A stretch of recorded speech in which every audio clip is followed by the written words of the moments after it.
Hello, welcome to the stream. I hope you guys are doing great. Hey! I ordered Subway through Uber Eats and all I got was this sub. Oh, wow, fun.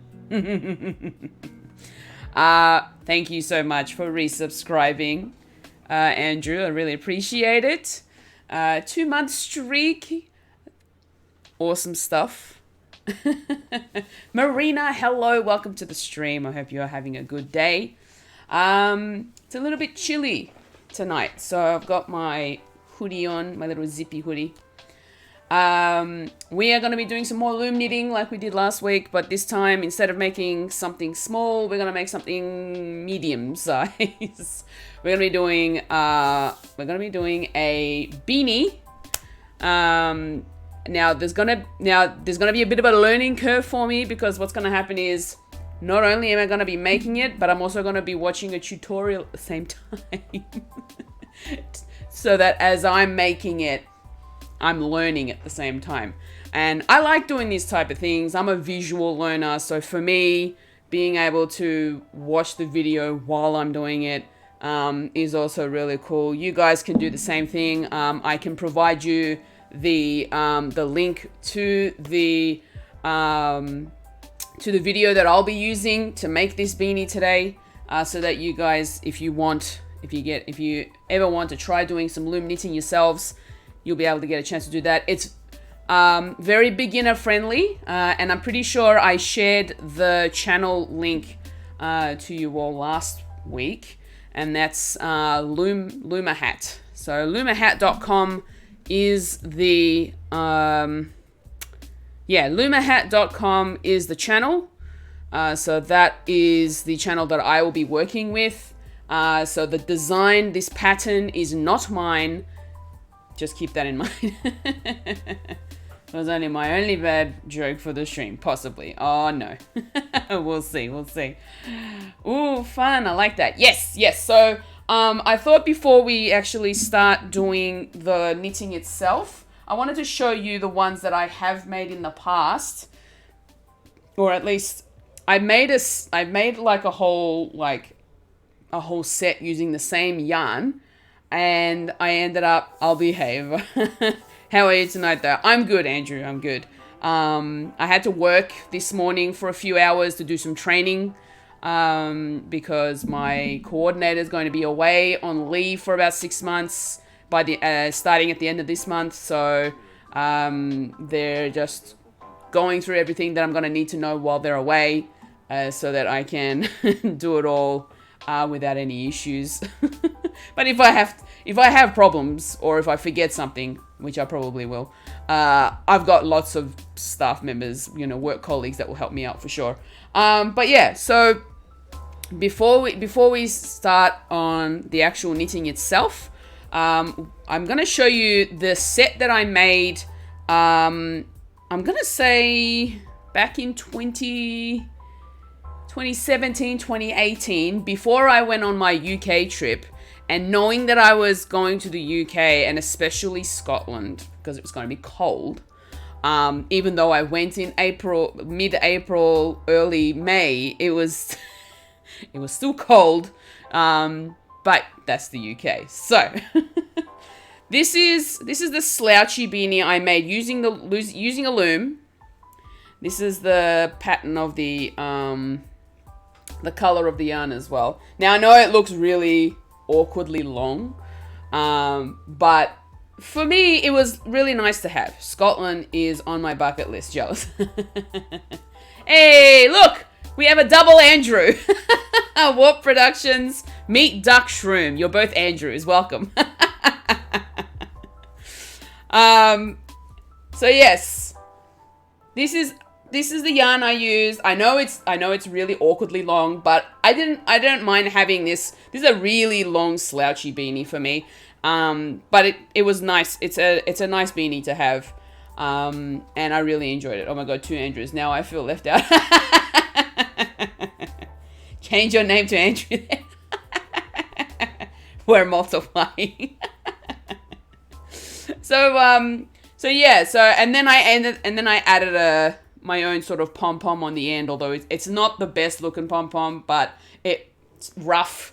It's nice and rustic. So I just stuck with it. So I did this one. And then I also decided that I wanted to make myself a cowl. So instead of making a scarf, I made a cowl with the same yarn. I had a lot of it. It's the same yarn, made a cowl. And this literally just sort of slips over your neck and keeps your neck warm. And it's you know, it's reasonably stretchy as well. And I really loved having this when I was over in Scotland, especially. And of course, I made some gloves. I also made myself some fingerless gloves with the same yarn.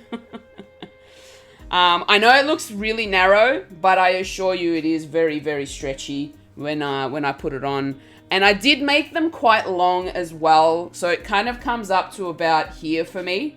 So it covers my, like, half my hand and of course my, like, past my wrist, so it keeps that part of my my hand and wrist warm. All using loom. Yeah, this is all using using the different size looms.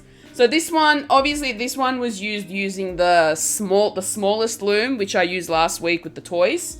And the beanie and the cowl were made using the one that we're going to be using today. And that is the 41 peg loom. This is the 41 peg loom. This is the second largest in the set that I bought. So if I show you, so this is the set that it came in. This is the set. And so this is obviously the third largest, and then the blue one that we used last week is obviously the smallest one. So that comes all in a set together. But today we are going to be using the 41 peg loom,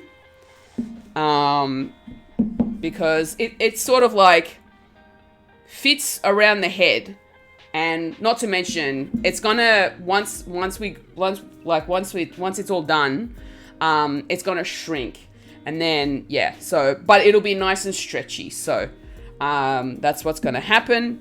We're also gonna be using some cake yarn. So I got some cake yarn. I bought this a while ago, and I bought this when I was making my lap blanket. Now, I was going to use this, but then I saw the colors that were coming through on my on the blanket, and I was like, I don't know if this is gonna work. This one's got white, the other one doesn't. So like the other cake yarns that I used don't have it. So I was like, you know what? I'm gonna hold on to this particular one for something else. So yeah, that's what we're gonna be using today to make the beanie. Although I have to admit, I feel like it might be a little too, like it might be a bit thin, considering the beanie, the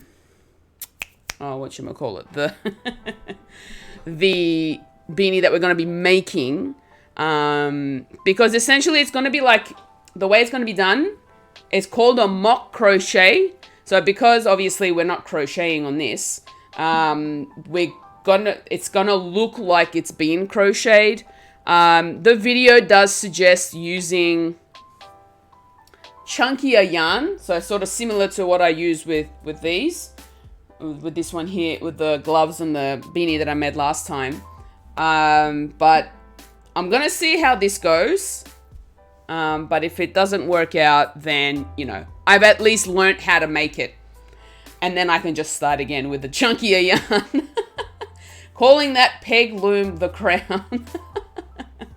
Well, it's not, you don't put this over your head. But it's a good size guide. Hello, Jess. Welcome to the stream. Good evening to you. I hope you're well. I hope you're having a good evening. How's the weather in Queensland?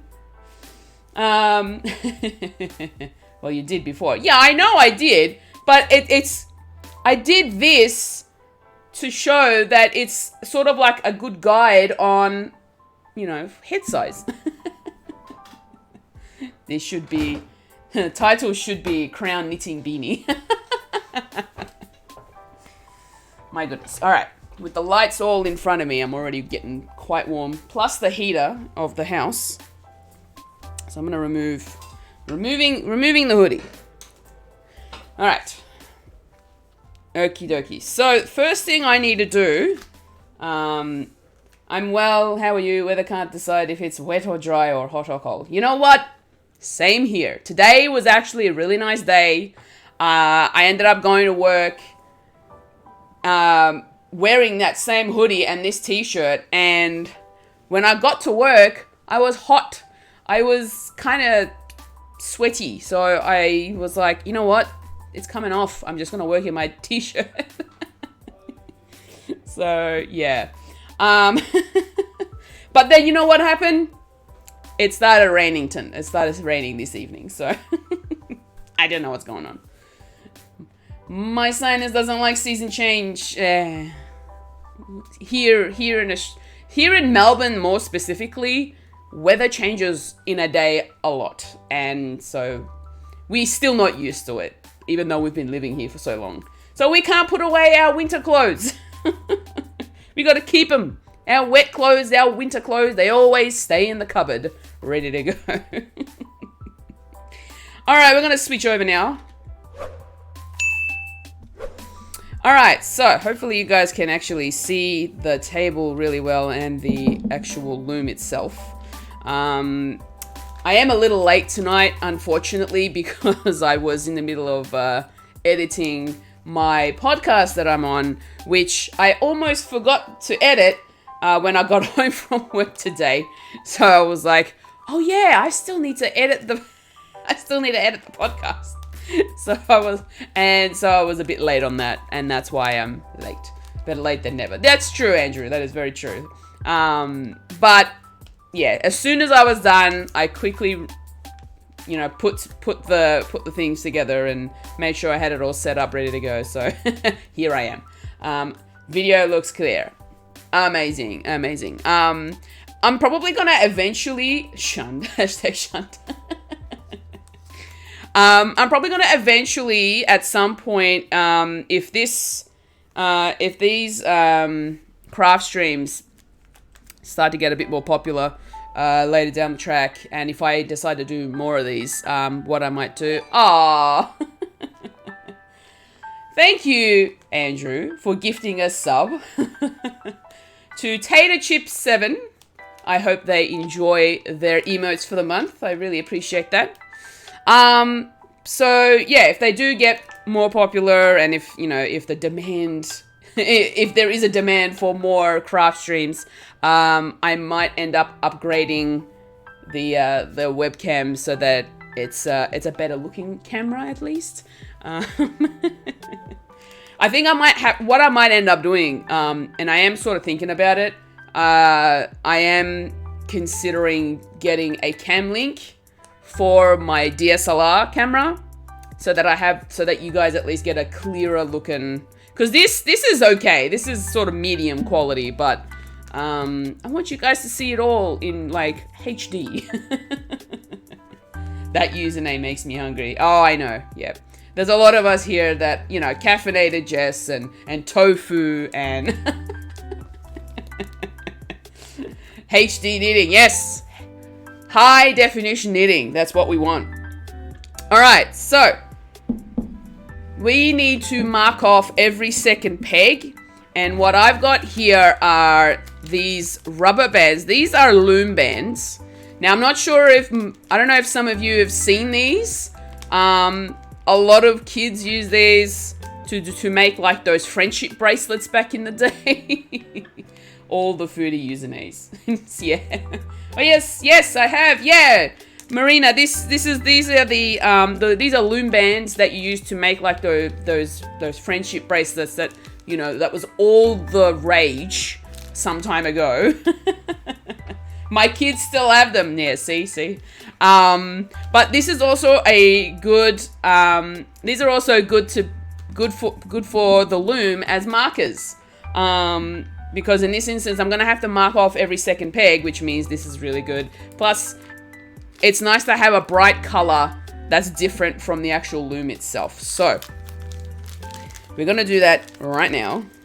I'm just gonna take out a bunch of these just in the middle here. All right. So all I need to do is just mark off every second peg. It's literally so that I know, because what's going to happen is we're going to be doing a knit and purl. There's going to be a knit and a purl, and then we just need to keep going on each of those pegs. So it sort of gives you a guide as to, and just sort of like a way to remember what stitch that you're going to be using on that particular peg. So we're just going to wrap these around. So I do a double wrap so that they're not loose. And plus they're reusable, so. Oh, good tip. Yeah. So this is a tip I learned through all the video tutorials that I have watched. But essentially the ones that those particular, like the content creators that give you the tips to get markers, they've got their own version of markers.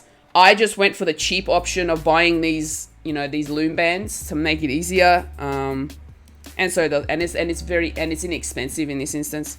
So you just get a bag of these, and then, they're also reusable, but if they've overstretched, then you don't have to worry about going out and getting more because you got a whole bag of them. Alrighty. I mean, unless your kids come along and decide, hey, I want to make friendship bracelets, and just steal all your Loom bands. In that case, hide them.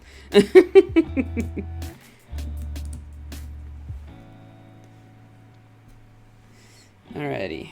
We're almost around.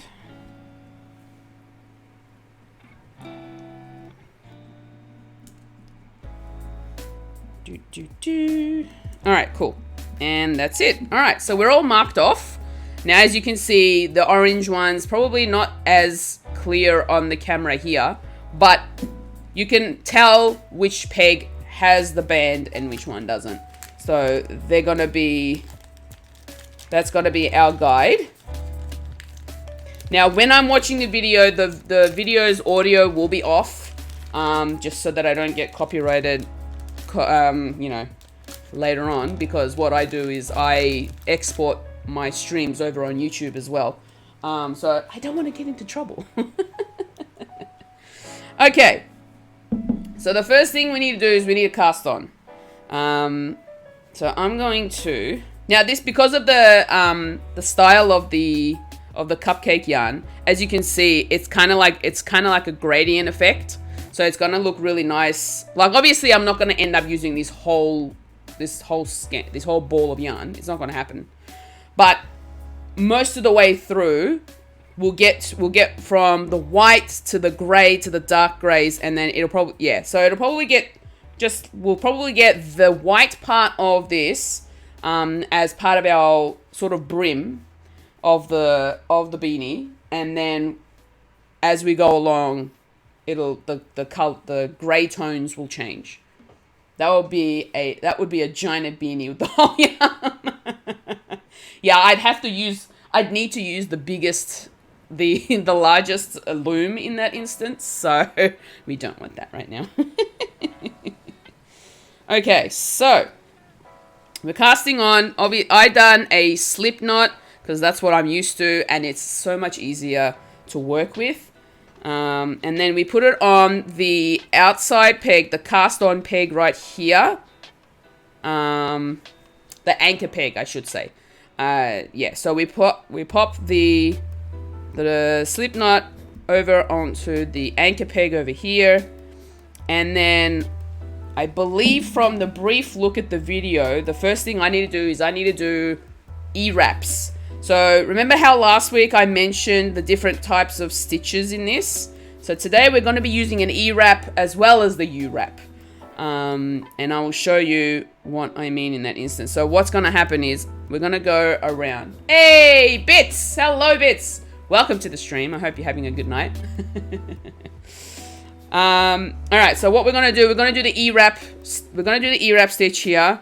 So it's literally, we go around and we make it's like a lowercase e. And then we're just going to keep going around. So, but I've got to make sure that it's not too tight. Otherwise, it's going to be hard to get the loops off. And then we just keep going round all the way to the other, all the way around to the other side. Back to the beginning.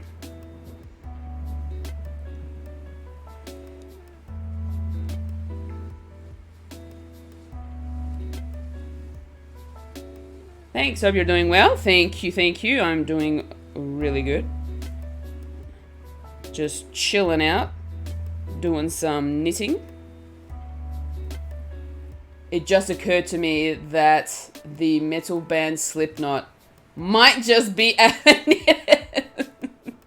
must be where they got their band name from. Funny thought. Can you imagine that metal rock band got their name from the fact that they knit? Oh man, that is a very funny thought, Marina.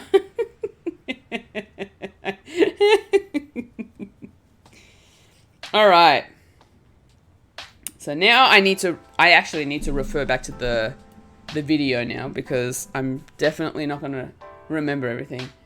They do have creative costumes. That's true, Bits. Very, very true.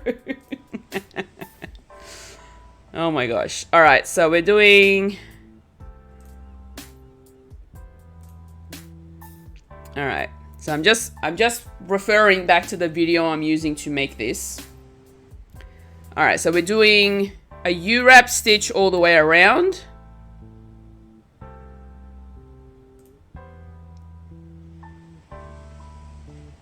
Yeah, all right, cool. So it looks like we're just doing U-wrap stitch all the way around. They need to do something during their tours. All right, so we grab our hook and we start doing U-wrap stitches. So hopefully you guys can see. Now the other problem is going to be, because we've used rubber bands as markers, I got to make sure that I be careful when I'm trying to get the stitch from underneath over the peg.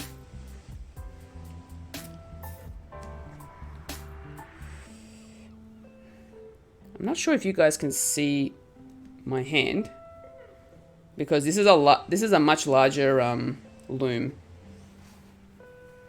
I'm gonna pop this here. I don't know if it's gonna work, but we'll see. Keep it in my lap. There we go. As I go around. Okay.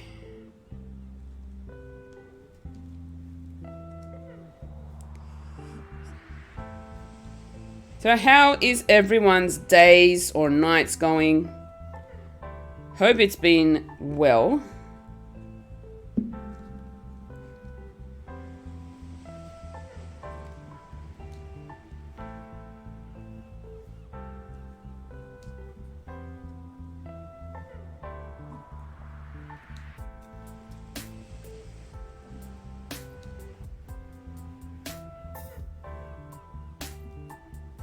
Oop.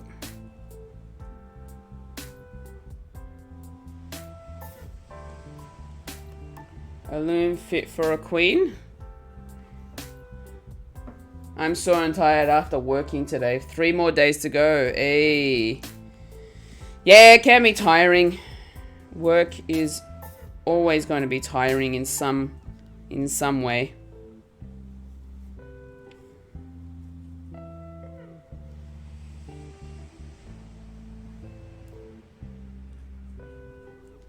I'm pretty slothy today. I'm on leave. Nice. Got a day off. You got a day off, or you're actually like, you've got like a period of time, like a week or so?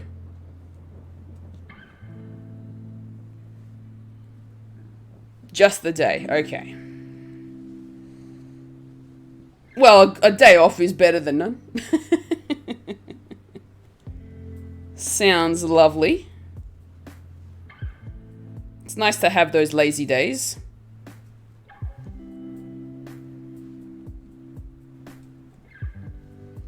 I like taking Mondays off where I can. That's fair enough. Have a nice long weekend. Long weekends are always advisable.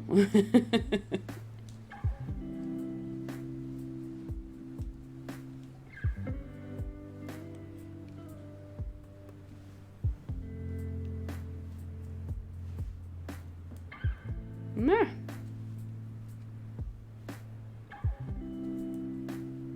I always have Fridays off. Nice. On either end, doesn't matter. Friday or Monday gives you a nice long weekend.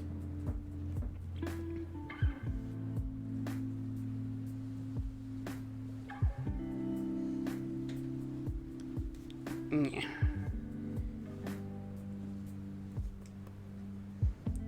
Alrighty, so we've gone around, we've cast on. So this is giving that drawstring effect like we did with the other, when we did the toys last week. True, long weekend? I'll take it. Trying to power through my last 2 weeks before my leave. Work is hard. Yep. Totally get it. Yeah, I've just been training. Yeah, just been going through some training at work so that I know what to do. Alright, so I've got my... Okay. I'm just having a look at the video on how to knit and purl. Alright, so the knit is just... Alright, so the knit is a U-wrap stitch, and then the purl is... you bring the loop through from underneath, you take the existing loop off, and then you put the new loop back on and tighten. Alright, cool. And we just got to keep going round for the whole way around. Now I've got my notepad and pen to mark off how many rows I need to do. So we need to start 10 rows of knit and purl. Remember to press the any key. Did you start a new job, Fuji? Well, I've been working at JB Hi-Fi since November last year. But my coordinator's going on leave, so I'm going to be taking over a lot of her shifts while she's away, because she's going on maternity leave. And so I need to make sure I know what I'm doing while she's away so that I don't have to disturb her. Oh my god, pearl stitches were so confusing to me. Oh yeah, well, on a loom, it's actually not that difficult to sort of, to get your head around it. So on the marked pegs, I'm going to do a knit. So we're going to go knit here. And then this one, that's right, we purl. So on the unmarked ones, we purl. So with the purl, you bring the yarn underneath. I don't know if you guys can see that. I think I need to change the angle. Hold on. I feel like the camera's like, nope. Well, yeah, I don't care about work during childbirth. Well, obviously, Andrew. Alright, so the U-wrap, the same knit here, and then what I'm going to end up doing is you bring the yarn down below, and then you bring the loop through. So if I can grab that, make the loop, take off the existing loop, so take that one off, put the new one on, and then you tighten. Now obviously I'm going to be seeing that this is going to be really thin, so we'll see how we go. So for the marked ones, we do the U-wrap, and then for the unmarked ones, we bring the loop underneath. We take the existing loop off, we bring the new loop on, and we tighten. So I think the purl bit is going to be like until you actually get really sort of like good at it, it's going to be a little tricky. Plus it also depends on your method, on whether you use your hook the whole time or whether you sort of lift it off with your finger and then do that. All right, cool. I suppose after repetition you'll get quicker. I just got to remember what I'm doing.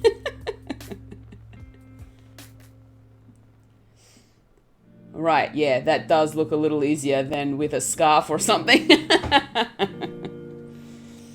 So yeah, so it's literally just like you bring it under and then you pull it off the peg and then you put the new one on and then you tighten. That is literally the purl on the loom. A lot easier than on like just using regular knitting needles.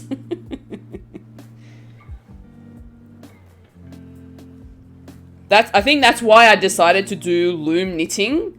I think when I discovered loom knitting, it was when I was looking up tutorials on how to do regular knitting. And then I came across this and I was like, oh, this looks interesting. So I ended up looking more into it. And then, yeah, here I am. So much easier than regular knitting.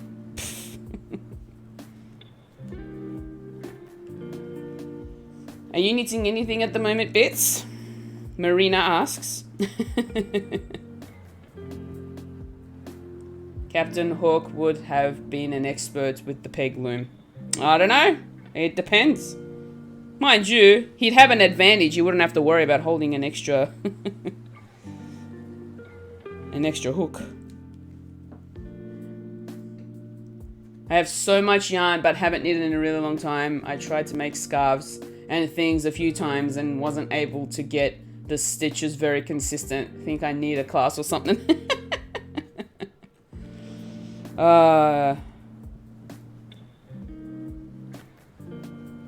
So my mum, while I was away, decided that she would clean out the linen closet in the laundry, and it's a really big linen closet. And she decided to reorganize all of her yarn. And when I got back, I opened up that cupboard. Oh my goodness. I did not realize how much yarn she had. Yeah. She got tubs and color coded as best as she could. And I hear you knitting.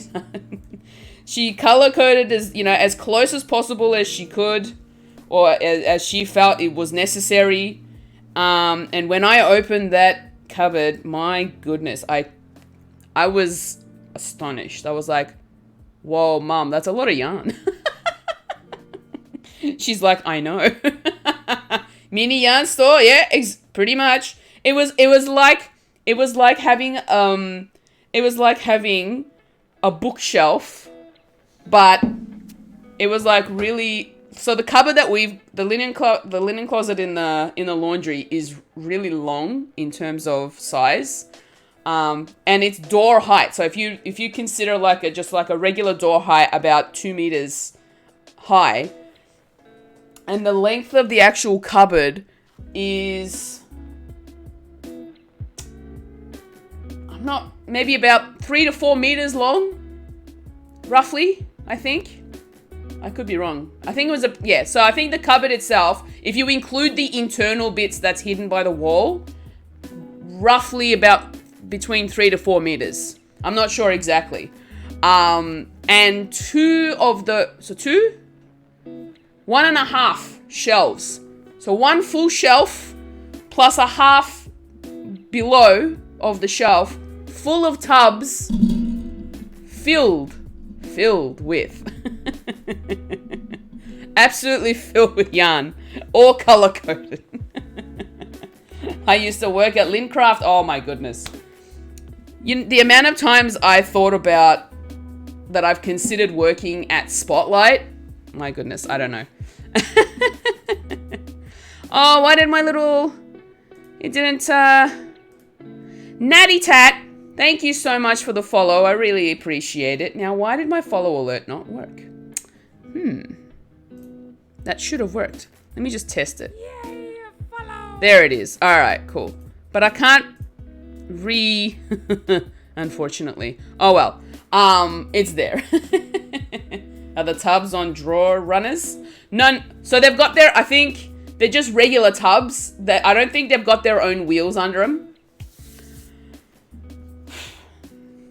Natty Tat, thank you. I apologize for the alert box not working for that. But I've tested it. Hopefully it should be all right now. How are you? Hope you're doing well. I mean, the way that my mum set up the tubs, it's still pretty good. Could be easier to get access to the tubs. Used to build stuff like that. True, but the way that my mum set it up is pretty easy to get to what she needs, so it's all good.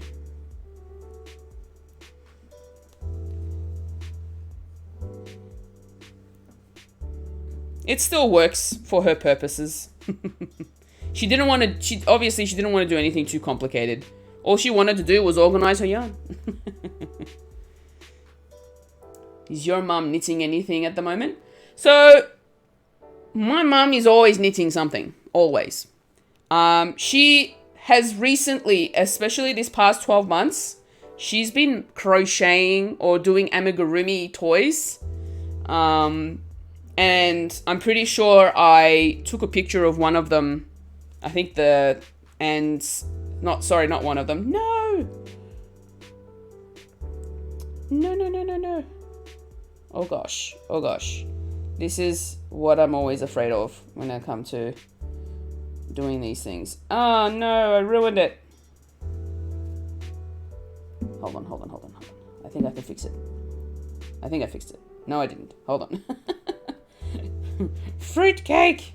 No! Alright. Fix it. Get back on the peg. Oh, thank goodness. Okay.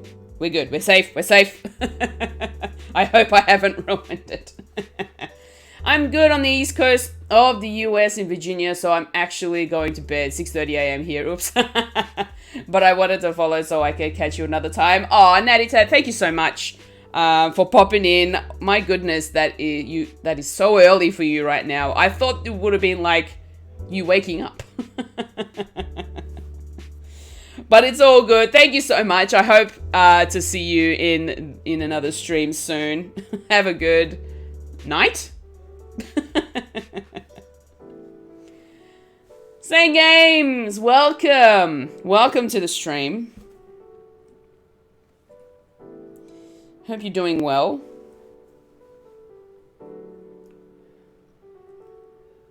That would be the healthy thing. I'll stay on lurk though. No worries at all. Thank you so much for popping in. Hope you sleep well. Alrighty. Let's do... Alright, and that's... Alright, and this is row 1 complete. Now, because of the size of the loom itself, obviously, it's gonna probably gonna take a little bit longer. But we'll see how we go. So I just need to do 10 rows. So that's 1. I've got 9 to go. Alright, so but what I'll do 1 more row and then we'll take off the slip knot from the anchor peg.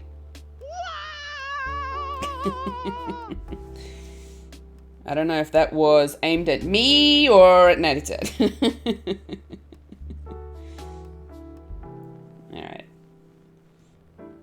Okay, there we go. Alright, so with repetition, you get quicker. And that's what I like about doing this, because it's so easy to pick up. It really is.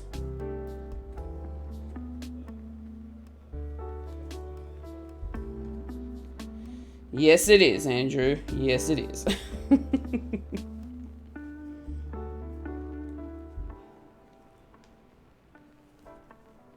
Alright. She gave me the death stare.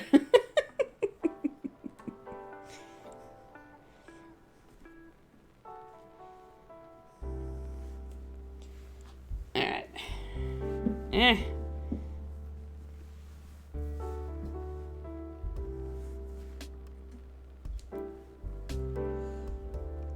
Alrighty.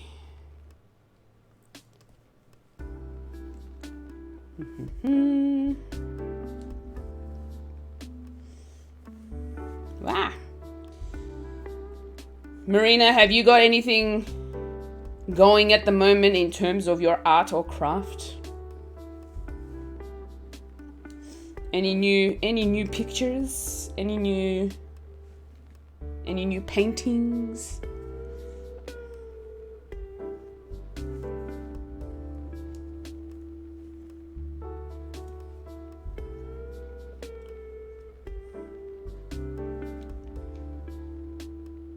Gonna be cold, wet, and windy tomorrow. Not looking forward to it. Oh no. Ah, I did it again. Dang it. Hold on.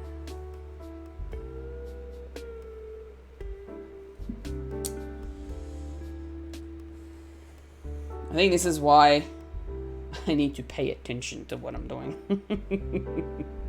There we go. Alright, cool. For a moment there, I thought this is called loop knitting after what Andrew said. Had to check your title to make sure. What's loom knitting, not loop knitting. There's an M on the end of that loop of that word.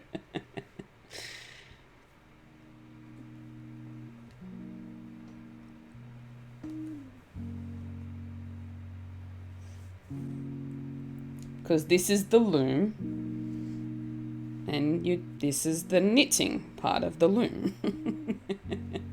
My jokes do confuse people from time to time. Yeah, maybe don't make them. I don't want confused viewers.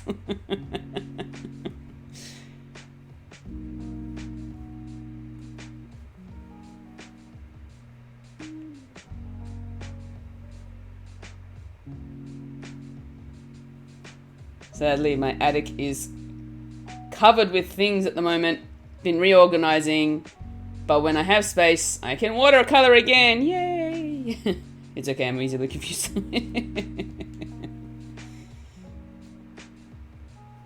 I'm doing my best not to confuse myself, especially with these type of things.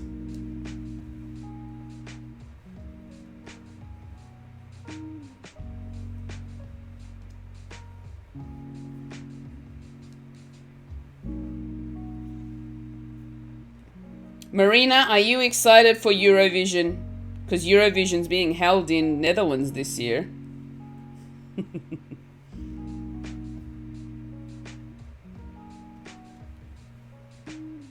Oh my god, yes. Woohoo! So true. I would have loved to go. That would be amazing. That would be such an amazing experience. Gotta go for Australia. Gotta go for Australia, but my goodness, the talent that comes out of Europe as well. It's amazing. Alright, so that's row 2. Mark that one off. But Duncan's pretty amazing though. I don't know if the next Dutch singer can top him. Yeah, Duncan's amazing. He did so well. Like, I'm glad that he actually won.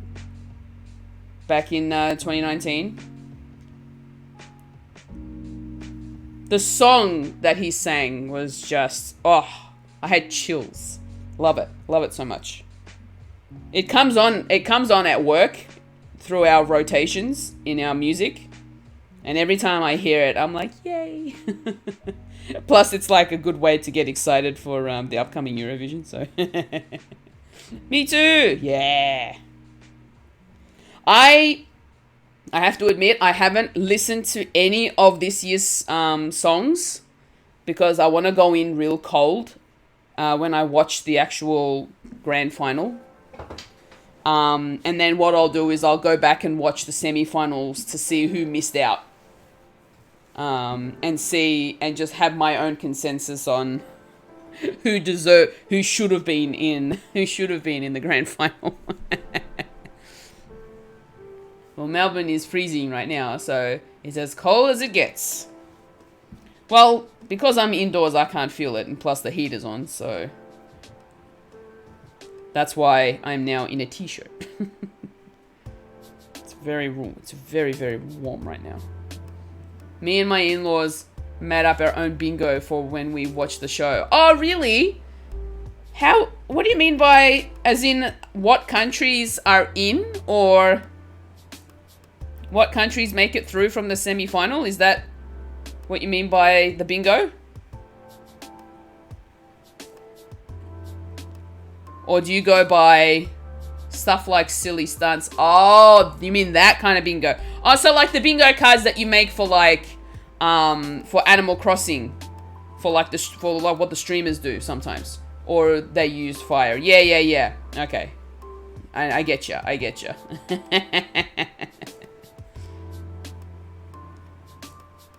Yeah, okay. Alright. That's actually a really cool idea.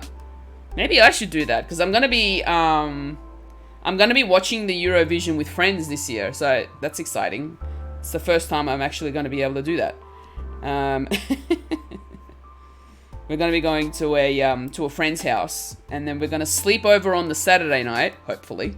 And then and then the next day we're gonna wake up early, because when it's live over in the UK, or sorry, in Europe, it's like 5 a.m. 5 a.m. here.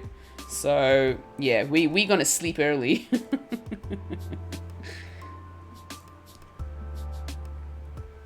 You should, it's fun, because there's always some stereotypes happening. Oh my gosh, I feel like, Marina, can you send me like a template, so that I can maybe make up my own ones?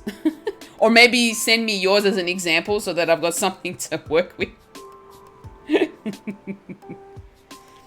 And then, yeah, I reckon that'll be really fun. Yay! Thank you. I really appreciate that. Did I just... I did, didn't I? Ah. Silly. Hold on. This is what happens when you don't pay attention. I ended up doing a... Alright, I was right. Okay, so you wrap on the marked ones. So that's right. This one is the pearl. Alright. This is where I need to do this. Sweet. Should make a bingo card for your streams. What does that supposed to mean? Yes, and one box will have to say made a pun. Who, me make the pun? That won't happen. You mean for the chat? It would work for the chat, not for... But then again, if you do it for the chat, then everyone will cheat. Followed by a box that says, "Get out of here, Andrew."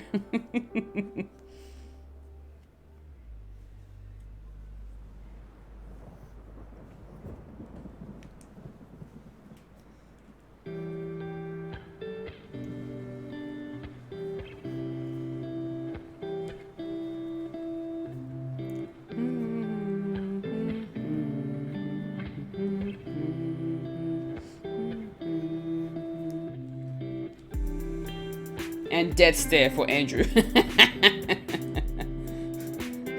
That's the Monday night craft. That is the Monday night craft night bingo cards.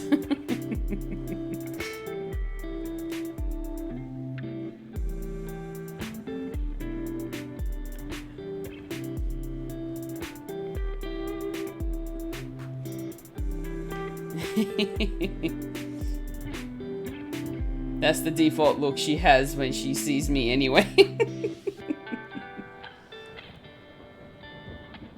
Well, give me a reason not to do it then. Alright, so that's row 3.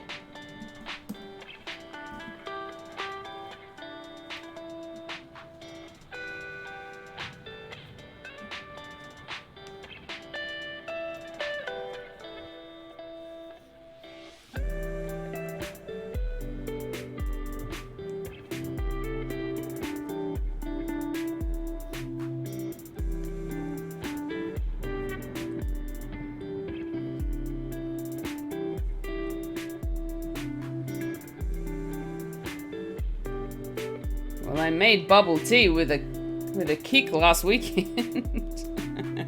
Nice! What do you mean by... Oh, you mean the alcoholic version of bubble tea. It's always fun to experiment when you're making bubble tea at home.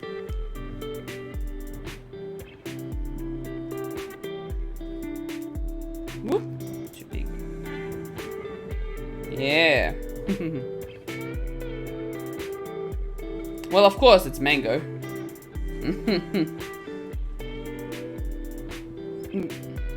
But I think he said that he used rum? Coconut rum. Yeah, there you go. He used coconut rum.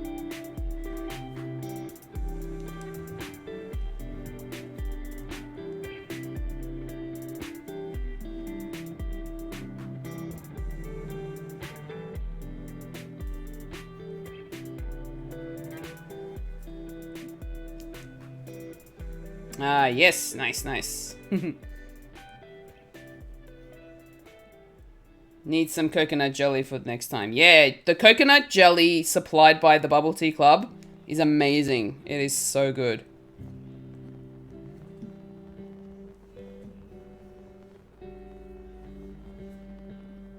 I'm hoping they open up the international orders to like the UK and Europe so that, you know, Marina, you can at least try it out for yourself.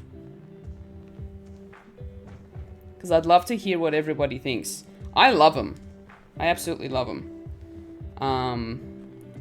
I think, when was it? A couple of days ago on Saturday. So on Saturday, I made myself a matcha milk tea with pearls. It's really yummy. Although I didn't get a chance to finish it because I was going out and I had it as like a refreshing drink.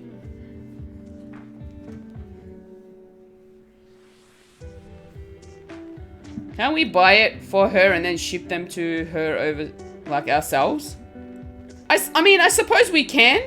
The only thing about that is I'm not sure what the customs laws are going to be like going out from here and then arriving into her country. So in that instance, the businesses, the companies that supply these things will have a better grasp on them. I like consuming coconut in different forms like jelly or coconut milk in curry, but don't like coconut drink directly from the fruit. Yeah, that's fair enough. Not everybody likes the coconut water or the coconut milk.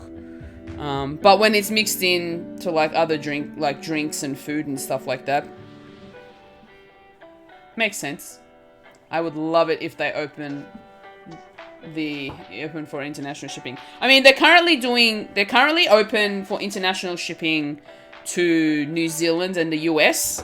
I think they're trying out to see what their market's like at the moment. So hopefully there'll be some demand and they'll open it up to other places. But I will definitely look into it and I'll see. I'll even ask questions to the business owners because I'm part of a group on Facebook that allows you to speak to them directly, which is pretty cool. Plus, they're from Melbourne themselves, so it makes it even better for us. I'll research. Lamingtons. Yes, Lamingtons. Why did you... Do you mean Lamington bubble tea? Did you just see the Lamington bubble tea? They had that, they made that a thing for Australia Day this year in January. They came up with a recipe for Lamington bubble tea, which is actually really, really ingenious. I haven't tried it myself yet, but I'm keen on checking it out because I got the chocolate tea, the chocolate milk tea, and I do have coconut milk tea as well, so I could technically try it. Plus the fact that they use strawberry popping pearls as the jam, so I would like to give it a go.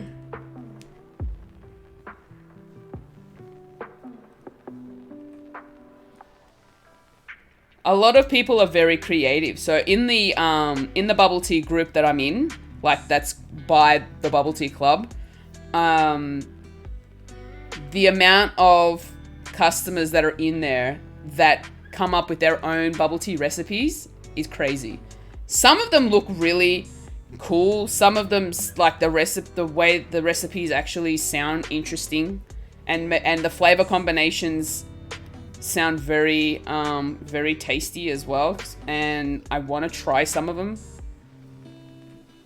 I do also want to experiment myself and do my own little sort of concoctions of bubble tea.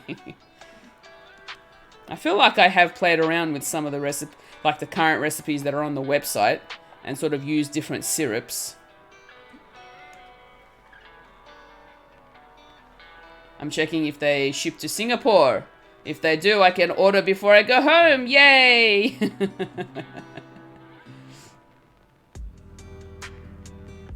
Did you see the Leamington inspired bubble tea? Yeah, I have.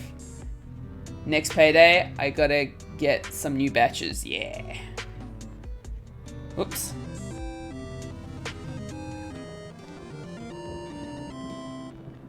Success? Success for what?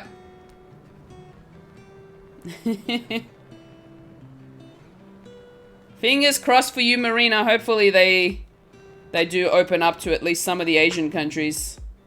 Because they actually import the ingredients from Taiwan. Which is really cool.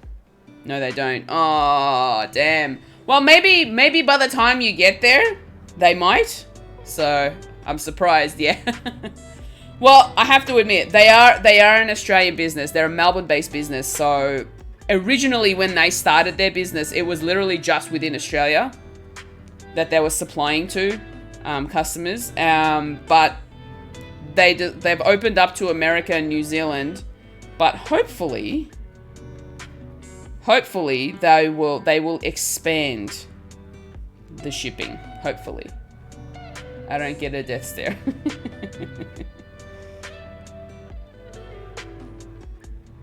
I want to make a fruit salad inspired bubble tea.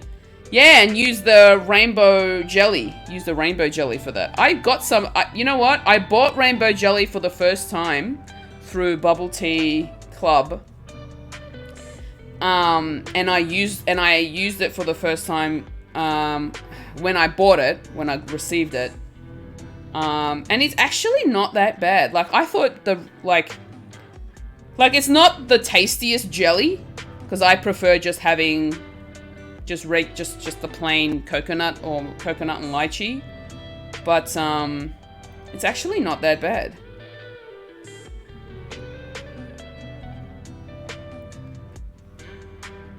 I just saw on the site they have Aussie flag inspired bubble tea. Yeah. So with that, they use a what is it called? A butterfly pea tea, which is a tea where it's a flower that you steep, and what happens is it turns blue, turns the water blue, but then if you add some lemon juice to it, it turns purple, which is really cool.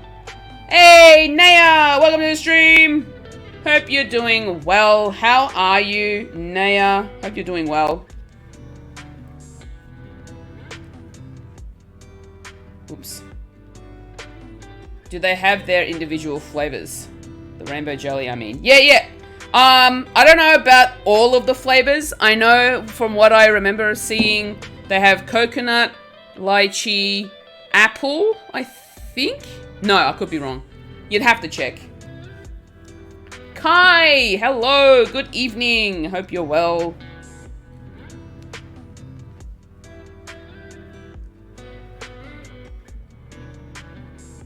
I love butterfly PT. Yeah.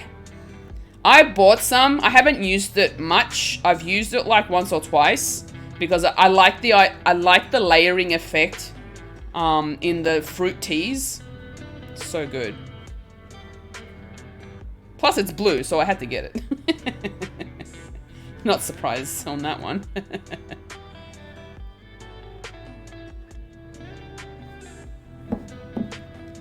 Whoop. Drinking some water, got a small headache. Oh, Kai, I hope you feel better. Is it a really bad headache, like a migraine? Or is it just like one of those mild headaches? I'm hijacking this conversation with some important news. I'll be at the Sydney Supernova in June and possibly Melbourne Comic Con in July. Yay! I get to see Jess. Hopefully, fingers crossed. That's gonna be amazing. I can't wait.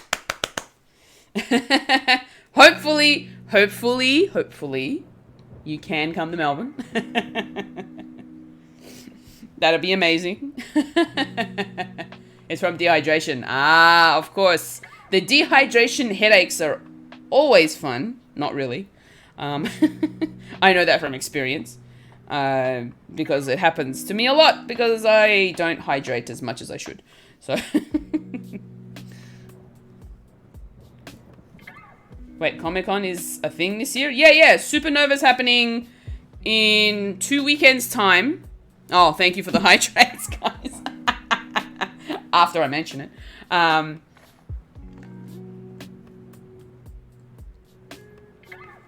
Thank you very much. Drink your water.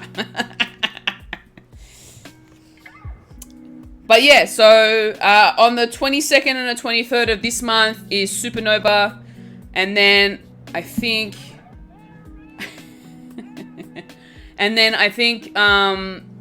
Comic-Con is it June or July? Oz Comic Con, I think, is happening in June or July. I can't remember.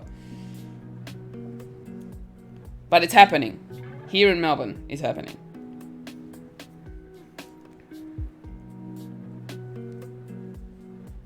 July or... No. I think it's later on. I can't remember. Like, it's definitely happening, though. It's gonna happen. The 3rd of July.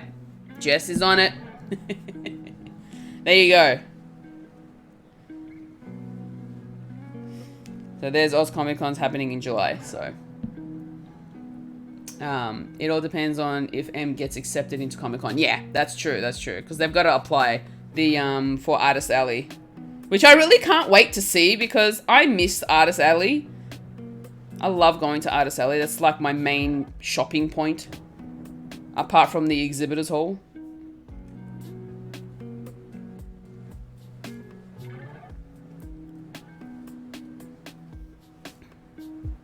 Haven't been to one in ages.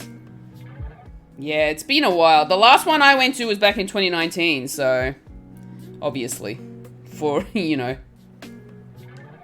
the main reasons that everybody else has been indoors for.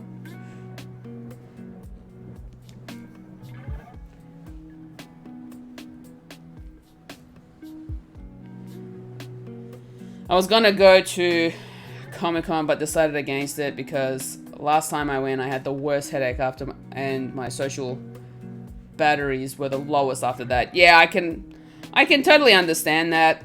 It really depends on how you're feeling. Sometimes you'll book in advance and then you'll get the tickets, but then on the day that it comes around you may not be feeling well, and that usually sucks.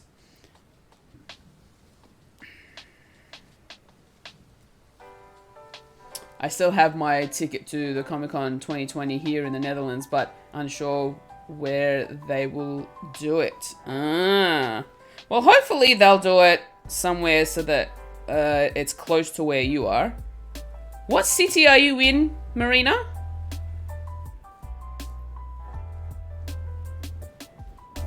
That's if I know my geography well.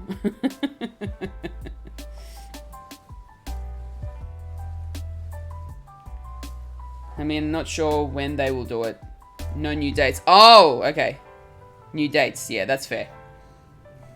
I remember going to the first one. Honestly, it was good, but I was so drained. Yeah, I mean, I've had that experience too, where I've gone to conventions with a headache, or developed a headache while I've been at the convention. And, but I still enjoyed myself regardless. Like, I made sure I took it easy. I Made sure I, you know, drank as much water as I could at the time, and yeah, it was still a good time. Hydrate. Sorry, yeah.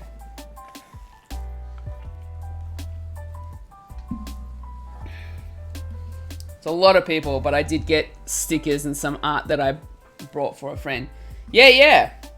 I love, like I said, Artist Alley, my favorite part of going to the conventions. Because I get to see what other people's creations are like, and it's amazing. I'm in Eindhoven. I hope I pronounced that correctly. About 1 hour train ride south of Amsterdam. Oh, okay. I've got family that live in Rotterdam, I think. Or somewhere close to Rotterdam.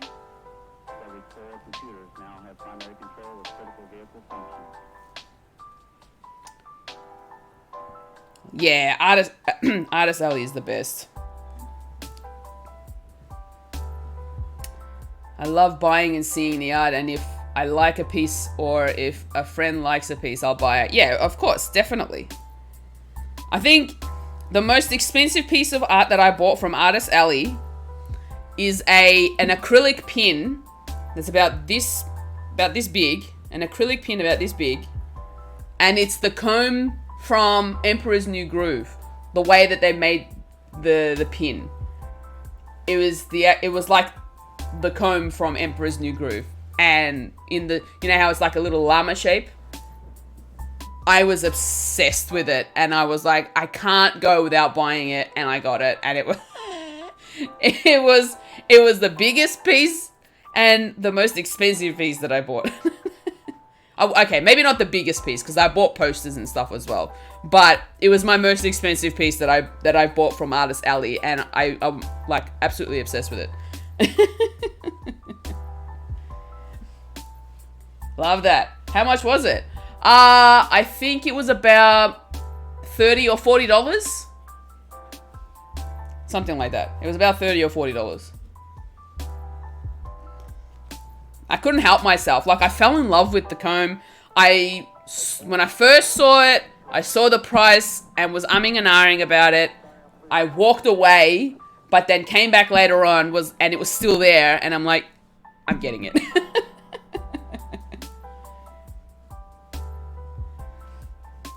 Probably the one thing that I don't like about Artist Alley is that there are so many amazing pieces of art that you want to buy, like all the merch that you could get that is made by artists, and you just don't know how much money you have to buy it.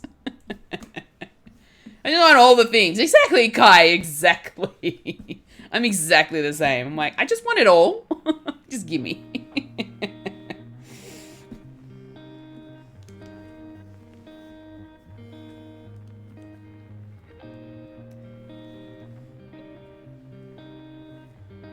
Oh, nice. Rotterdam is a cool place as well. Almost everyone who moved to Eindhoven works for the same companies. Either ASML, chip making machine company, or Philips. Oh, cool. Give me one of everything you have. Thanks. Exactly.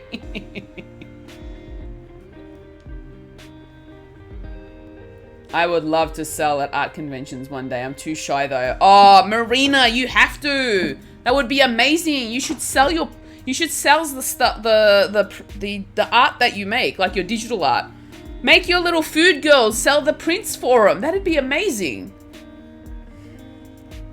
I'd totally buy one, or two, or five.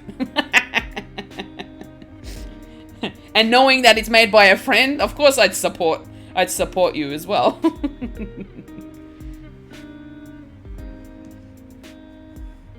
You'll get super cute things from M. Lots of free gifts probably. Oh no, I'm not gonna be going to her expecting free stuff. No, I've gotta help support her with her art as well. Julia's ordering you too, Marina. Marina, sell your art. I will buy some. See? There is demand for your work. You are all too nice. We speak the truth, Marina. We speak the truth. I will give you my Aussie dollars. Yes!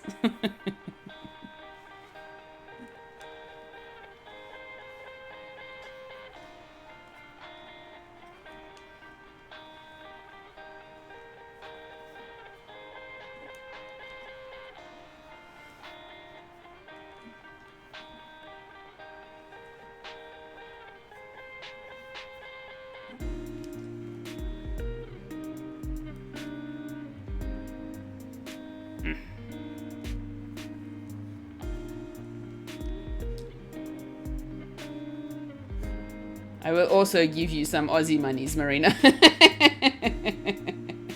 See? You got all the support here. And everybody else from all the Discords that you're in.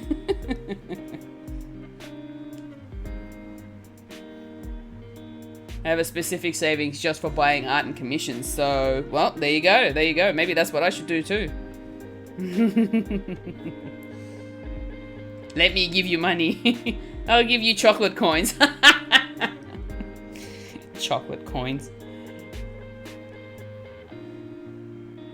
I like chocolate. Everybody loves chocolate.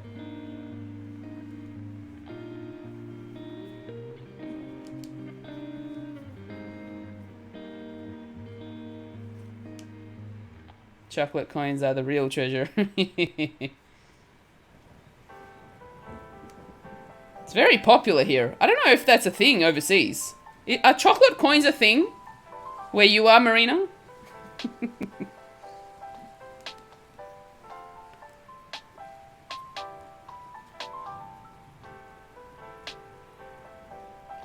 Low-key hate chocolate coins. Oh, Kai. Is it the reject shop ones?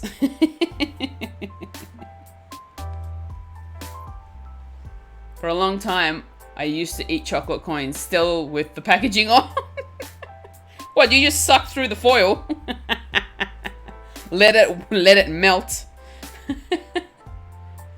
I'm more of a lolly person. Yeah, fair enough. Everyone's got a different type of sweet tooth.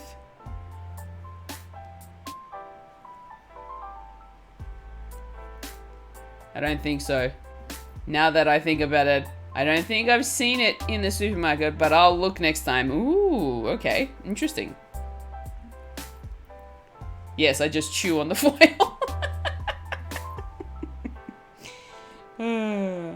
That's funny.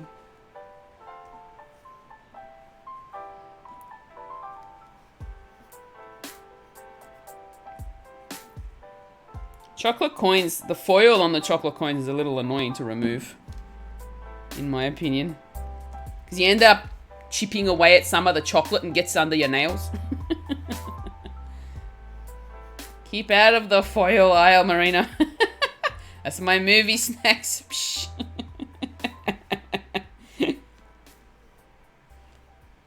We should get together to send Marina a box of Aussie snacks. Yes, that is an amazing idea. I love it.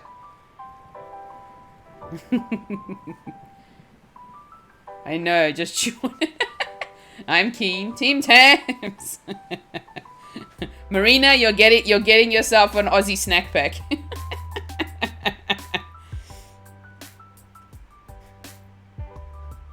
Send me the Aussie foils, please. Red Rippers. Oh my gosh. I just ruined the stitch. Hold on. Here we go. Have you tried Vegemite? I'm sure she would have tried Marmite, which is similar. There you go. Yes. By the look of that emoji, I don't think she liked it. Or Milo? Milo. It's been forever since I last had Milo. Oh my gosh. I loved, you know what? My obsession with Milo was the Milo ice cream in high school. I used to love having the Milo ice cream. Milo, yes, I swim in Milo. Did you eat it correctly?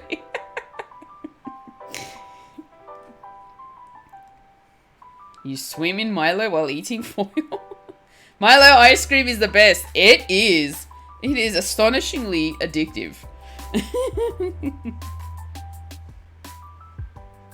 Was it spread on toast correctly? I know, it's like we're all like trying to tell you, did you have the Vegemite properly?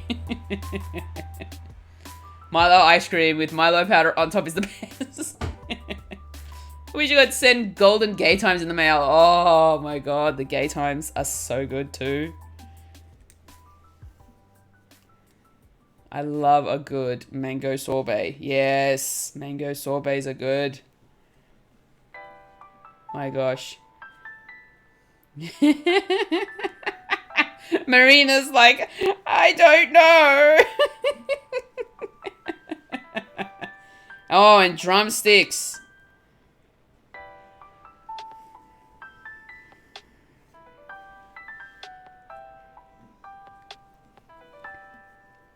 In Singapore, there's a drink called Milo Dinosaur. It's iced Milo with a pile of Milo powders on top. Ah, oh, yum. Remember ye olde Sunny Boys? Sunny Boys! Man, the days when we had Sunny Boys. I used to always nag my parents, like my mum, to get Sunny Boys whenever we went grocery shopping as a kid.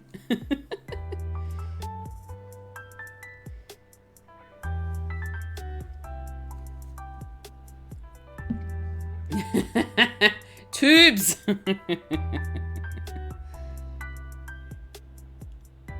Oh, wrong one. Hold on. No, this is the knit, not the pearl. This one. There we go.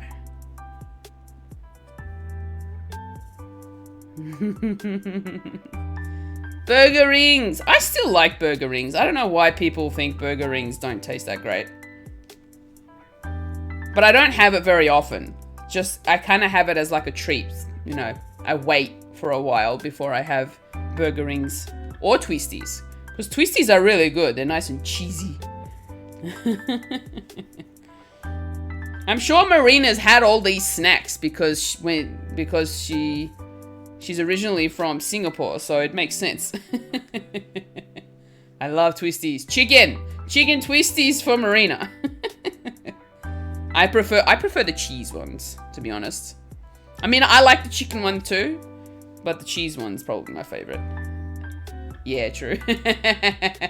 Chicken over cheese. Oh, got another chicken one. Got another chicken twisties fan.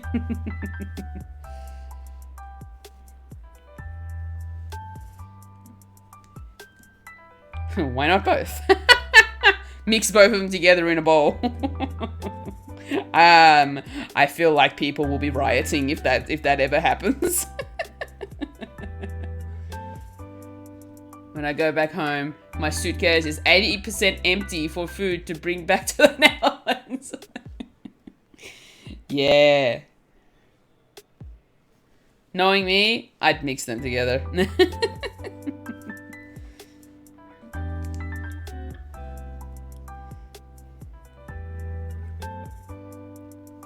You remember those dinosaur-shaped juicy things?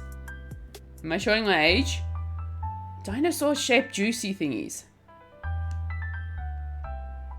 Were they lollies or were they... What were they? The jelly lollies? I have no idea what you're on about.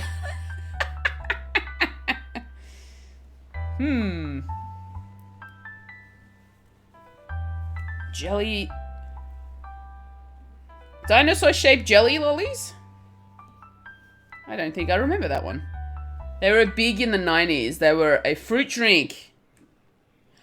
Oh, I think I know what you're talking about.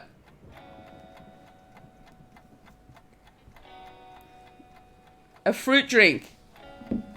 And it was, I think I know what you're talking about.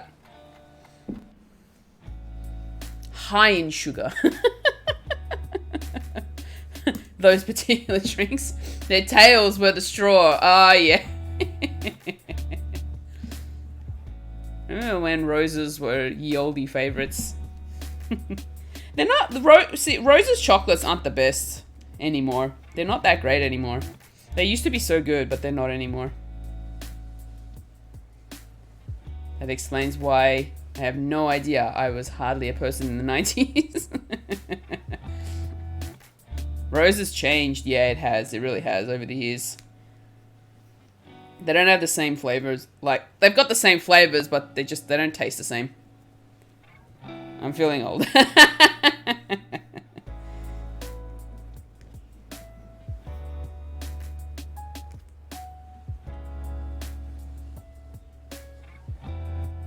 Born in 97, so I wasn't a person really.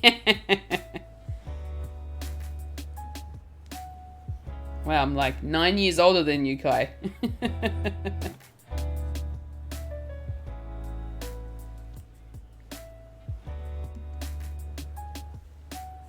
But I'm just...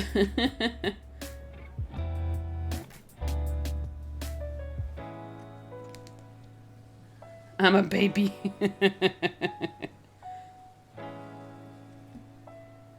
90s cartoons were premium.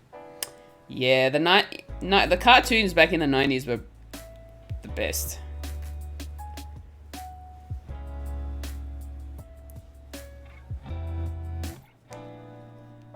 I watched a lot of Astro Boy. Hey.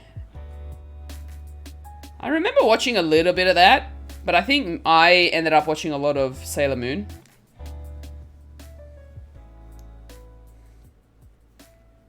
'87!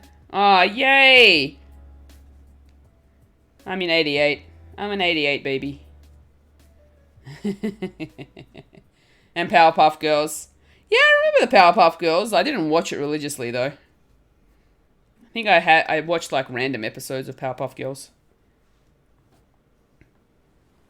Power Rangers, definitely. Probably the main one that I saw was like the first season. That was the one that I was used to watching.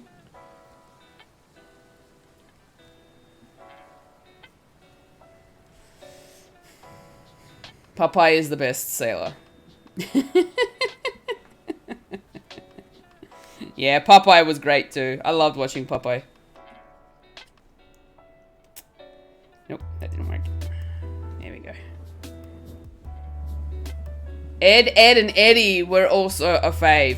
Yeah, I know that show, but I don't think I liked it. I never watched it.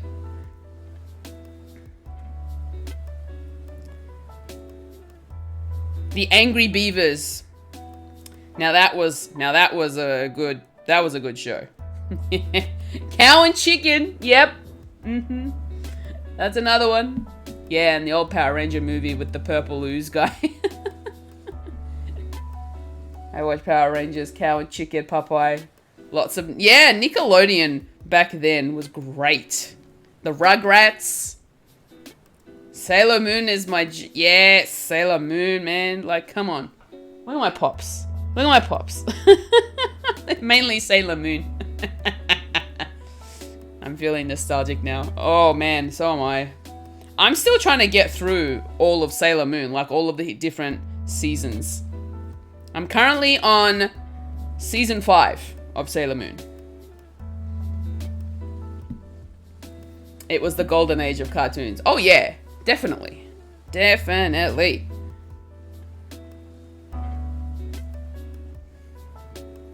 Hey Arnold, yep, I remember that one too.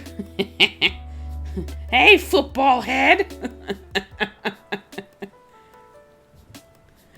Oh my gosh. Rocko's Modern Life. Man, if you watch that now, the jokes that were in that show, wow. Most of my pops are Coraline and Nightmare Before Christmas. Ah, that's cool. Yeah. Jack Skellington. Nice. And Sally. Actually, yeah. The original Pink Ranger, Chef's Kiss.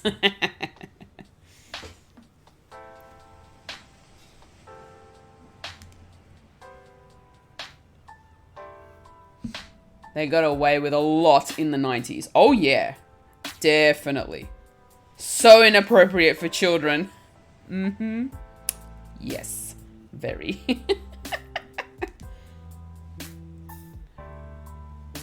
Now I'm hungry and want to watch cartoons. Sorry, Marina.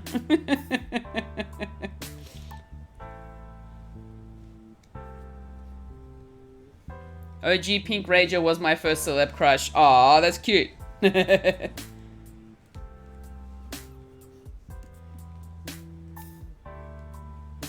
I think we've got one more row. That's number 9. And then we're going to start the main part of the hat. And it's been an hour and a half. But I also watch Beavis and Butthead, so... Beavis and Butthead, yeah. Now that was an inappropriate show.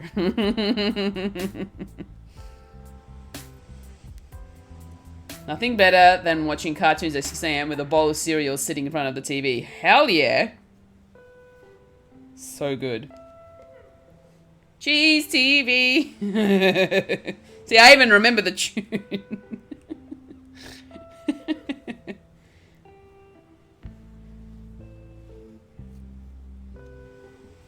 I remember watching Cheese TV a lot.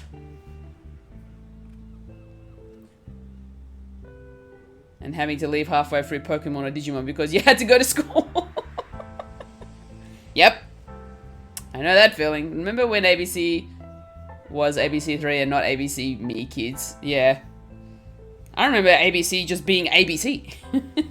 It was just one channel. Just the ABC.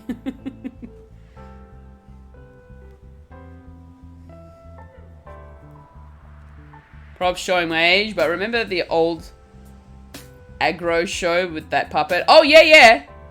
Yeah. What was it? Aggro's Cartoon Connections? Something like that? I miss watching the old Art Attack. Art Attack! Art Attack! So good. I love that show. Oh my goodness, what did I do?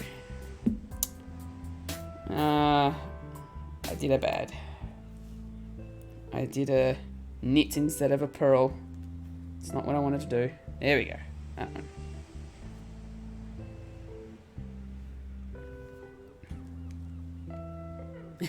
I just miss old cartoons, yeah. I love Saturday Disney. Man, we only had Foxtel or Oztel for like a short amount of time each year. So we didn't really have Disney very much. But when we did, my gosh, I used it. I watched it so much.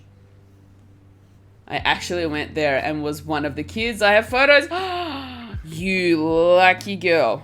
That is amazing. I don't think my parents would have let me do any of that kind of thing.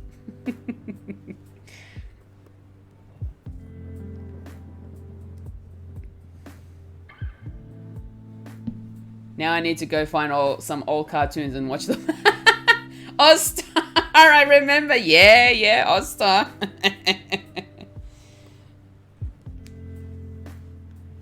Saturday Disney was on every Saturday morning on Channel 7.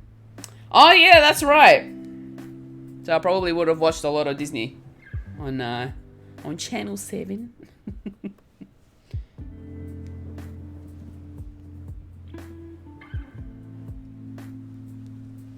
Good times, good times.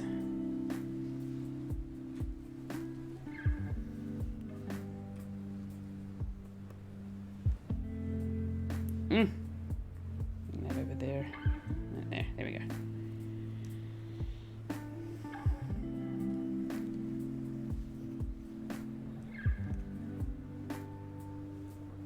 I miss the days when I didn't have to adult. Yep, me too. We didn't have Foxtel, but I watched mostly ABC.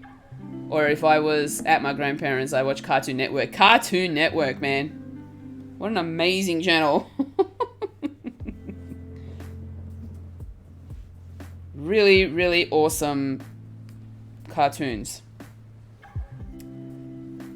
A lot of the Hanna-Barbera ones were on Cartoon Network. So like Yogi Bear and... what else? The Flintstones, The Jetsons. Man, I miss the Jetsons. The days were the biggest issues. Where the biggest issues were not having candy. Was not having candy. Yeah, exactly.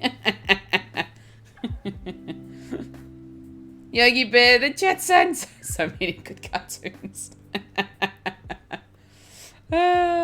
Super Ted. I loved Super Ted as well. Super Ted was pretty cool.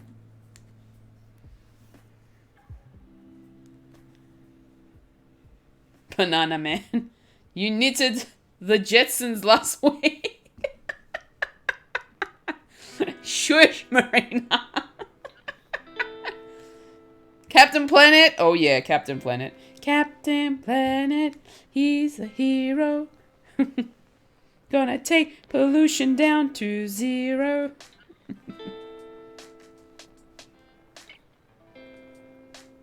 I need to find these cartoons now.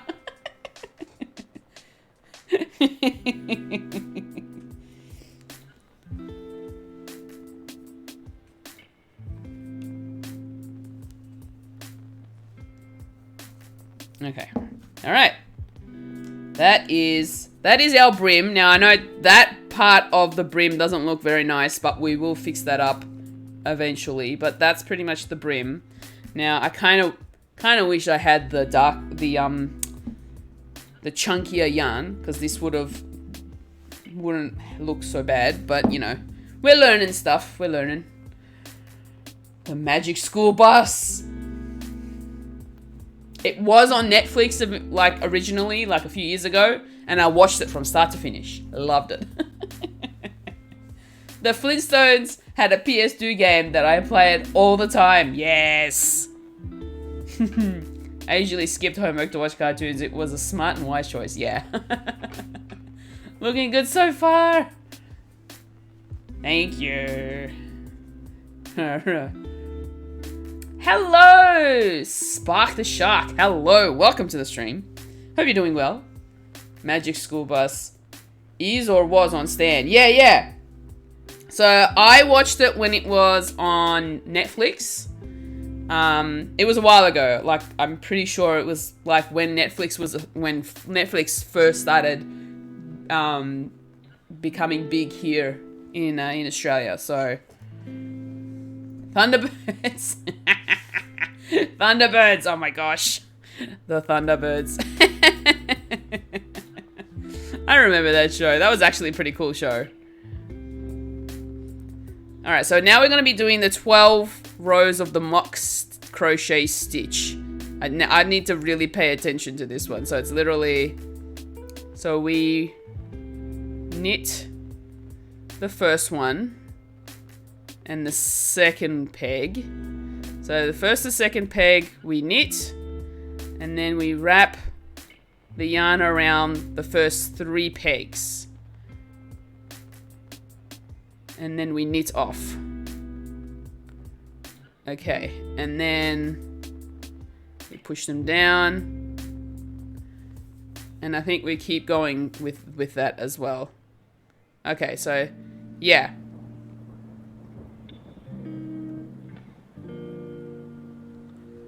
Okay, so wraps are okay. And so the middle peg okay. So the peg that you end on ends up becoming the second peg, and then you repeat that for 12 rows. Okay. All right. Cool. We know what we're doing. I'm doing well, waking up. Good morning to you, Spark. What about the Thundercats? Thundercats. Do I remember the Thundercats? I know the name. My gosh, I can't remember though. I need to check it out. I need to do a Google search on them. Hold on, now I'm curious. I want to know the Thundercats.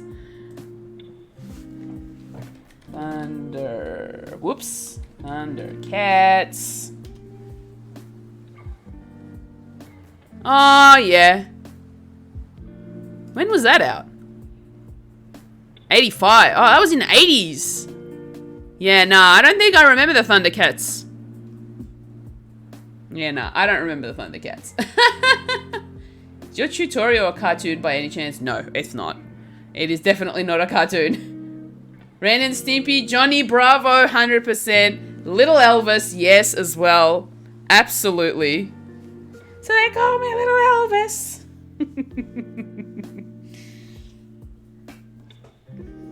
Used to love watching those shows.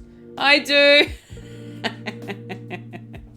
I don't remember watching Thundercats. Samurai Pizza Cats, however, that I remember. My gosh, I don't know what I liked about that show.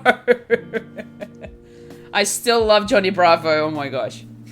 Hoo-ha! That was such a good show.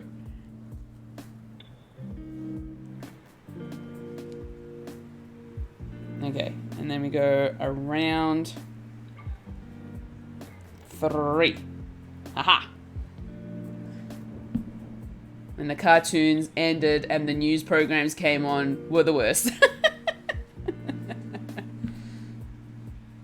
Samurai Jack was another one that was always on. Yeah, I don't think I remember watching Samurai Jack that, like, at all.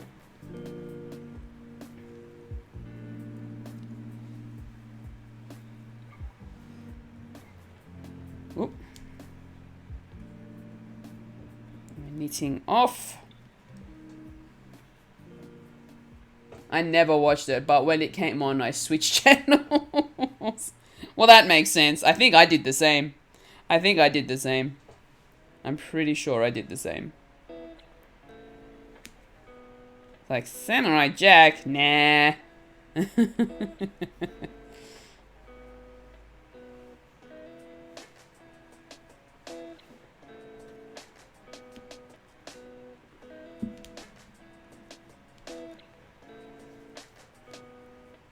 Tom and Jerry were the best.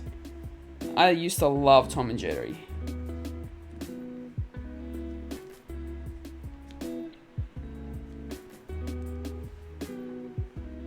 Looney Tunes? Hell yeah. I'd rather watch The Simpsons. I watched a bit of The Simpsons growing up. Probably not religiously, though.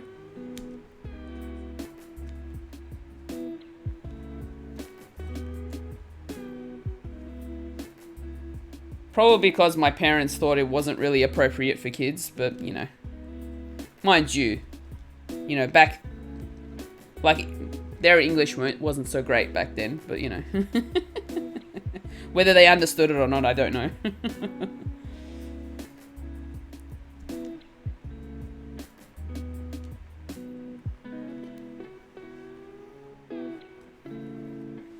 Daffy Duck was my fave, and Sylvester. My late grandpa loved Tom and Jerry. Yeah, Tom and Jerry's amazing. I hated Tweety Bird. You hated Tweety Bird? Why? Because Sylvester was your favorite and you were rooting for the under cat? I can't say dog because Sylvester's a cat. Scooby-Doo, where are you? Yeah, Scooby-Doo was awesome.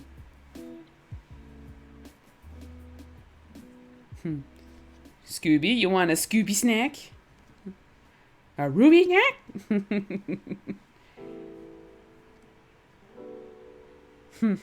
Recess! Yeah, Recess. That was pretty cool too. Not old, but my favorite now is Futurama. Yeah, Futurama is actually pretty funny. A lot of adult content, I must say though.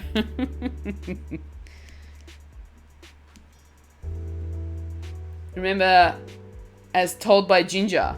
I don't think so. I don't think I remember that one. He annoyed me. I wanted Sylvester to get him. Pat, good morning to you. How are you? Hope you're well. Hope you had a lovely sleep.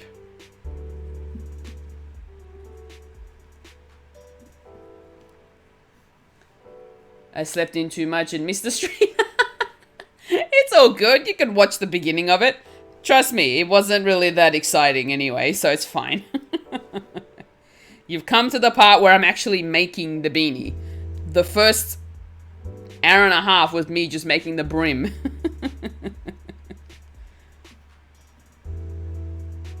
Dexter's Laboratory! Yeah. That was fun to watch too. Pingu. Beep, beep, beep, beep, beep, beep, beep, beep. Pingu, Pingu. That was a good one. Wasn't Pingu Dutch? Wasn't that a Dutch cartoon? Or claymation, I should say. Nyet, nyet. The wild thornberries, yes. I hated Hey Arthur. No, how could you say that? I loved Hey Arthur. That was one of my favorite ABC cartoons.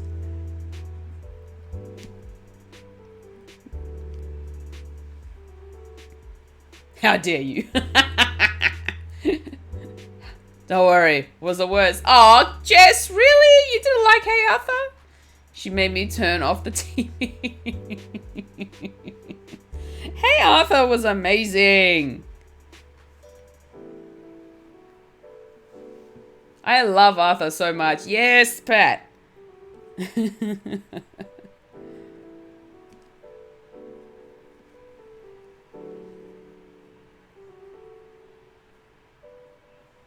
I like Hey Arthur now, though. Oh, that's good. That's good. Did any of you watch or ever heard of George Little?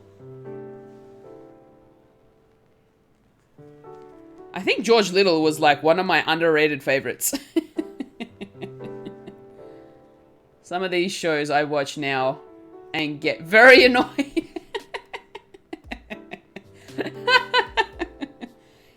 Yeah, Marina, do you remember George Little? Kind of like one of my favorites. Is he from that vampire movie? No. It's a cartoon where it was a regular sized family except for the oldest son, and he was like tiny in size. Not embarrassing at all. Goosebumps, yeah, Goosebumps. I used to love reading the Goosebump books. I don't know what happened. Madeline. Madeline is another favorite of mine, for sure. I even went out and watched the live action film when it came out. Like Grandpa in my pocket. I don't know about that one, but yeah. It was like a, yeah. And George Little was like, he was like a little, just in size, he was small. And he had a baby brother who's massive to him. And he was like a little inventor. He had his own mini like flying car and all that sort of stuff. So he literally could fit into like toys and use them as everyday things. And it was like one of my favorite things of all time.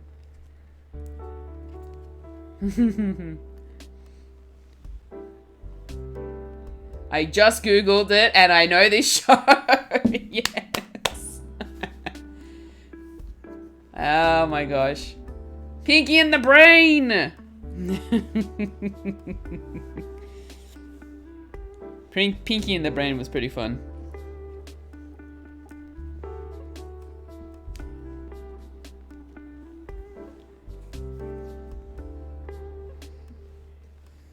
Eh.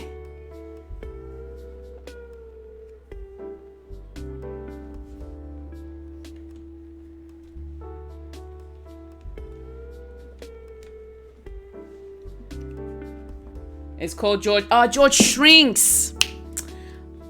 I don't know where, like, I don't know, like my brain went to Little instead of Shrinks because I think I may have thought about what's that movie with the surname Little that had Hugh Laurie in it. I think that's Stuart Little. Okay, I think I got those two confused. Like I mashed them together.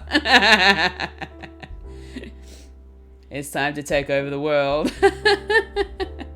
What are we making today? Pat, we are making a beanie. I am making a beanie today.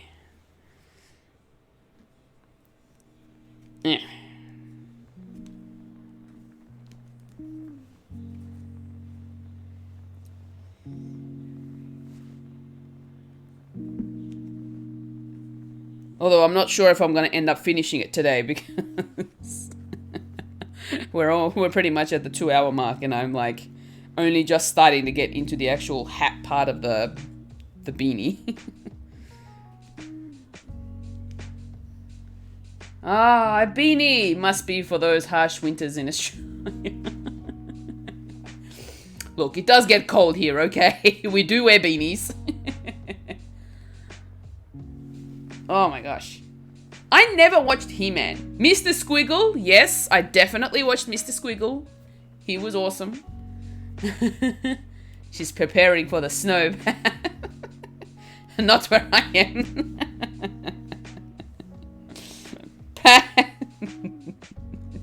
Shush.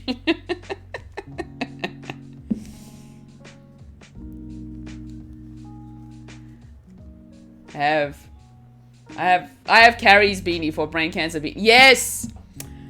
I don't think I got a chance to buy one, but those beanies looked really cool. I like them. And I'm so glad that she raised a lot of money for the cause. Meh.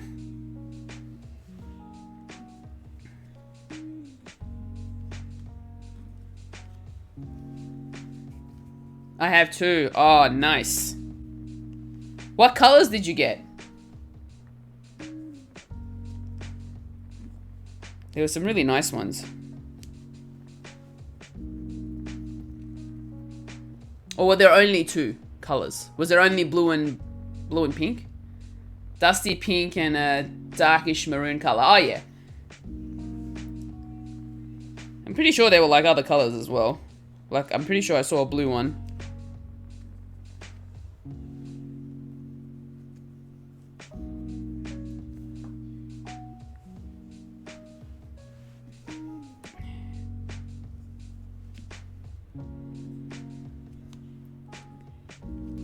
Alright, so I'm almost done with row 1, which is... This is proving to be... taking a little bit longer than I thought it would.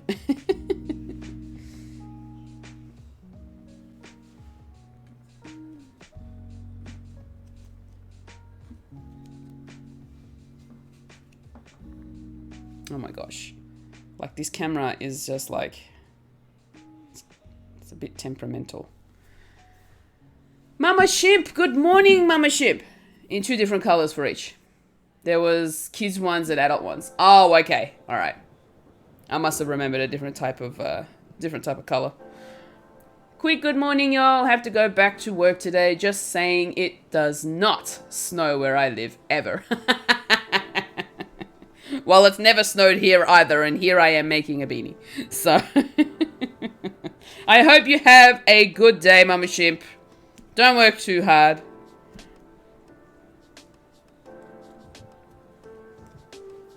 But if you do work hard, you'll definitely reap the benefits. I hope. The dolphins would not like that.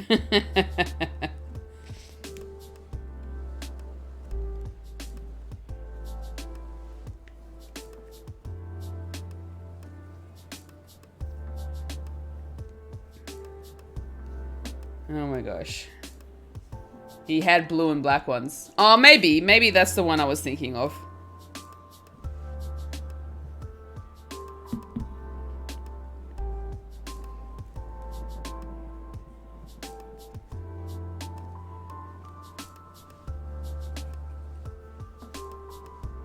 Alright, so that's row 1 complete. 11 more to go. Before I can even continue with the other part, which is going to be decreasing.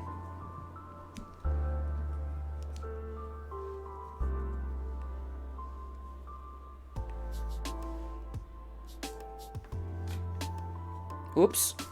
I pushed the button with my loom.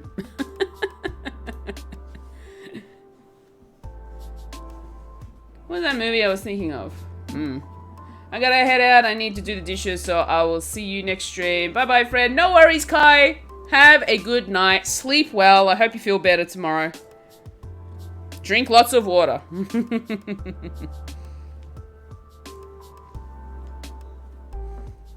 I will have it on. I will leave it on lurk. Check in with y'all later. Have a wonderful day. And a more satisfying day, y'all. Thank you, Mama Shin, for the lurk. And thank you, Kai, for the hydrate.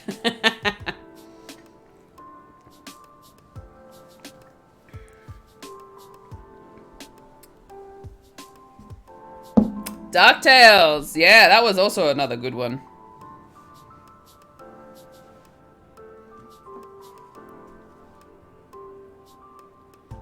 I think I love the DuckTales movie. The one where they get the genie from the lamp. DuckTales, ooh!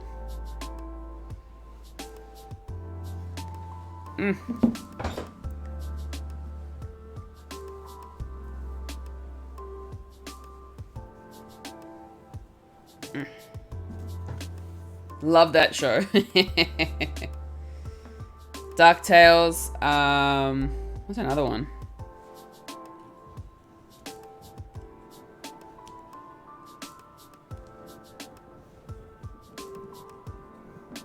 Love the remake too. Oh, I haven't actually seen the remake.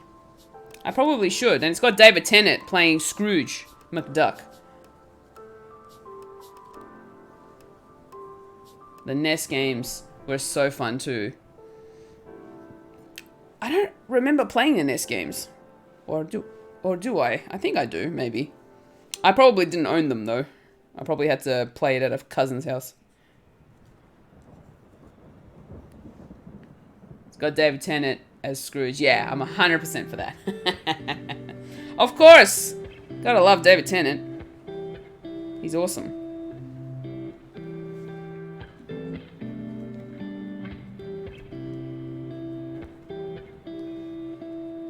That's Goofy. That's not Scrooge. That's Goofy, Andrew.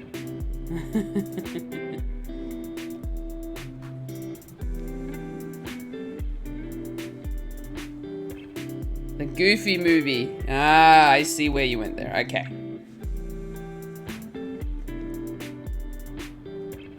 I think I've only seen the Goofy movie once in my life.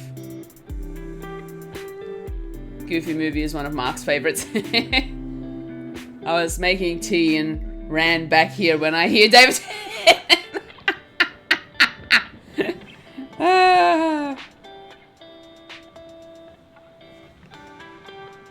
David Tennant? Wait, don't talk without me.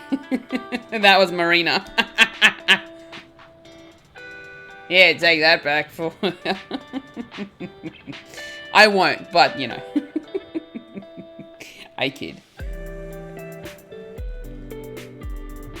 Alright. Well, I'm like, I'm here, I'm here.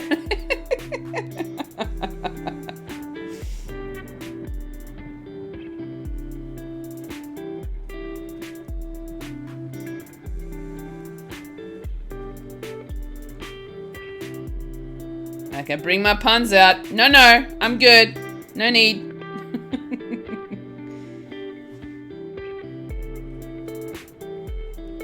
Ooh, threats.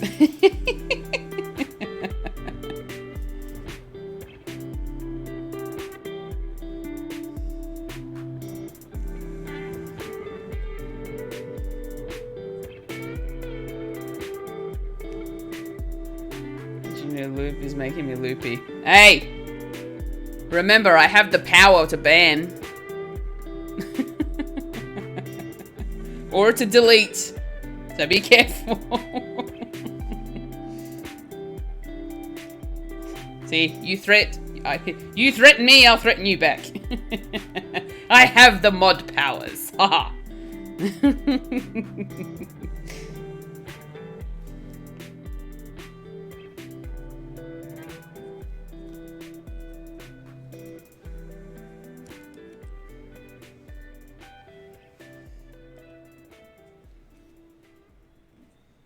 Ooh, alright, so we're into the dark grey. I have the Hulk. You do not have the Hulk. Unless you mean in the tense of me being Loki and you being the Avengers.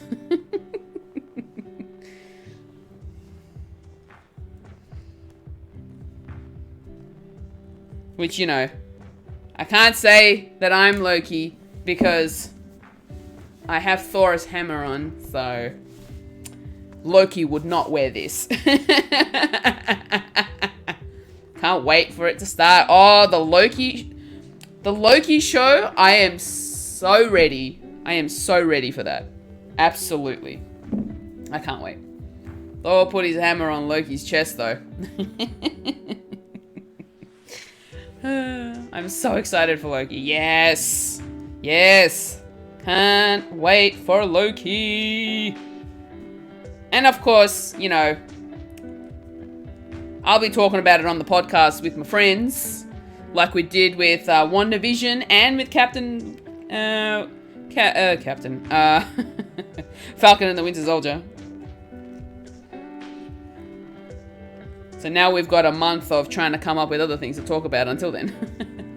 It's gonna be so good, yes! Gonna be amazing. I cannot wait. No! No! Oh no. No, no, no, no, no. No! Get that loop back on. Get on. There you go. Alright, cool. We're good, we're good. Who here has seen Shadow and Bone? What is Shadow and Bone? I have not. I haven't watched Winter Soldier yet. Oh, Pat! You need to. It's only 6 episodes. It's so good.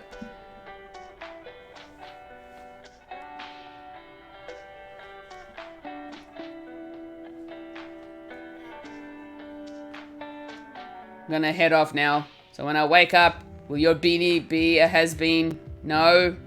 I don't even know if it'll be a complete bean. It'll be an incomplete beanie. I don't know how long I'm gonna be able to keep this up. But have a good night. Thank you so much for being here, Andrew. Hope you have a good day tomorrow. Enjoy the rest of your week.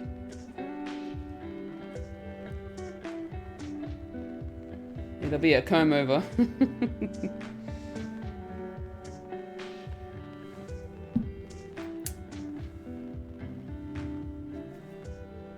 It's on Netflix. It's from a book. Oh, okay. Might have to look into that one.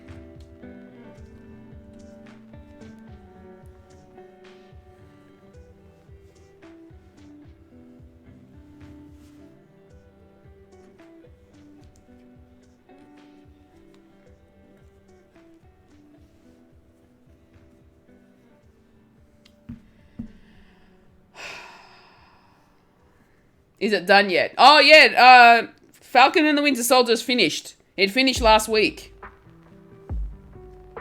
Not the weekend just passed, the week before.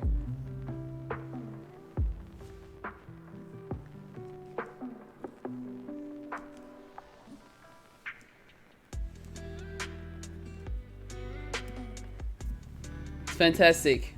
I now measure all books to the TV shows against this series now.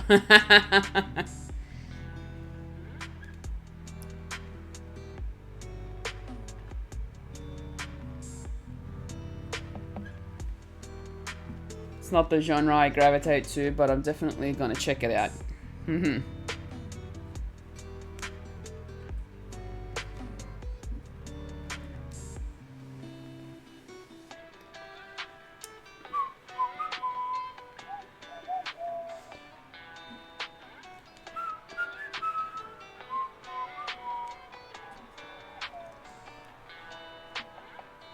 Perfect. I hate waiting for each episode. But that's what makes it good. The anticipation for the next episode. It's so good to have it like that. I feel like it's a good way to watch it. Hey!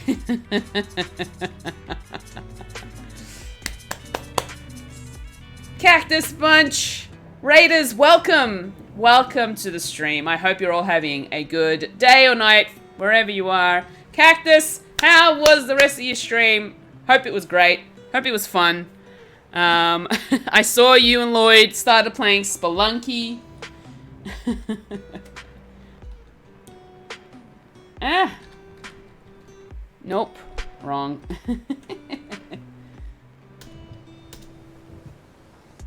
Guys, go check out the Cactus Bunch. He is awesome. He's a lot of fun. Nez! Nez, welcome to the stream. I hope you're doing well. Speaking of good, this looks amazing, Fuji. What are you making? Lloyd, I am making a beanie with the loom. That's the brim. We are now on to the actual hat part of the beanie. Hello, welcome Raiders. Welcome, welcome. While you're all here, I am going to chuck on my raid video and I will be back with you in one moment. Please enjoy. I'm gonna chuck this on pause for a second. And here we go. I hope. No? Wait, nope, hold on. It's not working. Come on. Why? Why is this happening to me? Okay. Hold on. I've got it. There we go.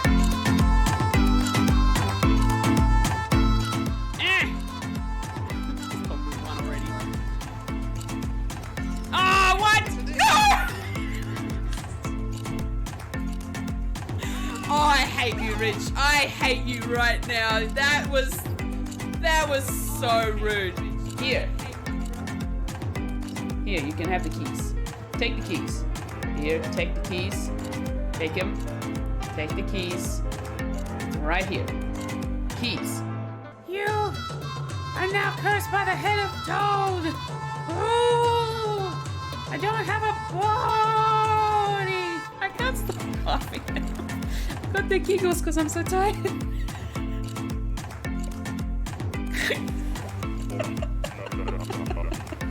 Alright, here we go, here we go. This is where we're gonna make him spit out his tea.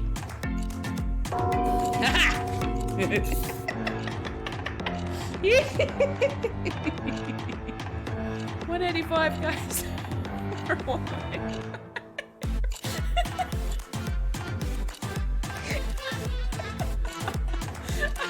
I'm so close to crying right now.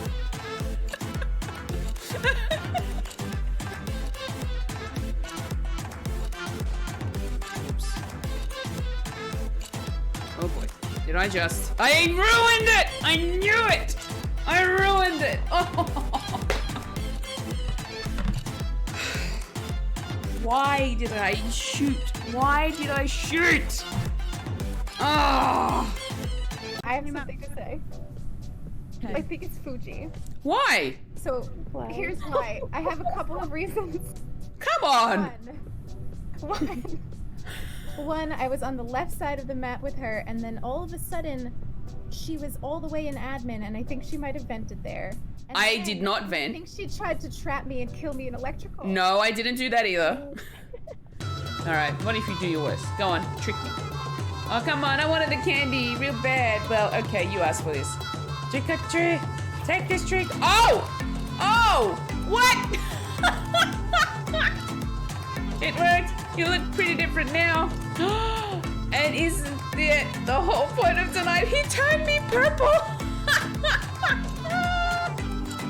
Oh, wait, no. Oh, here we go. All right, I need to jump on a Ferris wheel. Or do I? Oh, yes. Aha! I am on the Ferris wheel. Whoa. Man, it's a good thing I ain't afraid of heights. Ah, no! No!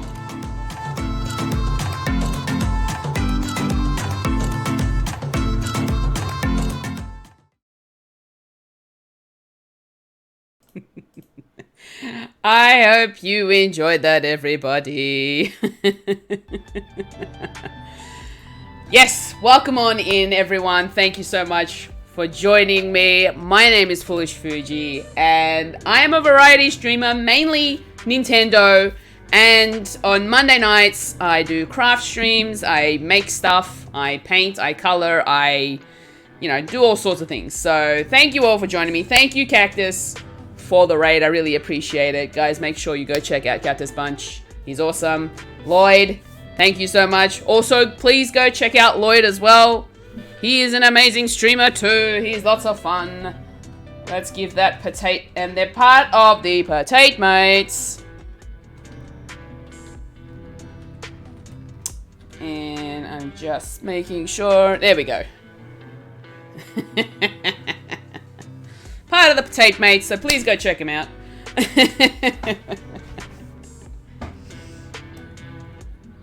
I got to go to bed, however. All good. No worries, Keck and Lloyd. I really appreciate you being here. Thank you so much. I hope to catch you soon. Have a good night, boys. Enjoy the rest of your stream. Thank you. Thank you very much. Ah! And I just dropped my ball of yarn.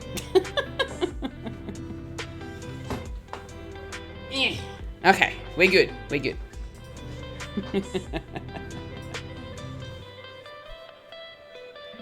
Whew. All right.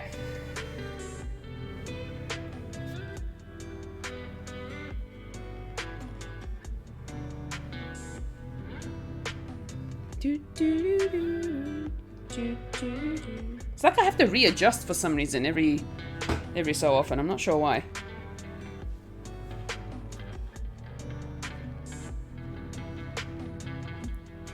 We may end up having to finish this off next week, depending on how quickly I can get through these rows.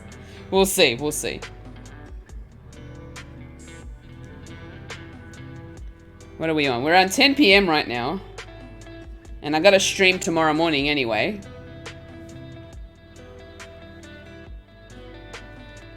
So I don't want to be too late. So maybe another hour.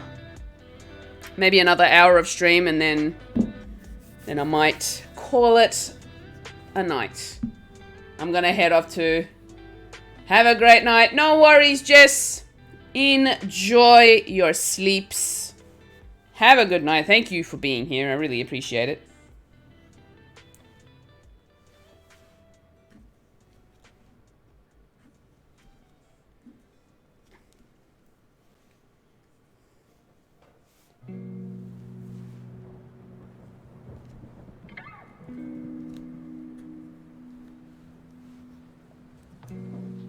Good night, Jess.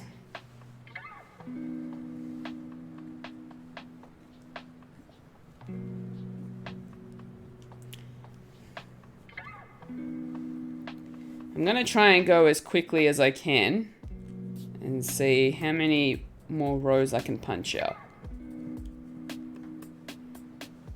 Oh, I dropped my ball again.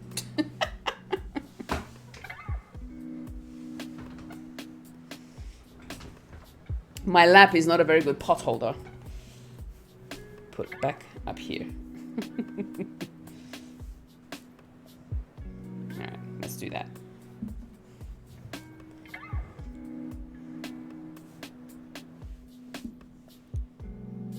Alright. Alright.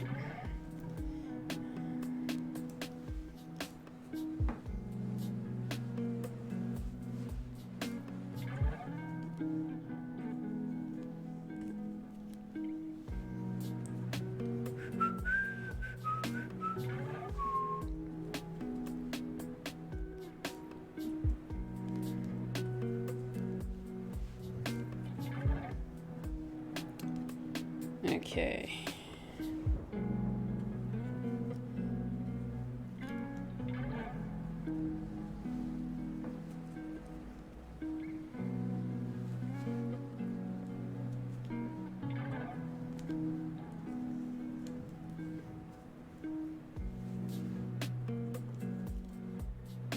I think it's because I'm going back one peg. It's a little bit slower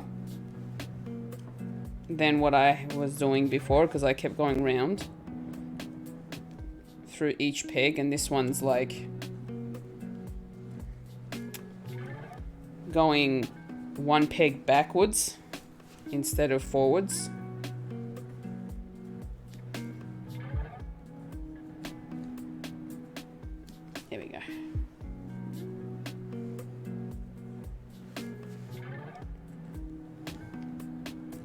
as simple as loom knitting is, it does take a bit of patience.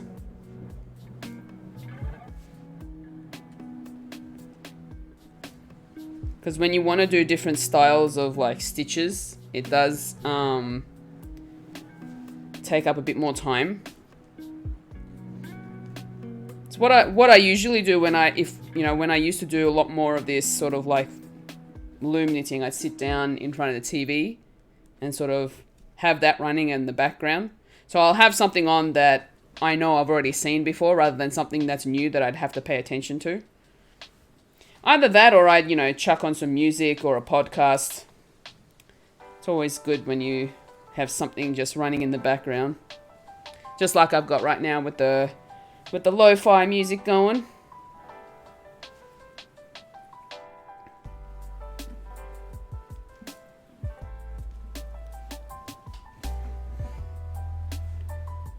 True, but on the plus side, don't have to worry about 2 needles. That is also true.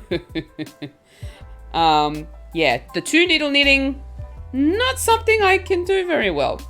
And I've already talked about this before.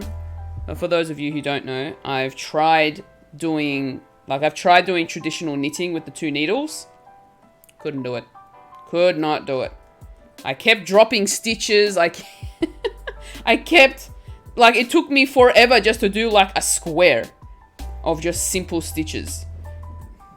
Like a simple knit and purl. And it just took me forever. And then to find out that I had skipped, that I had dropped the stitch. Not to mention that I had gone from one row, gotten halfway through a row, and then gone up into the next row. Like... It was so uneven. It just, so frustrating. I'm really considering loom knitting. I have it on my list, and when next winter comes and I still want it, I'll try it. It's definitely worth a go.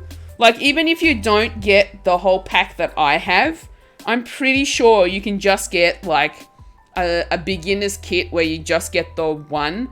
But I feel like the kits that I've seen at Spotlight especially, they have the rectangular looms, which is essentially the same thing, but in that instance you can make like really good sort of like, you can make scarves and just go straight down.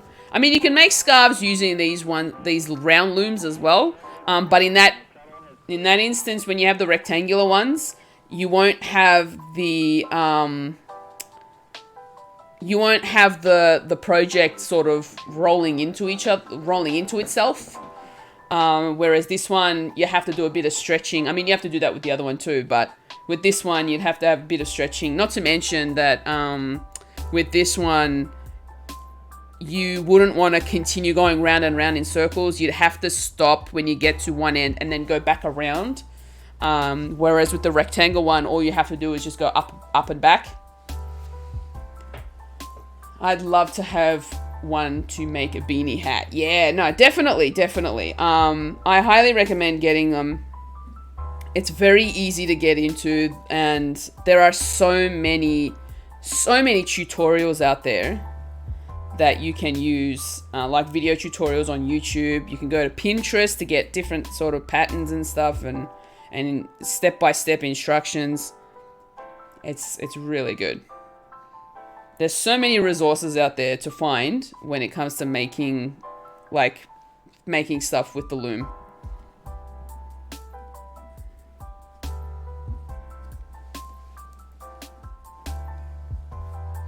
I'm pretty sure, because I've made the cowl. I've also made a tubular scarf using the small loom. So with the little blue loom that I have, I made a tube scarf out of that. So it was literally like having a scarf that was two layers of thickness. And it was still pretty cool. But that was me when I first started learning how to use the loom. So that was just like me practicing how to use it. And yeah, it's very easy. Very, very easy.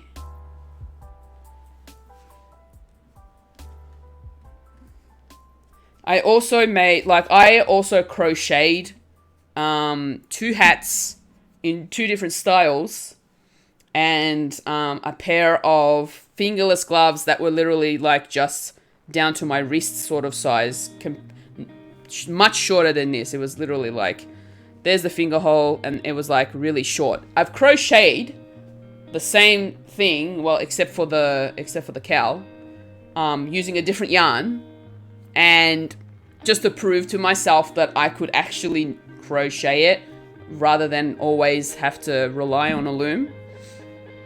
And that was also really easy to do as well, but it does get a little tricky sometimes because when you're crocheting, it's a lot of, like, this is repetitive movements as well.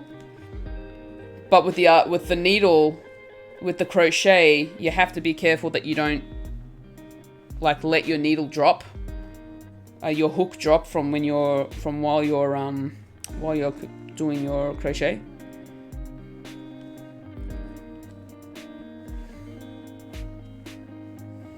I think crochet is a little bit more labor intensive, in my opinion. Only just because of the fact that you're doing this a lot, and so your wrist starts to get really sore after a while. This one's not so bad because, you know, you can drop the loom and, like, all you're not doing too much of the wrist movement. It's literally just bringing it up. Yeah, I can see that happening. Yeah. And I think that's why a lot of people that do crochet get carpal tunnel in their wrist. Or just, you know, bad arthritis. Which I feel like that's what's going to happen to me at some point when I age.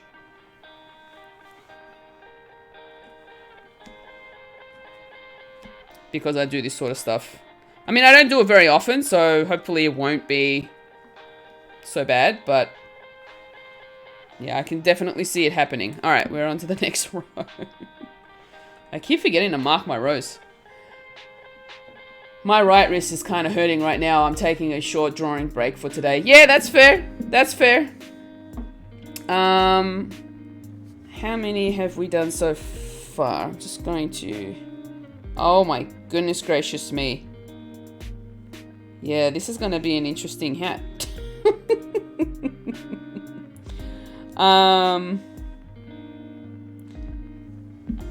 Ash! Oh my god, I'm up for a craft stream. Yay! Hello, Ash. Welcome. Good morning to you. How are you? Hope you're well. Hope you slept well.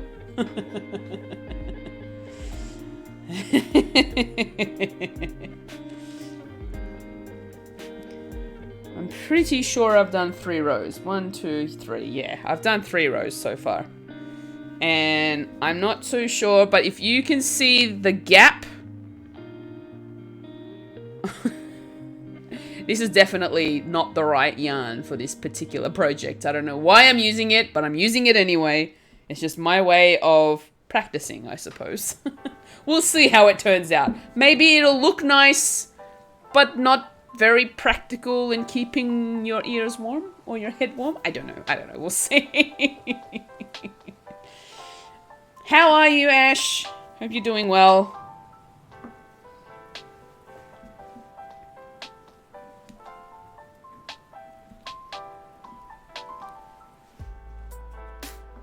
I'm sure it'll look wonderful. Thank you, Ash. Just make 2 of these and you're good. Double layers. That's true. I could do that. But I think the next time what I'm going to do, I've got a different type of yarn, which I feel like is the yarn I should have used, to be honest. But, yeah. I don't know. We'll see. We'll see how we go. Good. Finally getting back on track with my sleep. Yay! How is your how is you this evening? I am good. Just chilling, doing the knitting. Knit and chill.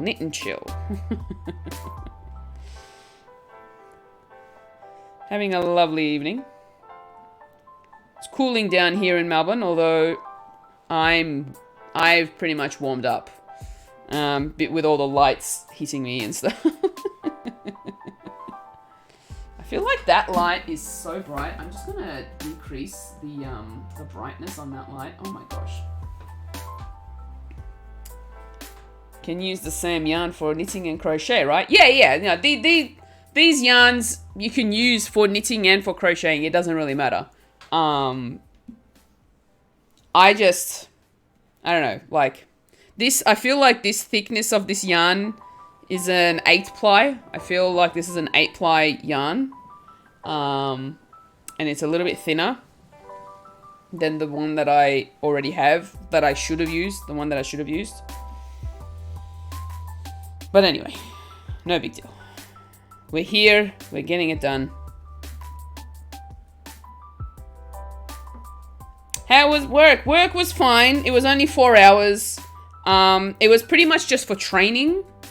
To learn the things I need to learn for when my coordinator is away on leave. Just so that I don't have to bug her so much. Oh man, I just saw the mailman, but he's not walking towards my door. Where's Marina's mail?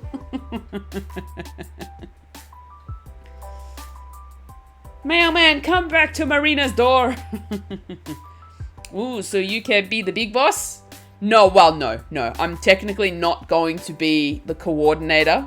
I'm literally just going to be still the same position that I'm in, but I'm just going to have more knowledge on what I need to do while I'm there, when it comes to dealing with certain things that customers will probably ask. So, my mum said she sent a package, so I'm waiting. Oh. Where? Mailman! Bring her mother's package. Oh, well, big boss one day. Well, I don't know. We'll see.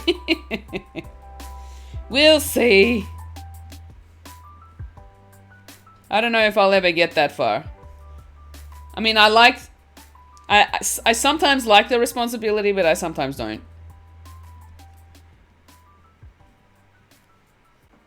Most of the time, I don't like that responsibility.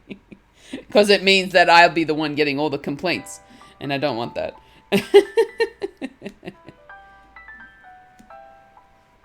That's understandable, yeah.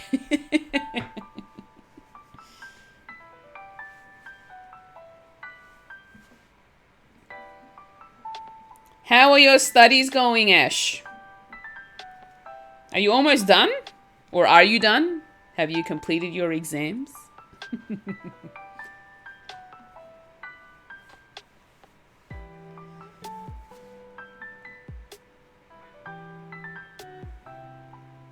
Did I just keep going and not count the row? Holy crap. Hold on. What did I do?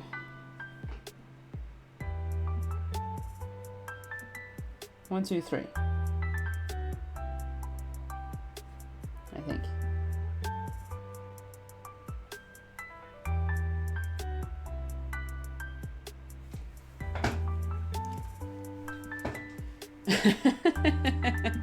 Oh, I finished my second semester and I'm onto my internship on May 17. So then that's for 11 weeks and then I'm finally graduated. Yay! Wonderful news. You're so close.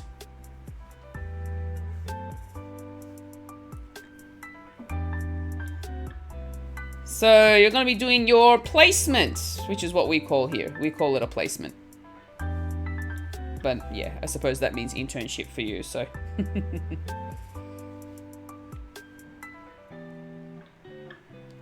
That's exciting. Very exciting news. No, don't do that. Oh my gosh. Meh.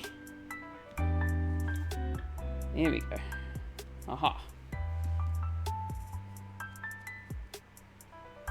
Oh, cool. Yeah, it's basically you work for free. Yeah, exactly. Yeah, that's what we do for our placement.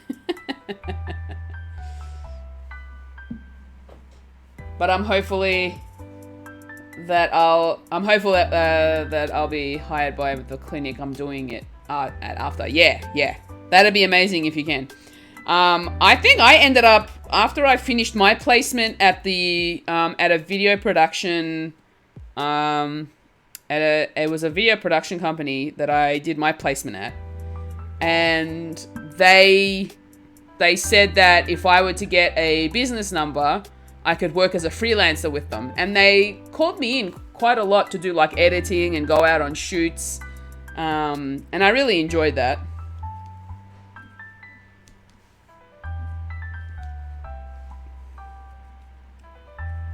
I mean, freelancing isn't really what I wanted to do, but in the industry that I started working in, freelancing was all I could do really to sort of begin with.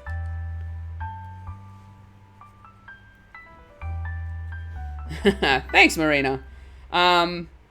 They were pretty much it's one of those small businesses.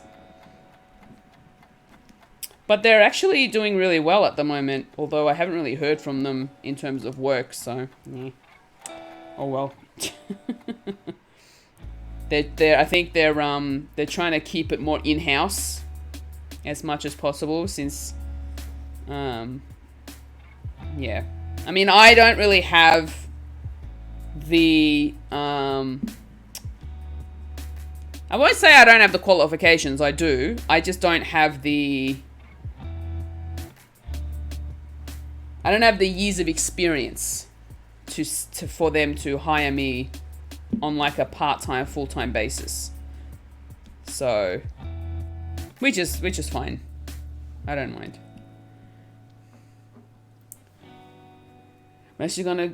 I'm actually gonna be done with work in 2 weeks. Yay, Marina, exciting.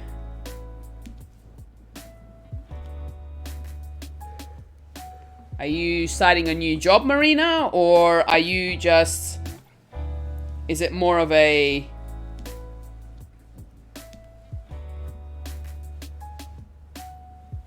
You're gonna try something different? That's the thing I hear all the time, but it's like, how are you going to get experience if you can't get hired? Exactly, Ash. My thoughts exactly. Like that, so the company that I did my placement with that also hired me as a freelancer for them, they were nice enough to say, look, we'll give you some work and we'll train you up so that you can do the work the way that we do it, so that we can call you in more often, which was really nice of them. And I really appreciate it. But yeah. After a while, I feel like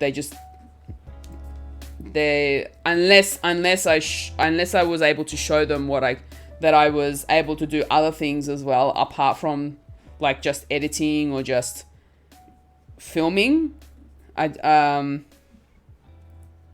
didn't really have much of a use for me afterwards, because they could get, so the business owner has like their dad as part of their business, because their dad is a lighting expert. So he does a lot of the, like when it comes to like photography and filmography, he's good with setting up the lights for that sort of stuff. So he doesn't have to worry about hiring anyone for that. He's learnt a lot from his dad as well, which is really cool. But yeah, like, it's a shame that I can't get more work from them, but it's understandable that their needs change over time when their business grows. And when their business grows, they can afford to hire, they can afford to hire other freelancers that have more experience. I only got this job because I needed to make new friends living in Netherlands, but I didn't make any through work. I'm not really enjoying it, and I work overtime a lot. I'm on contract and just decided to not renew it this time. No, that's fair enough. That is absolutely fair enough. Good on you, Marina. Like what Ash just said, like, honestly. Do you, pretty much. Whatever works for you, you do that. And I totally understand the need to move on from a job that just isn't working for you. After 12 years of doing security myself, I've pretty much decided that, I decided when I got the renewal form for my security license last year that I wouldn't renew it.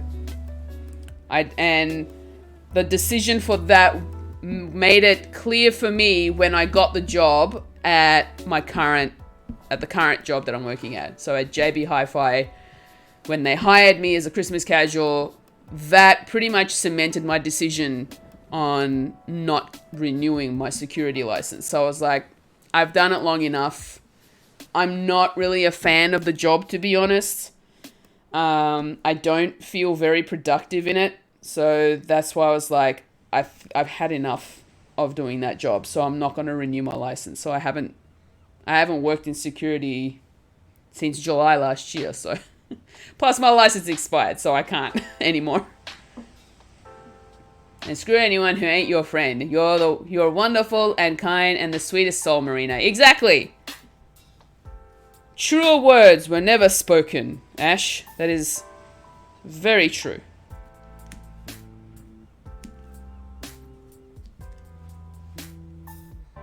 They don't deserve to be your friend.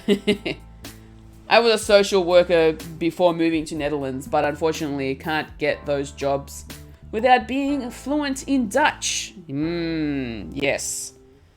How is your Dutch, by the way? Are you really good at it? Are you a lot better at it now? That's a long time. Yeah. 12 years is very long time. Very, very long time. Meant every word. Even though we haven't met in person, I can tell you are a wonderful person. 100%. Definitely.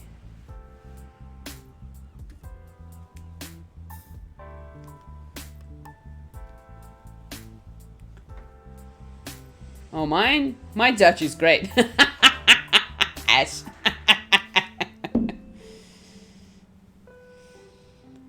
You'd think that I'd know some Dutch myself, but I haven't really spoken to my relatives that live in the Netherlands, and yeah. Even if I ever did, or when I did, I'd be speaking Turkish to them, so.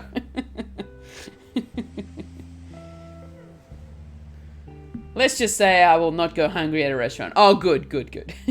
But really, my Dutch is okay. I'm stubborn and don't like to learn when I have to, but I'm self-learning still. Marina. Yeah, that's the thing. When you move to a country where you have to learn the language in order to get work, in order to get by with life, it's difficult. And sometimes you really can't be bothered with it, but as long as you're able to get by with the Dutch that you have, then that's fine. I think for me, I'd love to be able to learn Japanese, but I want to go to Japan to do that. Made it to the next row, although I feel like I may have already done like 5 rows, I feel. Like, I'm not sure. I could be wrong. 2, 3, 4, and I feel like I may have dropped a stitch or something here. My gosh, that looks terrible. What is going on there? It might just be the way that I'm looking at it. Oh, that doesn't look like it's been knitted through. That's interesting. Oh well. Hey, been lurking and heard you. So for those of you who don't know, Naya is Australian and he works and lives in Japan. So I kind of wish I was him right now.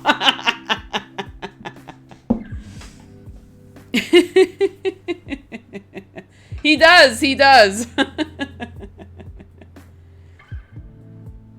It's tough. I had to learn German for a year and I did it 5 times a day. Then when we moved to Netherlands, my brain is all jumbled. That's why I'm having such a hard time. Nah, that's fair enough. Because you've gone from one language to another, which kind of sucks. I should really start learning Japanese and Korean and Chinese. As most jobs can also be done in those countries. Exactly. What did you write, Naya? It's real tough. Do I need to go to Google Translate for that? I think I do. I mean, I'm pretty sure you'll tell me what it means. Hold on. Google Translate for me. Detect the language to English. It's okay, yeah, all right. Literally, it's real tough. It's still really hard.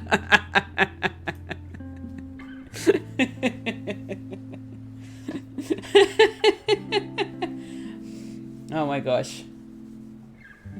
Only because my husband is German. Don't think I would otherwise. But also, please take me to Canada. Hey, Murdermus!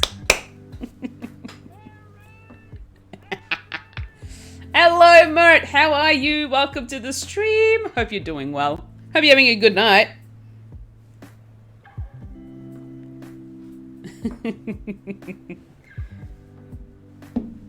I think we've had four out of the 6 potato mates have come through the stream.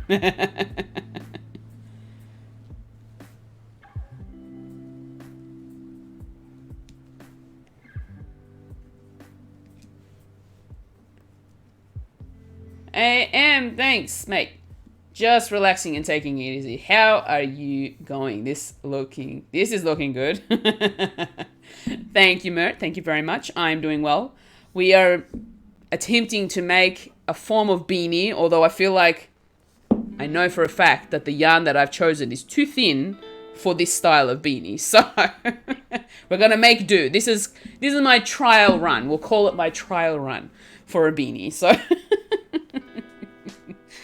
the next one, I'll have chunkier yarn. So, summer beanie. Hey, there you go. New market. The Aussie beanie. The Aussie summer beanie. There we go. Not suitable for Canadian weather.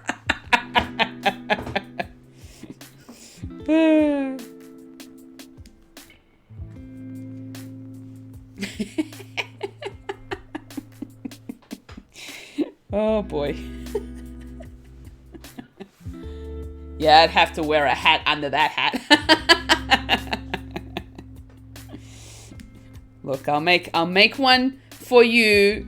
I'll make one for you, Ash, and it'll be a lot more chunkier. It'll be nice and thick. Spark, taking notes.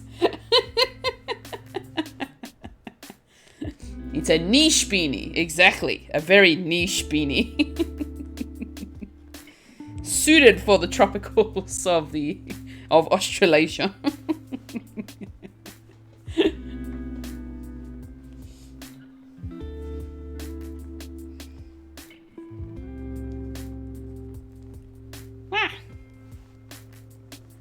My hat needs to be thin as it is always hot here. Ah, Spark! Where are you? Where are you in the world? For it to be always warm.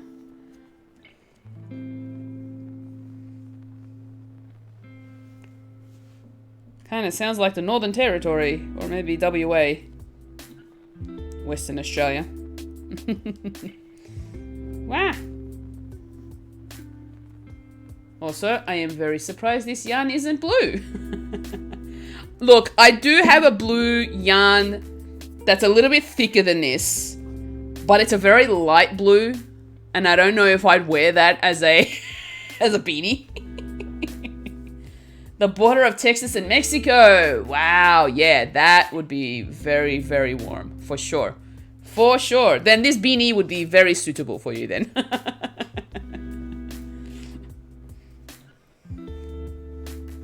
Just keeping it practical.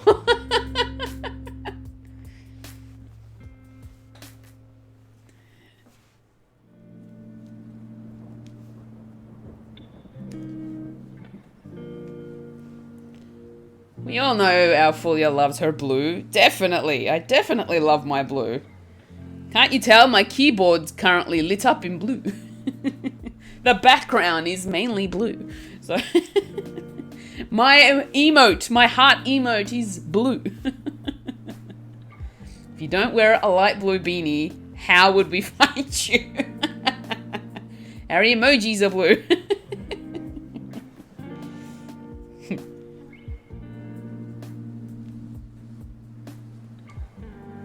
Just be glad that I'm not blue myself in terms of emotional, but also in terms of physical color. I don't want to be blue. That means that would mean I'm dead. And we don't want that. We don't want a dead Fuji. A dead blue Fuji. Was gonna say Smurf.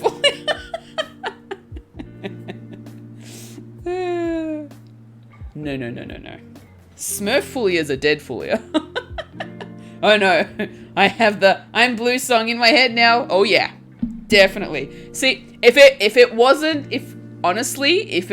for the DMCA, I would totally use that as like one of my alerts for something.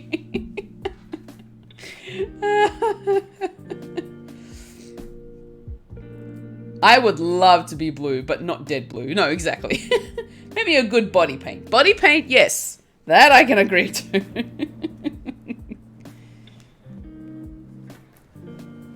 Oh my god, would be perfect. Yeah, exactly. Exactly. Like if I was able, if I could, I'd make the raid music I'm blue. That would be awesome. And then I'd have the like a little clip, like a GIF of the blue aliens from the video clip. Have you ever had blue in your hair? That'd be neat. I've had my. Oh, damn it! I'll sign a petition. Yes, the raid music. So to answer your question, Ash, a long time ago, I believe, probably when I was in my late teens, maybe early 20s. I colored my hair. Actually, no. I was 14. I remember this so well. I was either 14 or 15 years old. And I had colored my hair on a week where I had the flu. Well, I had my mum color my hair the week that I had the flu. And that age, I know. So I had the flu. I couldn't go to school because I was sick. So mum colored my hair for me, and it was a black blue. So it was black hair dye with blue tint through it, so that when the light reflected off my hair, you could see the blue sort of hue coming through. Or when you're outside in the sun, you'd see the blue sort of like tint, but in low light it just looked black, unfortunately. So I want that hair. Does that work? Blue hair is my dream, but I don't want to remove the thickness of my hair since my hair is black and I would need to bleach it. Spark, I have the same problem. I have really dark brown hair. So if I was to go like a bright blue, I'd need to bleach it too. So I totally understand. I convinced my mum to let me put blonde streaks through my hair. Was bad, Fulia, but yours sounds cute. I had red streaks through my hair that eventually faded to pink, and I did not like it. So I had like this really bright burgundy, like burgundy red, which then ended up becoming pink. And I was like, no, I don't want this color.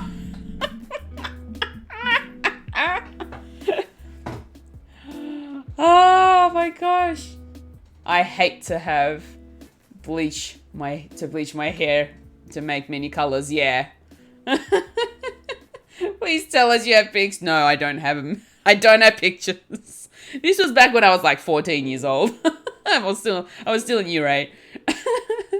That must have been a nightmare. Oh yeah, it was. It was, Pat. And never, Marina. Those will never see the light of day. Fuji, if I may. Yes, Naya.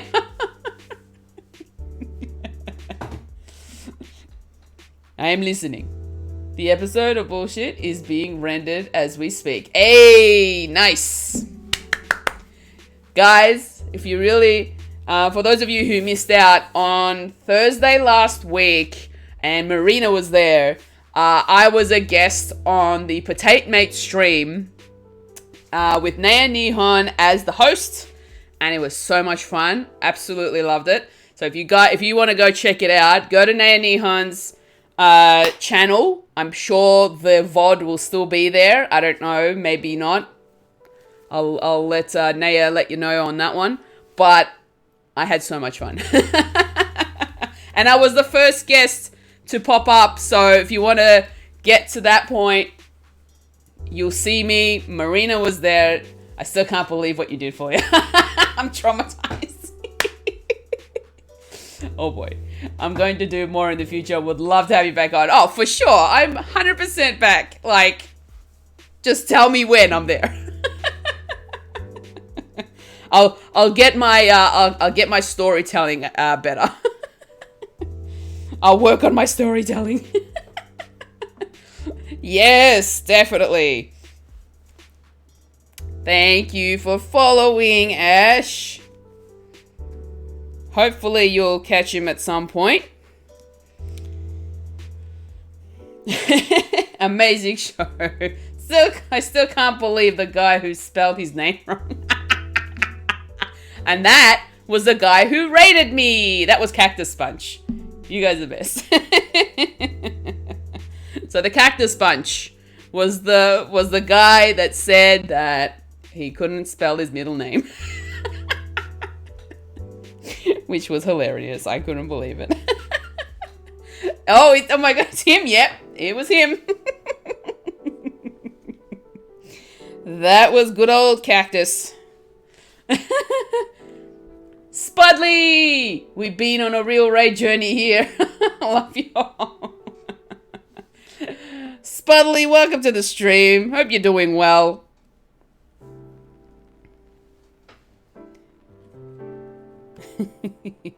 I'm pretty sure you've probably been here since the raid, and I appreciate you sticking around.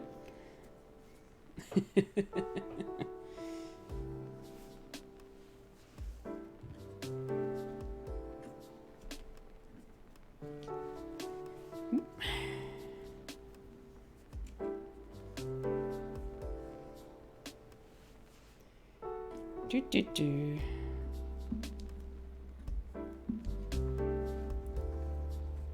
Of course, yay.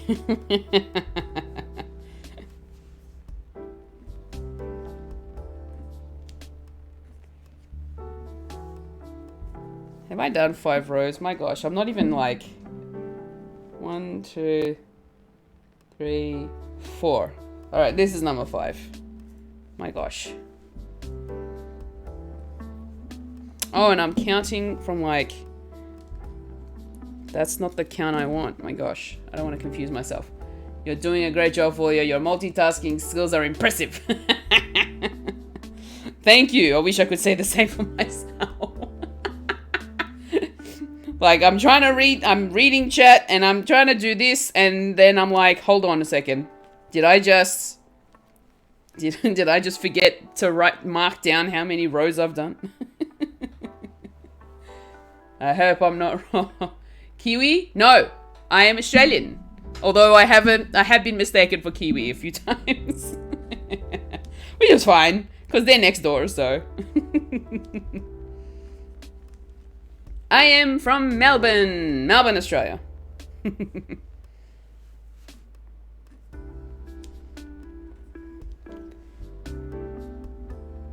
I'm South Aussie born and raised. Hey. Adelaide? Yay, follow! Hey, thank you so much for following, Spud.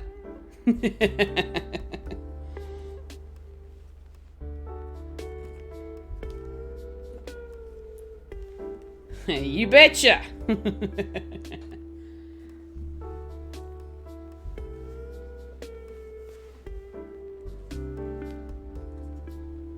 Yeah.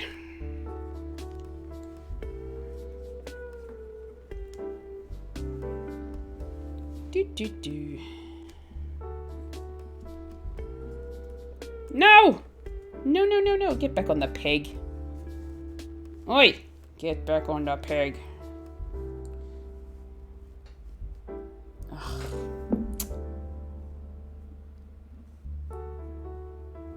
Oh my gosh. There, alright. I almost lost the stitch. It's like, no! Don't you leave me. Damn pegs. It's not the peg, it's the loop. It's the loop that I'm taking off.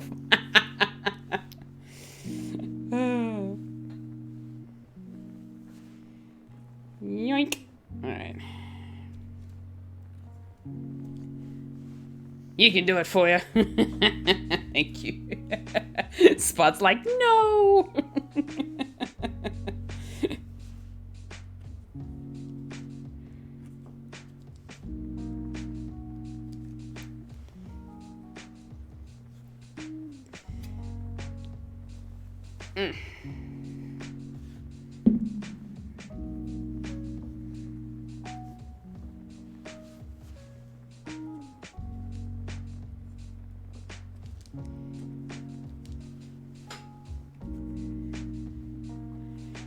Alrighty. Yeah, I'm probably gonna have to finish this off next week. Which I'm sure you guys won't mind. You can do it for ya. I didn't peg you as someone who would give up. Marina, don't you start. Don't you start, Marina.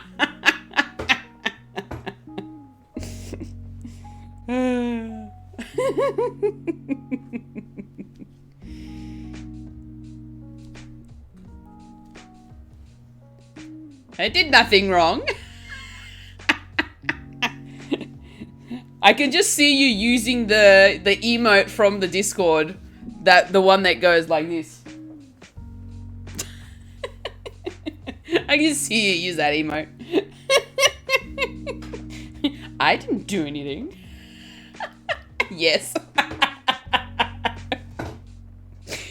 Looking all sus.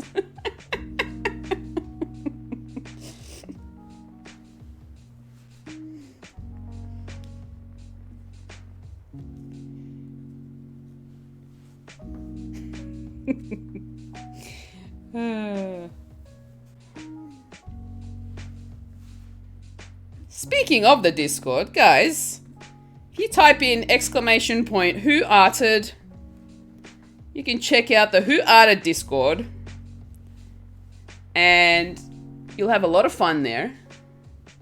It's a very creative space and a very safe space.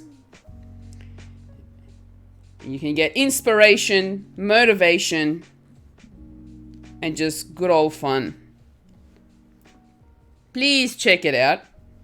If you like to draw, if you like to do paintings, if you like to just do coloring in, bullet journaling, knitting, programming, photography, filming, animations, They've got it all. They've got all the channels for all of your art and craft needs. Go check it out. Be part of the community. Share your love for art and craft like I do. Because the person who created this scene with the cute little pencils and the yarn and the scissors was made by Marina herself. And she is the co-owner of the Who Arted Discord.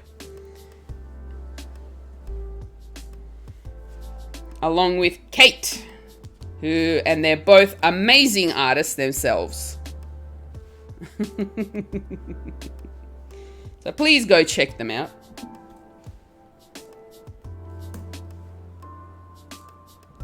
You're welcome, Marina. Of course I'm gonna spruik you. It's the whole point of this stream.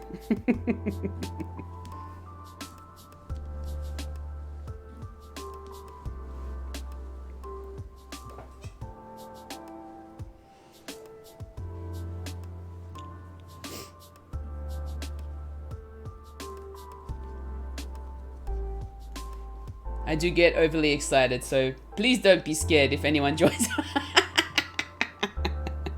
All of the excitement for the new members. All of them.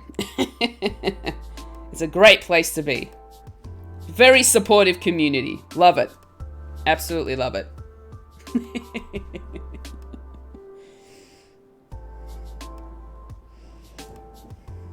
Don't be afraid of Marina. It's all good. We all get excited for new members in the community.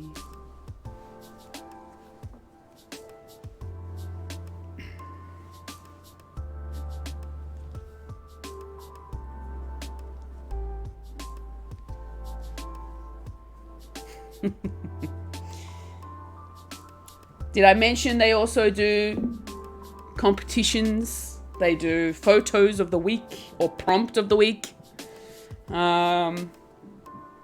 They have an art camp for those of you who are wishing to learn, excuse me, my gosh, wishing to learn how to do something creative. At the moment, Kate is teaching everybody how to draw cartoons, which has been a lot of fun and a great learning experience. Although, I have to be honest, I haven't really been keeping up with my drawings lately, especially since I went away. But I'm hopefully going to get back into that eventually.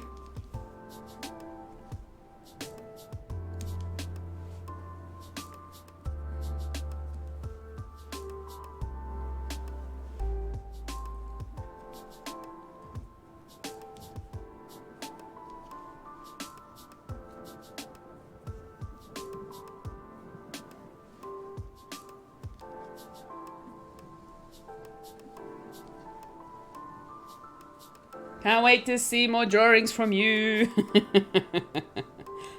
You'll see them when they pop up, trust me. It's been a while though. I do need to go back through everything that's been posted in the art camp and just sort of kind of like relearn, I suppose. I kind of need to relearn all of the things that we've done. Like I think I've got the, like, it may not be perfect, but I've got the face drawing down, like face sort of like facing forward. I do need to at some point figure out how I'm going to be doing all the other movement, like the other positions. And I think Kate's already gotten to that point.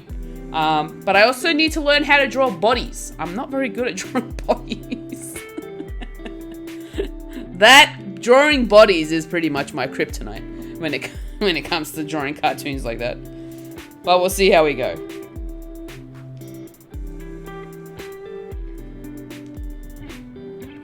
That's my weakness, poses and stuff, still learning. Yeah, exactly.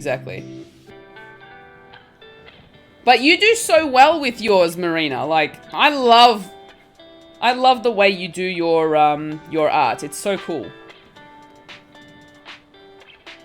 I can draw face, but ask me anything else I can never do. Oh my gosh, Spark. I get it. I totally get it. Like, especially hands. Especially hands. It is like the hardest thing to draw and not make them look weird. I know she has some body gestures planned. Oh, nice.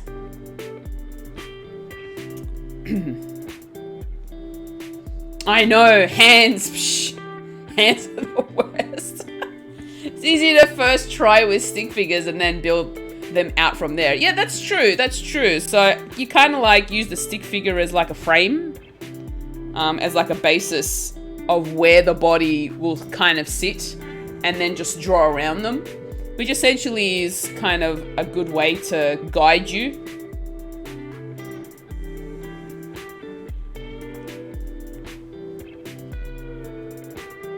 I can only do side hands, but other than that, hands are the worst for me. You know what I tend to do? I tend to just do like just this, like fists, or the Animal Crossing hands where it's just literally a blob round thing. I'm doing knobs as hands. Yeah, exactly what Marina said. I like the Adventure Time style hands, so gonna try that. Looks like we are all hand haters here. Pretty much. And Pat's just like, oh my gosh.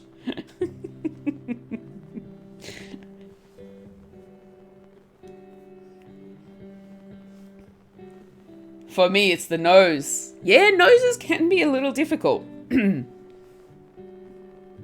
Because there's so many like everyone's nose is different. It always looks so awkward. You know what I just tend to do? I tend to just do like do this. It's like literally like a almost like a 45-degree angle type of like triangle without the back of it. But I just do a straight line and then I curve out a little bit and then I come to like an L. Yeah, exactly. Like an L, just like on an angle. But then it becomes too pointy. So I've learned how to do from watching my mum draw. My mum, surprisingly, like, she's actually a really good drawer. She can draw really well.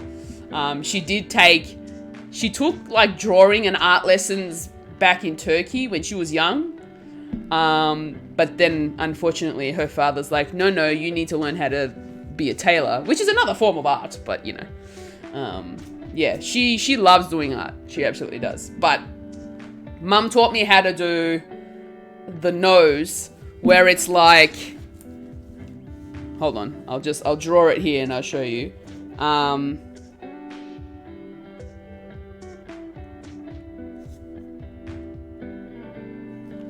Like that. If you can tell. That's kind of like a nose that I've learned how to do because Mum taught me how to do that.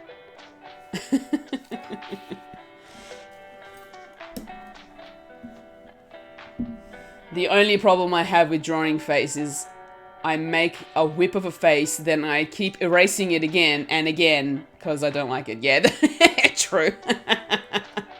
Your mum is just a woman of many talents. I think that's where I get my creativity from, honestly. Most of my creativity comes from my mum because she's very creative herself. Yes, that's actually good. Yeah. So that's kind of like almost a realistic nose, but very cartoony. You do know how to draw a nose. I mean, I know how to draw that nose, but I don't know how to draw other noses.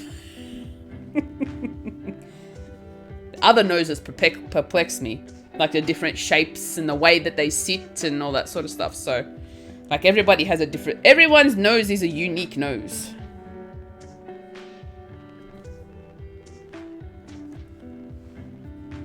May I ask how many languages your mama knows how to speak? Okay. She's multilingual. She can speak Turkish, obviously.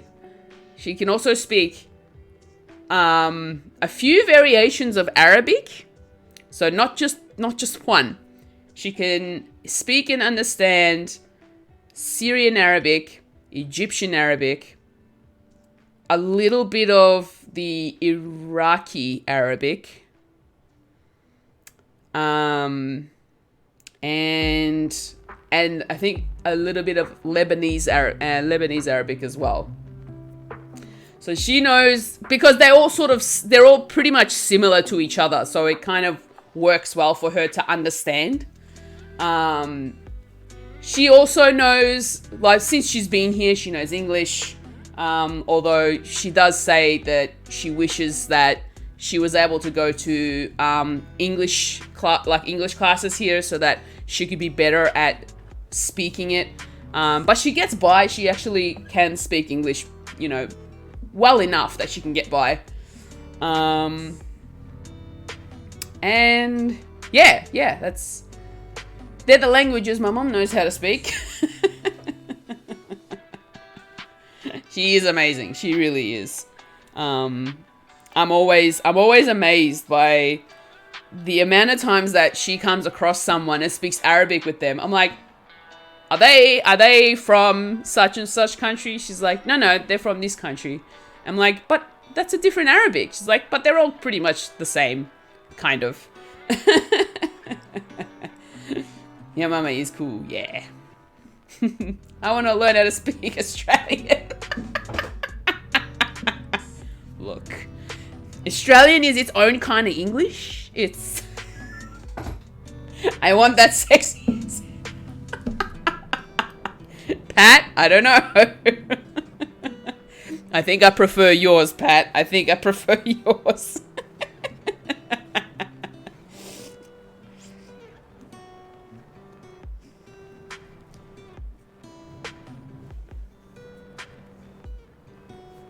Oh my gosh.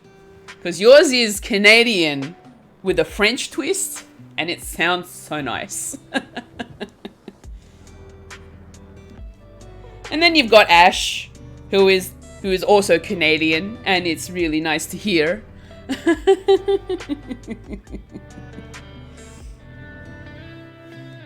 But then you've got so many different accents in America, and I'm just like, I can't keep up with you all.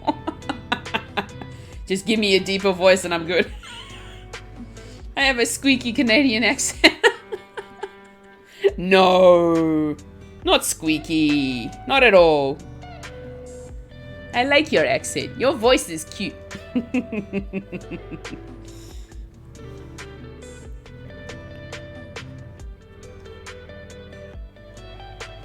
I love that, Ash. Am I almost there? Alright, cool.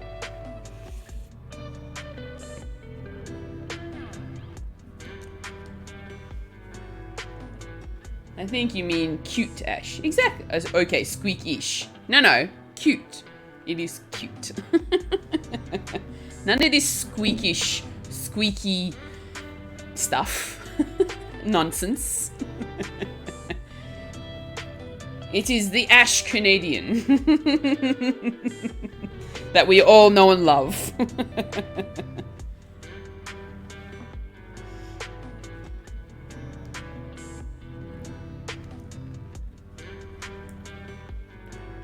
I only have a Spanish, slight Texan, Mexican accent. That would sound really cool.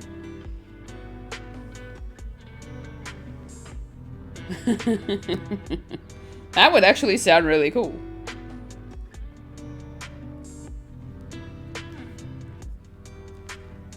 You know what's funny? My dad learnt English in Turkey. And the way that they teach English in Turkey is American. So when my dad came to Australia, he ended up sounding very American when he spoke English. And then living here for so long, he ended up like mashing together. Like, he obviously picked up the Australian accent, but it got mushed together with the American accent, including his Turkish accent, which is very deep.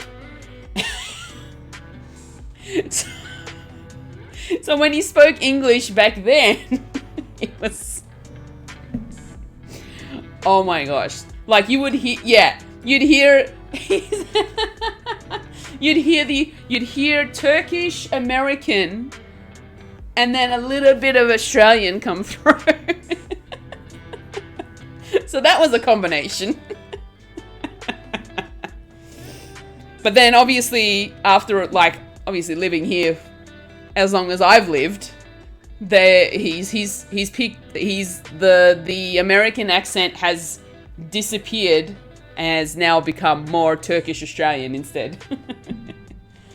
VG, I gotta peace out, my friend. Much love. I'll be in touch. Ciao, everyone. No worries, Naya. Thank you so much for being here. I really appreciate it. I hope you have a good night. Thank you for being here, Naya.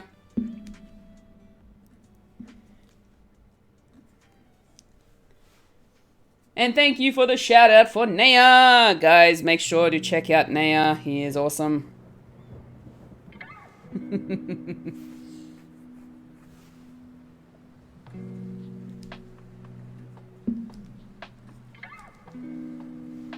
It's such a nice community. Love my community. My community is awesome.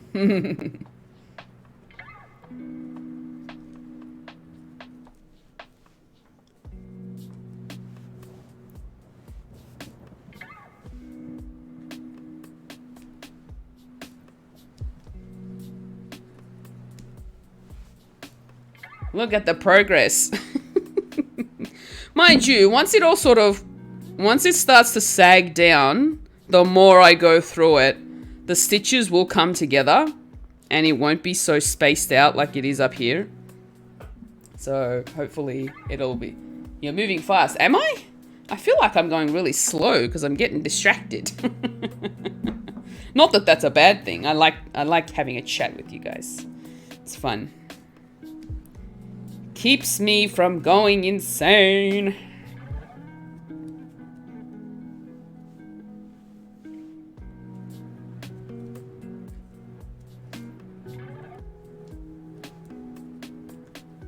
No way, distracted? Feel like we are chatting and then I look over and like, whoa, when did she do so much? No idea what you're talking about.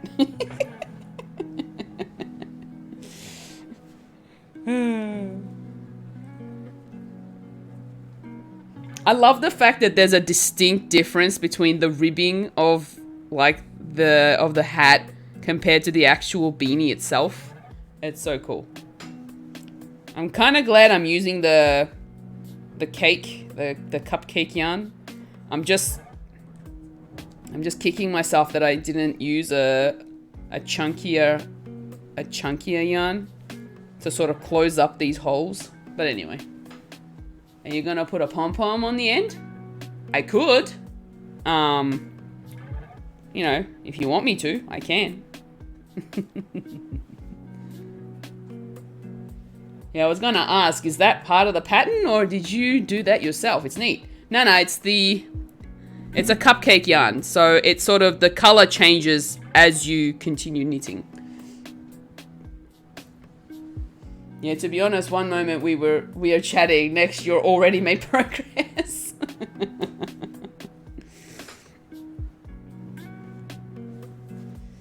It's very... Because you're not really doing anything complicated with this, you're literally just taking loops off and just wrapping and looping. It's really simple.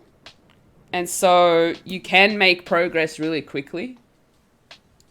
Is that legit what it's called? Cupcake yarn? Yeah, that's how I know it to be. I know it to be a cupcake yarn because there's a brand that is called Cupcake, or like something Caron Cupcake or something like that. But yeah, the cupcake yarns are really cool. Sometimes brands will make the yarn in the shape of a cupcake, and it's really cute. No, not in that spelling, no. Not that Caron. Caron. That Caron. That's what cupcake yarn means. I thought it was the brand, but didn't ask. This looks silly. No, no silliness here. It's so fine. I mean, there's silliness here, but you're not silly for not asking. For asking, it's fine. OMG, Ash. She said it at the start, and I'm here just thinking, okay, it's a brand, I guess. Or maybe she maybe it smells like cupcake. Oh, Marina. Oh, I was going to say, Caron. So Caron. So if I go to Mr. Google, if I look up Caron Cakes, they're not, okay, Caron Cakes, not cupcakes. If I go image,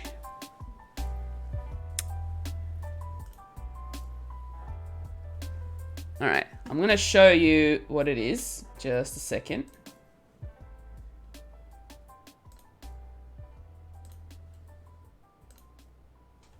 This is a Caron Cake.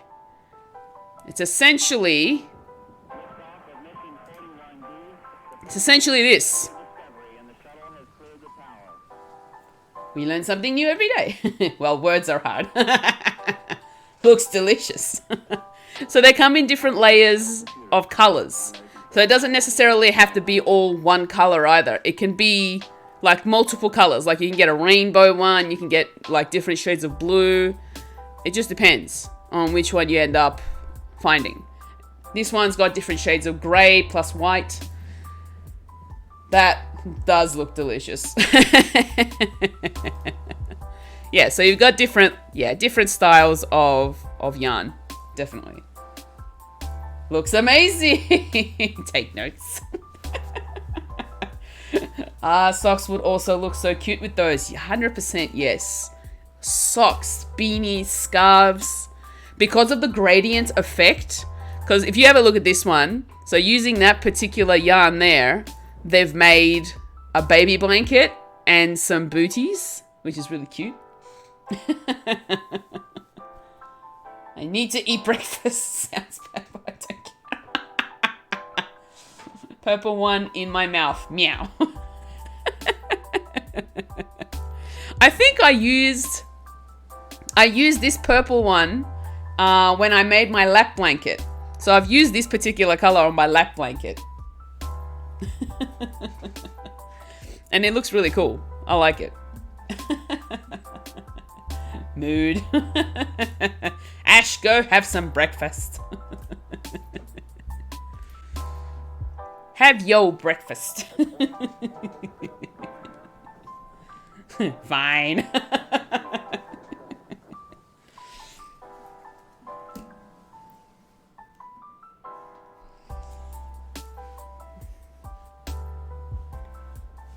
We need you energized for the day.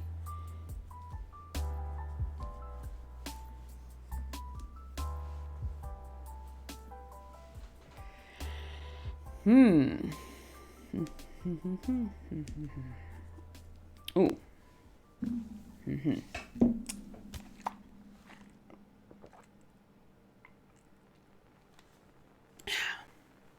I feel like I've been talking so much that I keep forgetting to drink.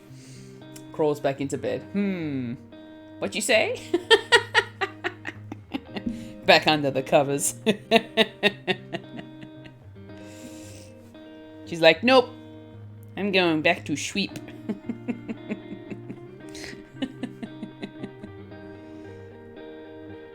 It's warm under here.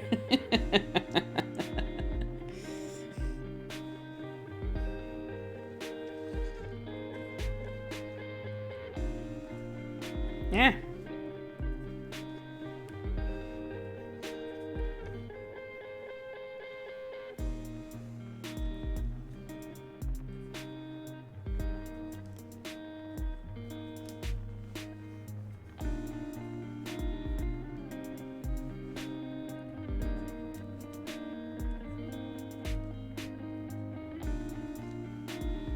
I need to get out from under the covers.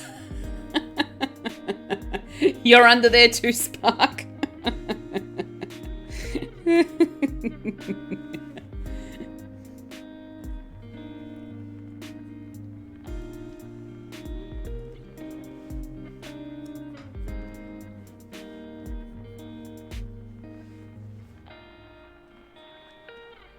Yeah. Oop. That one too. Oh, covers, gang. I got some cereal, so we should be okay now. Okay, good. Good. Cereals. I had cereal for breakfast too. I had Nutri-Grain. I'm not sure if you guys have it over there. What kind of cereal are you having, Ash? Yeah, it's a perfect temperature of warm yet cool. Nice and cozy.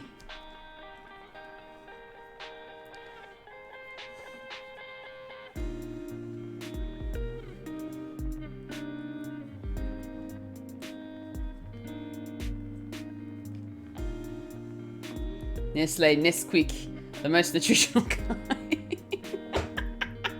That's not cereal, that's a drink. Unless you got the Nesquik cereal, which then I can understand.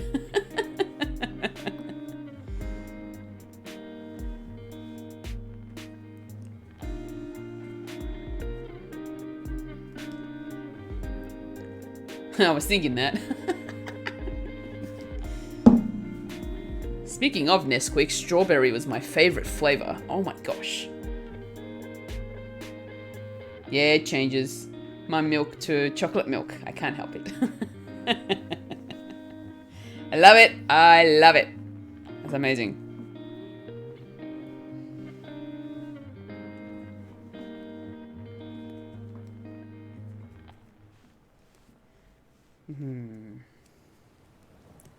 Strawberry Nesquik. I miss that. That was like my favorite go-to milk drink when I was a kid.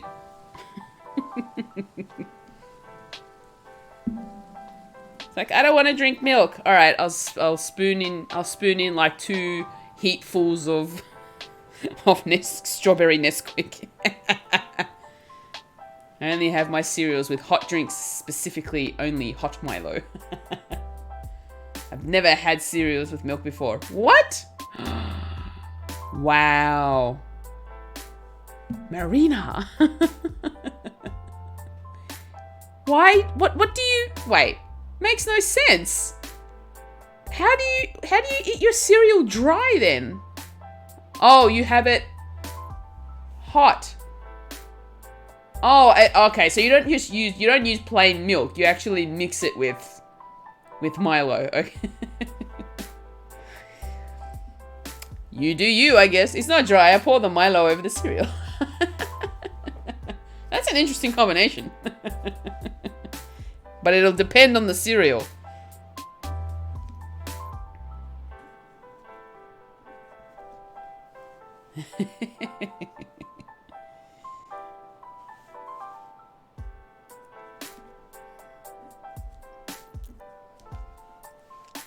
I bet that could be delicious. Oh my god, I love Milo.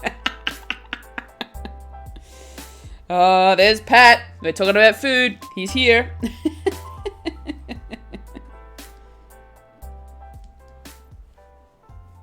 True, only the most nutritional kinds.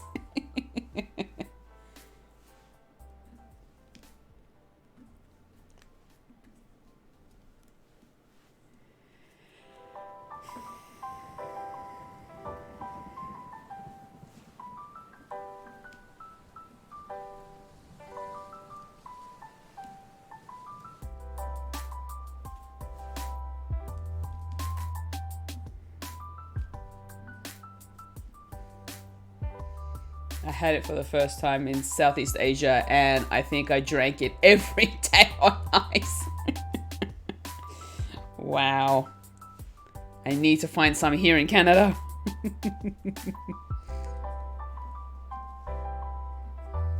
I Is Milo? I feel like Milo's an Australian drink. I feel, or an Australian powdered drink.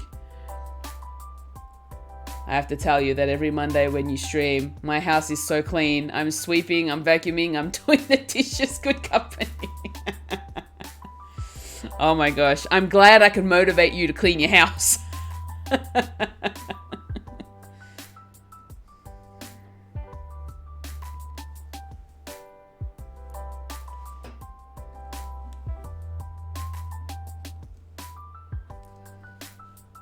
The only reason I know what Milo is because of you all. Never seen it here.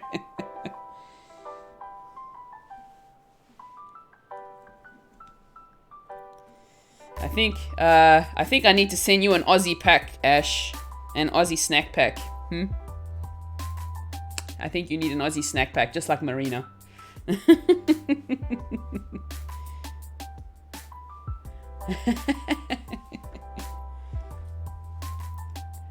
I'd have to check next time I go. I would send a Canadian one back. Yay! Oh, you don't have... I only know the American Milo for their teas and... Yes, Ash, I will contribute. And Pat, I'll send you some Tim Tams. Because I know how much you love Tim Tams.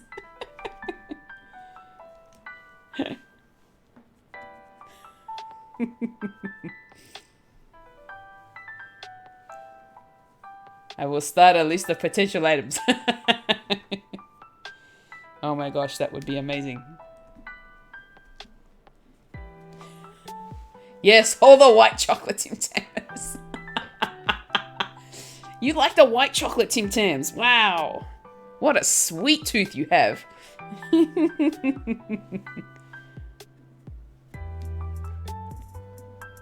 If I can find them, if they still exist, I will send them to you.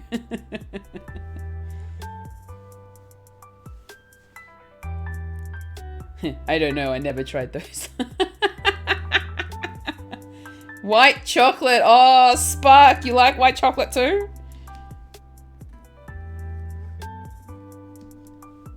Have you guys heard of caramel?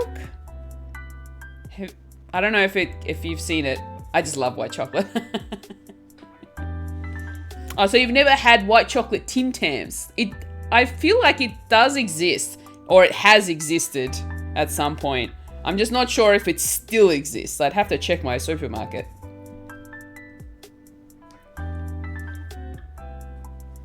Yeah, I love it.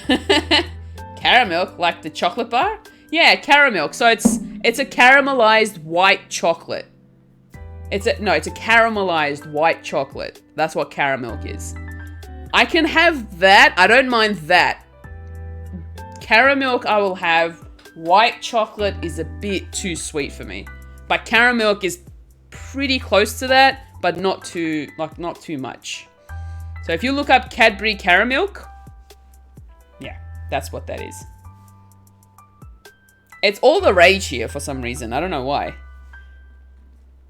At one point, when it was first introduced, everybody went crazy for it, that it sold out so quickly, and then people were trying to sell them for like triple, like 10 times its price on eBay. Yeah, it was so funny.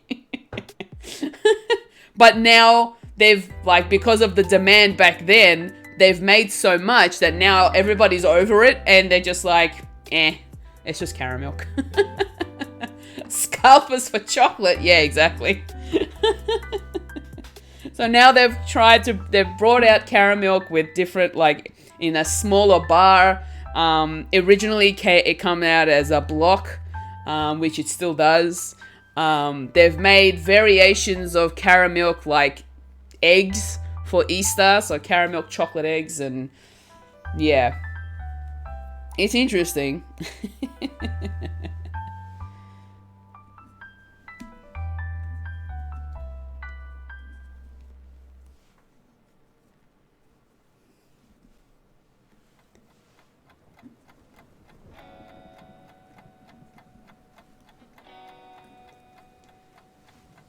Sounds amazing. I mean, I'm not a huge fan of caramel milk. My best friend, however, loves it. She loves it. She's always excited to get caramel milk.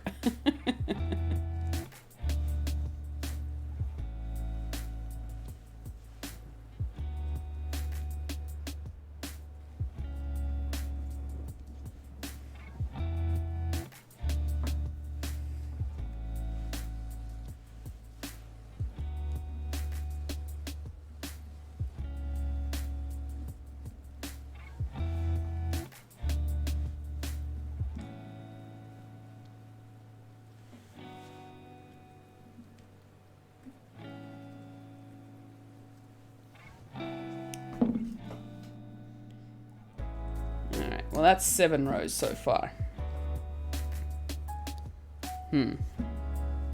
We'll see what happens.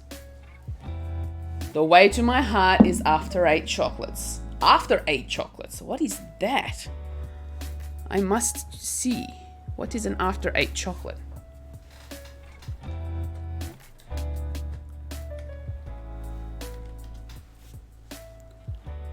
Oh, like Thin Mints.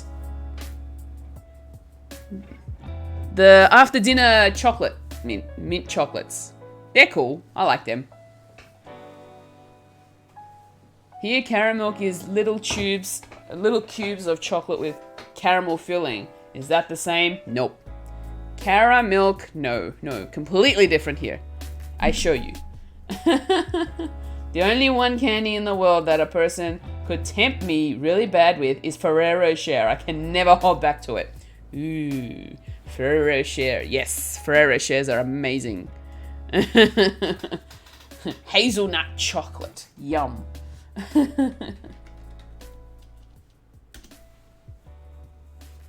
All right.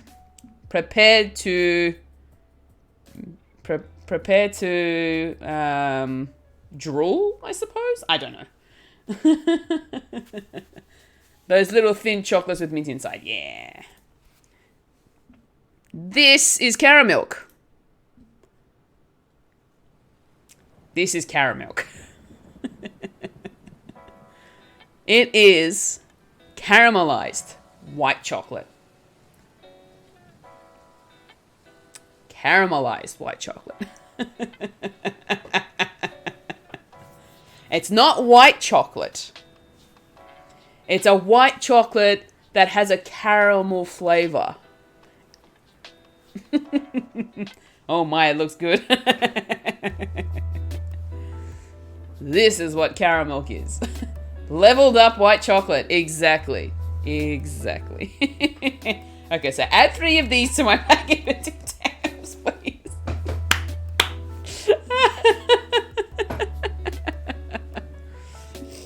Yes. I have taken notes of your order, Pat. I will make sure to do that for you. They look like edible gold bars. Yeah, essentially it is. So this is what it started out to be. Then they brought it into twirls. So it's like caramel milk coated in milk chocolate. I'll make sure to share with Ash. And then they made small bars like this, which is more recent. And now they've marbleized it. They now have caramel milk marble. So it's caramel milk with milk chocolate.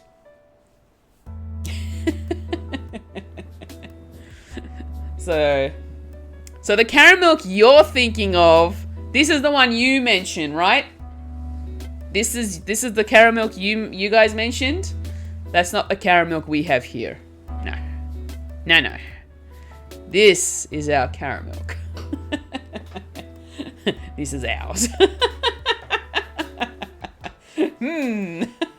Yes, that's our boring version. Caramel milk is taking over the world. Oh yes. Oh my goodness. By the look of it, it's hit the UK. By the look of it, I don't know. Hokey Pokey. Okay, that one I don't know. Might have to see if we've got that here, but I don't think we do. But yeah. That, my friends, is caramel. They've even made caramel cream cheese. Caramel cream cheese. Spreadable caramel. What? Exactly. It's like, yeah. Philadelphia cream cheese, caramel flavored. I don't know how to feel. We do not have any here unless it's in a UK or Australian shop or imports online. Most likely. So I'm pretty sure if you go to not that, hold on, let me just go to the actual thing. I'm wondering whether it's under the chocolate section. Is there caramel under the chocolate section? Flake. It's not looking like it. Maybe it's sold out. I'm not 100% sure. I'm just checking to see if this particular online store has them. Because they've got the regular sort of Cadbury, the Cadbury blocks. Oh, so they had the Twirl Caramel Bites. I wonder if they've got the blocks. Hold on. No. Oh, that sucks. But yeah. For those of you who are interested. Oh, Marina. What did you try to put? That what? Wow. Oh my goodness. Marina, I am so sorry. Wow. Foolish spot, man. She's like, no links. I'm causing chaos here.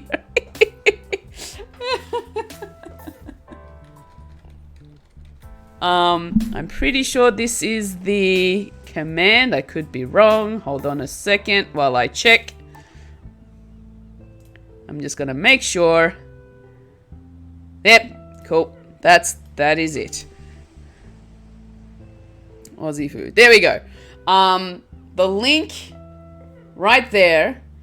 That is the website to the website that I just showed you, where you can get all kinds of Australian snacks, spreads, you know, savory, sweet.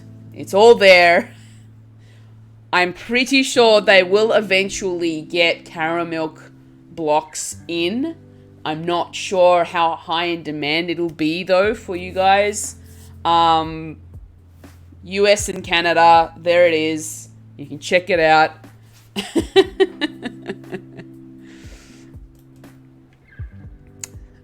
Peruse at your own leisure.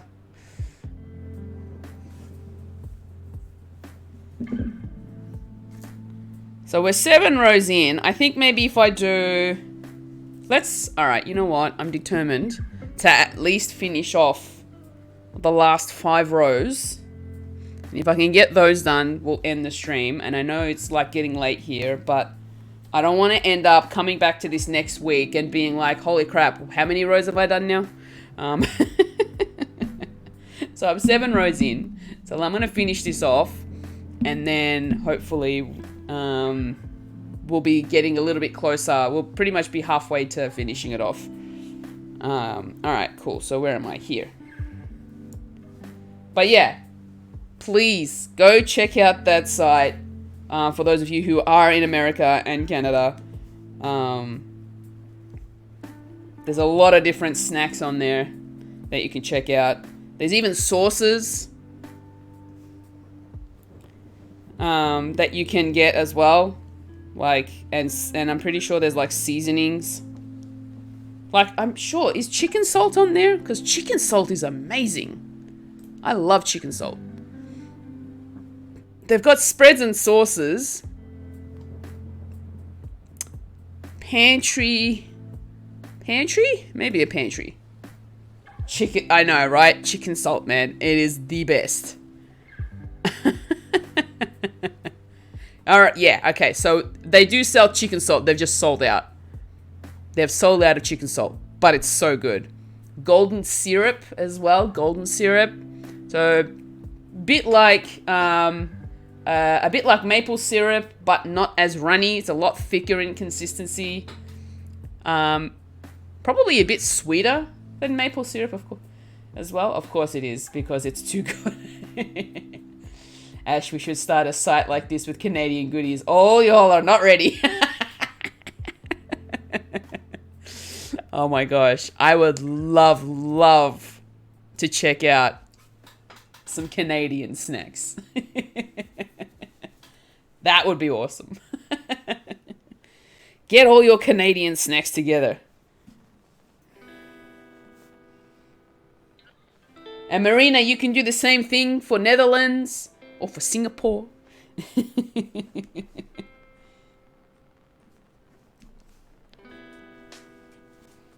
Ketchup chips. I think we had all dressed chips.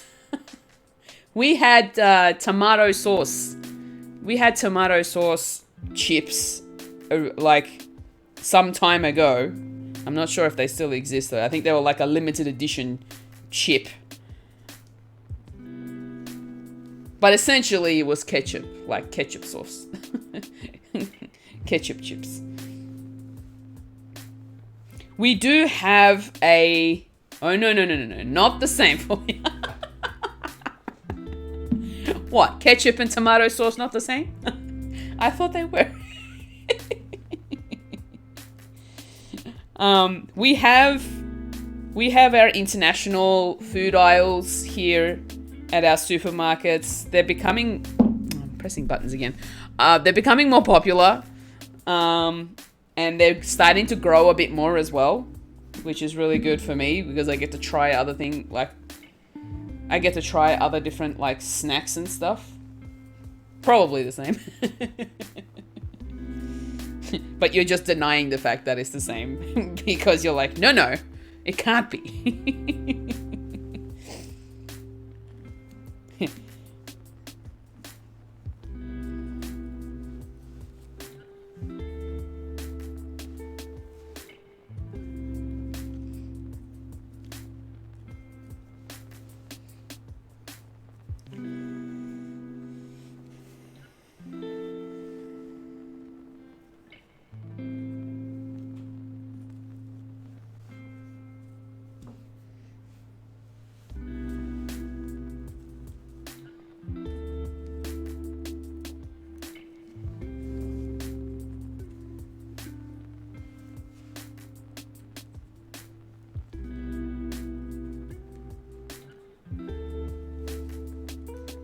I think we lost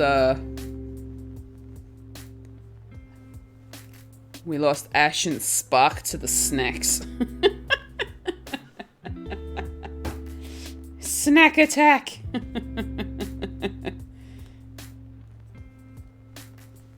Off to get ready for the day. Love you, koala. No worries, Ash. I hope you have a good day. Enjoy. Thank you so much for popping in.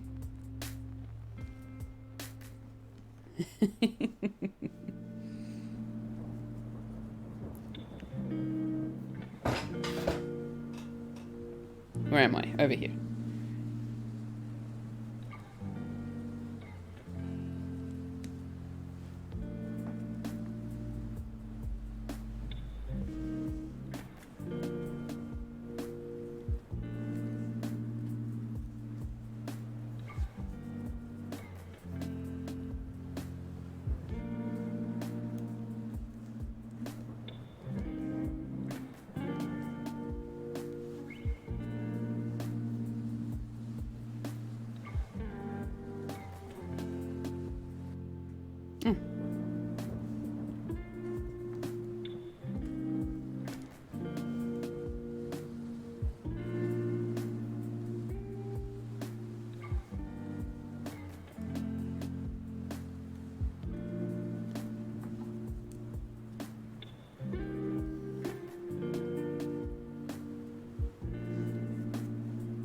I've gone deep into the Googles, found an Aussie food store in Belgium. Chicken salt, I'm gonna order it. Oh my gosh. Do it, Marina. Do it.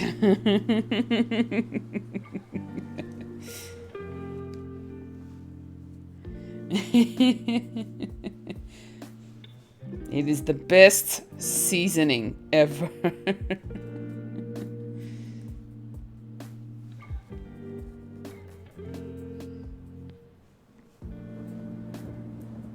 I agree. Ah, no. Not again. Get on the peg. Okay.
I also added chicken twisties.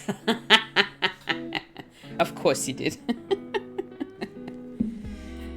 Chicken twisties for Marina. Just chicken flavored anything. All of the chicken flavored things.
There is also a possibility that I may have gone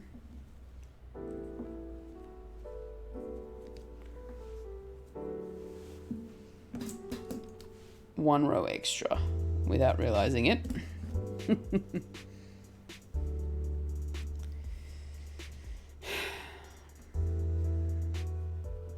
This is gonna be a very holy beanie. Oh boy. It's almost like a weave basket, but for your head.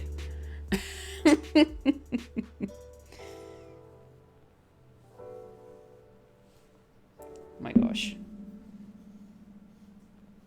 I mean,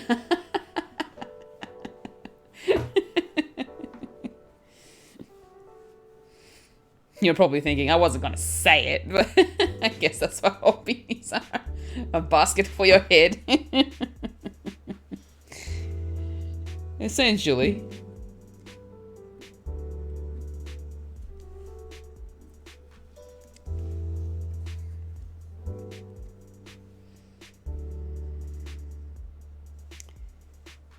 You know what's going to end up happening? Oh boy, where am I? Where did I go? Holy crap. You know what's going to end up happening? Also, I just ordered. Hey, nice. Well, I hope you enjoy your goodies when they arrive. I got cheeky salt, twisties, and the caramel twirl. Ooh, interesting. Well, I hope you like it. I mean, I don't mind caramel. I'm not a huge fan of it, like I said. It's nice. Not something I would eat all the time, though. But I hope you like it. Let me know your thoughts of the caramel twirl when you get it.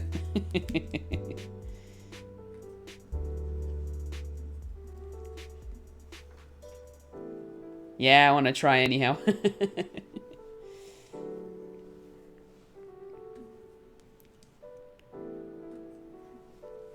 Ah.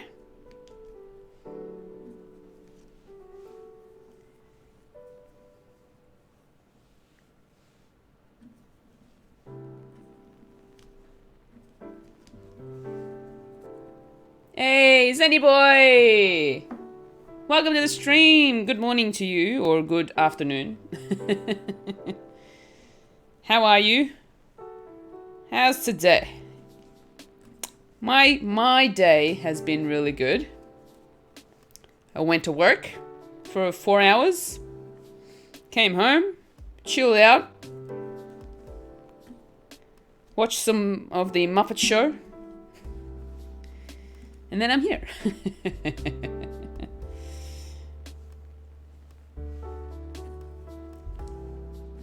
Ah.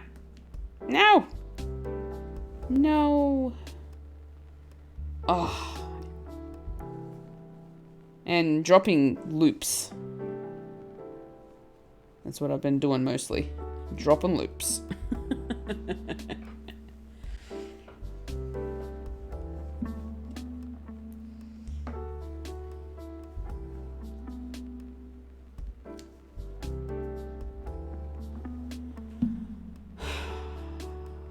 I think I just lost my place.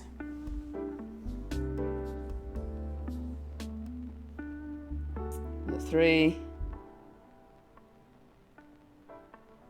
Three. Three.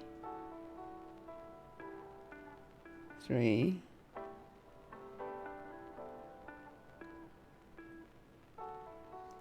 Three.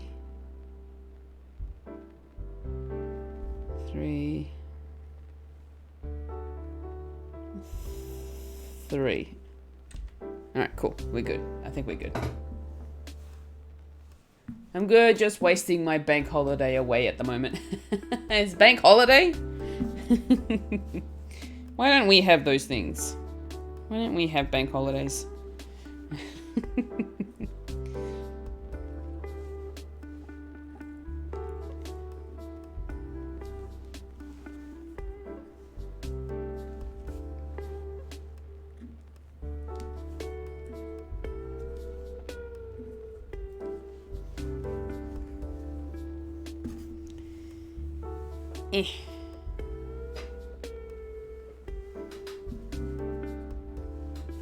Mind you, even if it was a holiday, I'd still be working.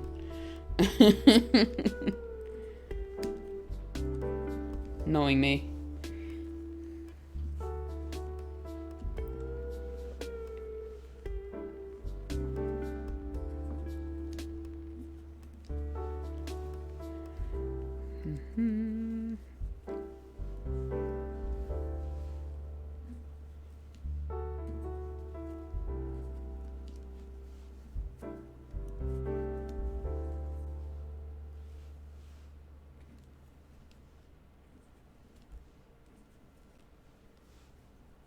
Alright, I gotta go get ready for work. Was fun hanging with you guys. Thanks for the stream. Enjoy sleepy time. No worries, Pat. Thank you so much for joining. Hope you have a good day. Almost forgot about tomorrow. May the 4th be with us. Yes. Yes, I will already be there.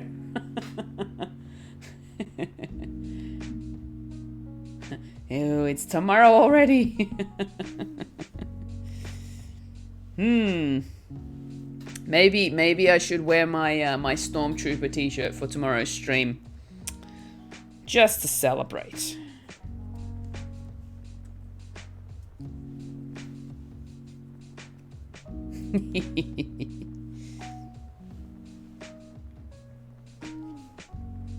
Plus, it's the only Star Wars shirt I have.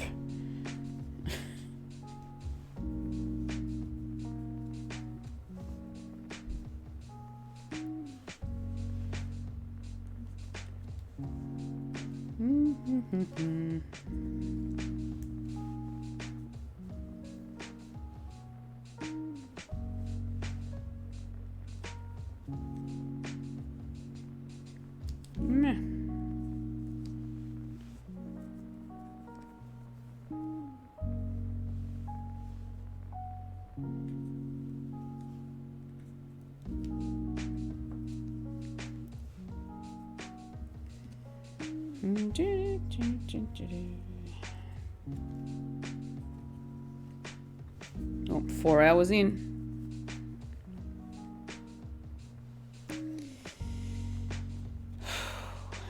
It's a long stream. Long, very long.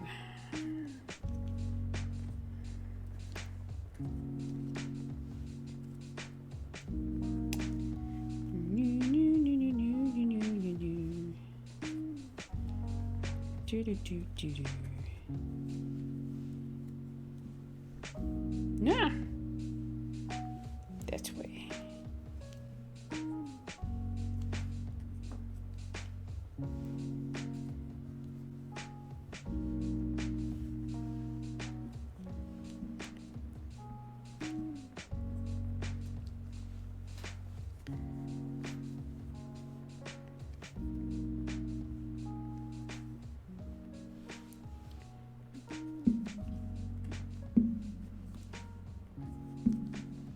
I feel like I started a thought and I didn't finish it earlier.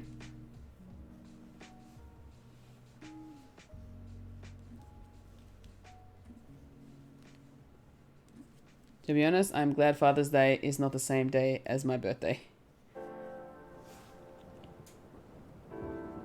When is Father's Day for you guys in America? Because I know Mother's Day is the same for everyone around the world, but Father's Day is like different for everyone. Which is really strange. I don't know why they've done that.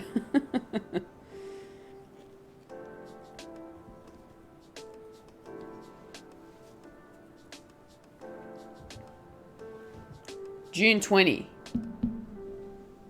June 20, Father's Day. See, our Father's Day is in September. It's usually I think it's the second Sunday. It's either the first or the second Sunday of September. That's when we have Father's Day.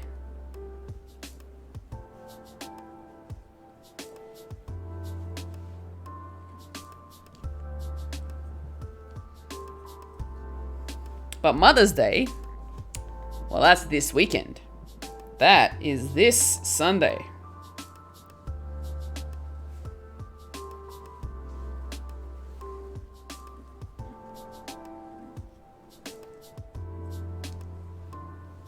Oh yes, it is this weekend. It is. I wish it was like that. It's usually June 21st. Ah.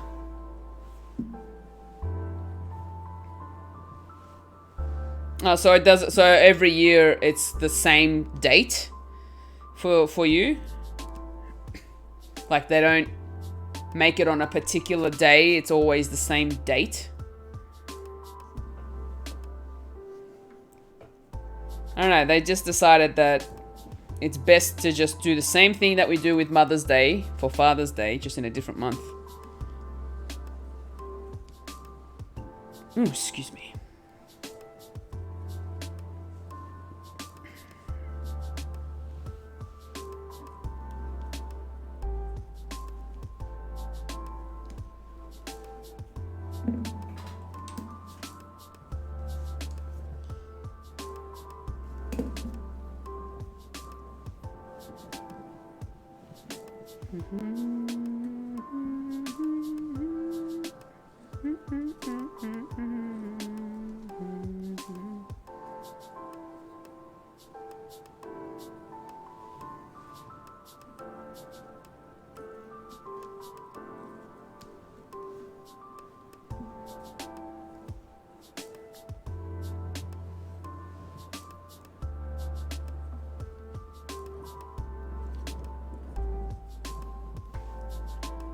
Usually June 20, 21, 19, 18. Within those date ranges. Ah, okay. Fair enough.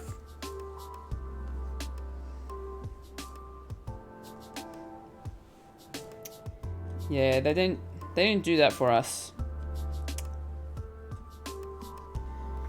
We just have it the second Sunday of September for us. That's Father's Day.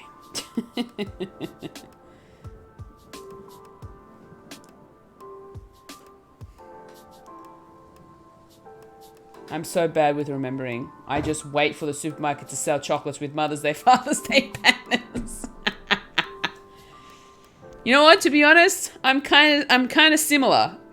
I'm kind of similar in that respect.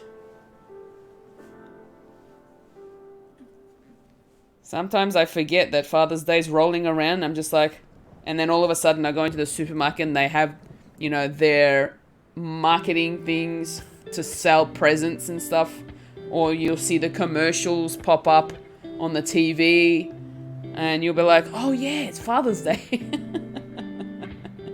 The supermarket is our reminder for all celebrations. To be honest, I forget about it till I see those gifts. Yeah, exactly. It's like the advertisements start hitting your face like a couple of weeks beforehand, and you're like, oh crap, that's already rolled around.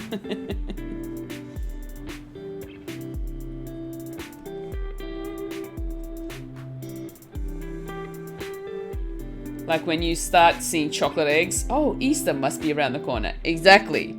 You know what though? Here in Australia, they bring out the hot cross buns so early. Like, I mean so early. It's crazy.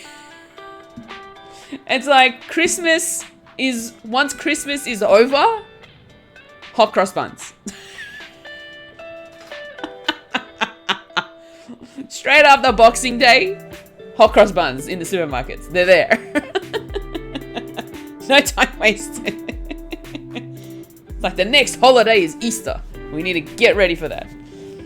But the thing is, they'll bring out the hot cross buns. They won't bring out the chocolates till like 2 months before. I never think about it because I always get my mum big gifts. Last year it was a Ninja air fryer she wanted. This year is a vacuum she wanted. Hey, that's really cool. I never know what to get my mum because she never wants anything. She doesn't want me spending money on her. So she never tells me what she wants or needs. I remember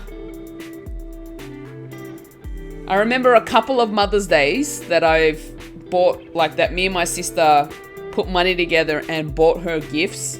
Like I remember getting her an iron that came with a water base. She didn't use it. It stayed in the box. Up until like, yeah, actually no, maybe I'm remembering incorrectly. It was an iron, we bought her an iron that she never opened for like a couple of years because the old one was still good. She's like, I am not giving this one up until this.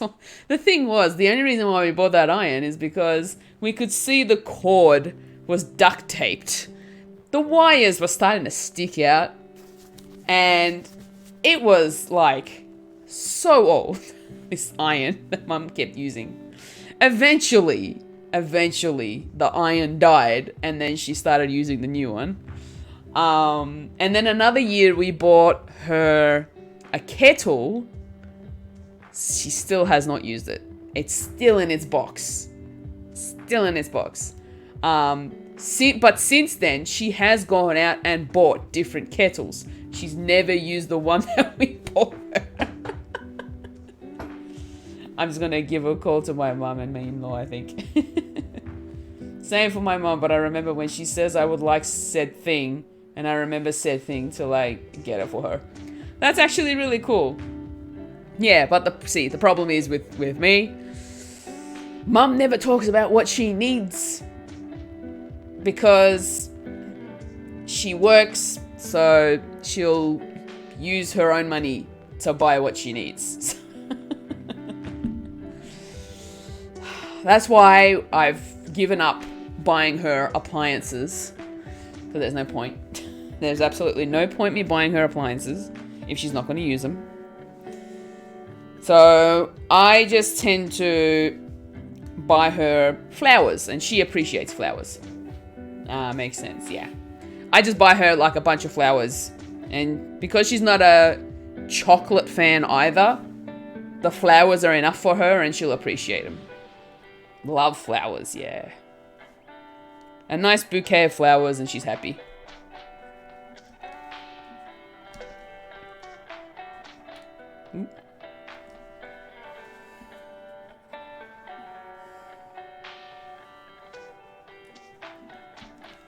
I'm probably going to leave it to the last minute like I have in the past. End up going to the florist and being like, so what flowers you got left? That's like still decent.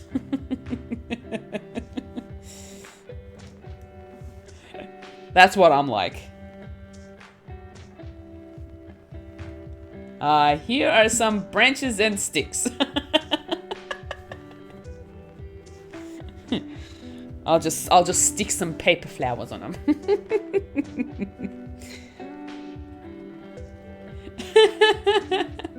I already know next year's birthday gift because when we went to the store, she said she would love a Bose soundbar we saw. Oh, that's amazing. See, your mum gives you hints. My mum does not. My mum never gives me hints.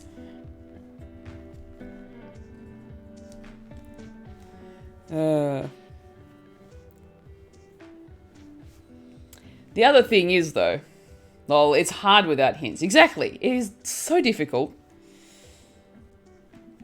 The other thing is, though, if it wasn't for the fact that my parents work on Sundays, like in the morning, I'd actually go out of my way to take her out for breakfast or for lunch even, if I could. But I can't. I just can't. Until the day comes when they give up their, or they sell the family business. Until then, which probably won't be for like a long time, I can't do that for her. Unless I know for a fact that they're not going to be working that particular weekend, or that particular Sunday, and then I'll be like, all right, sweet. I got to make sure I wake up earlier than her. Prepare breakfast. So my mom wakes up like so early because she goes to bed early. Unlike a certain someone here who's loom knitting till like all hours of the morning.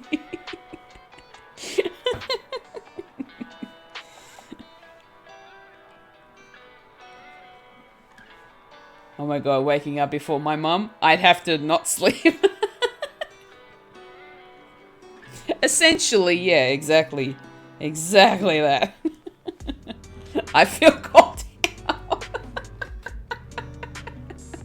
Are you an early riser, Spark?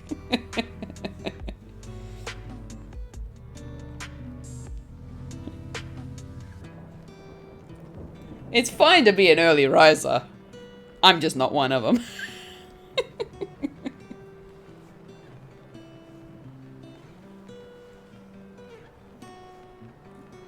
Although I have to admit, I have actually been waking up an hour earlier than I have been. Like before the trip that I went on. I'd be waking up at like 9, 10 a.m. Now, I'd be waking up 10 a.m. Now I'm waking up like 9-ish. I mean, I've been here since my 4 a.m. That is very early, I have to admit. I'd love to wake up earlier. Or was it 3 a.m.? To be honest, I can't remember.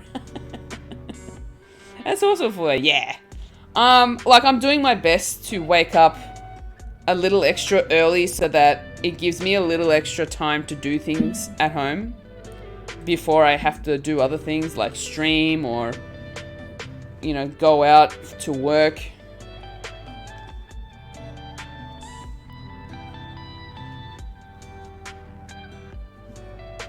Probably gonna end up sleeping in tomorrow, but I need to be up to stream, so I can't sleep in too much. I'll probably end up sleeping until like 9 and then get up, go have a quick breakfast like cereal, and then come straight here to set up the stream. You don't have to worry about moving the Switch, because the Switch that I'm supposed to be playing on is already in the dock, so the only thing I need to do is move my camera back. Oh, that's good then. Yeah. The other thing is though, I don't have a plan for, because I'm doing I'm redesigning my first island on Animal Crossing, and I'm making it at MASH theme. And either I've been too lazy to plan out like a sketch of what I want it to look like, or I just haven't had time to do it. So, yeah. I'm in trouble if I don't have some idea.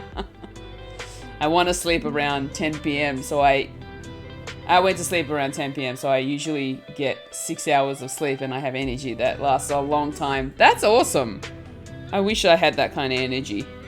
I guess I just got so used to sleeping in so much that my body's just like, more sleep, more sleep. I think you'll manage. Hopefully. I think you know what I actually need to do? I actually need to like bring up images of what I want it to look like, because because it's supposed to be, it's supposed to look like the MASH unit from the show MASH. That's the theme of my island. So I kind of need to maybe bring up an image and go by that. But then again, I don't always have the items that I need to do it. So that's probably another factor.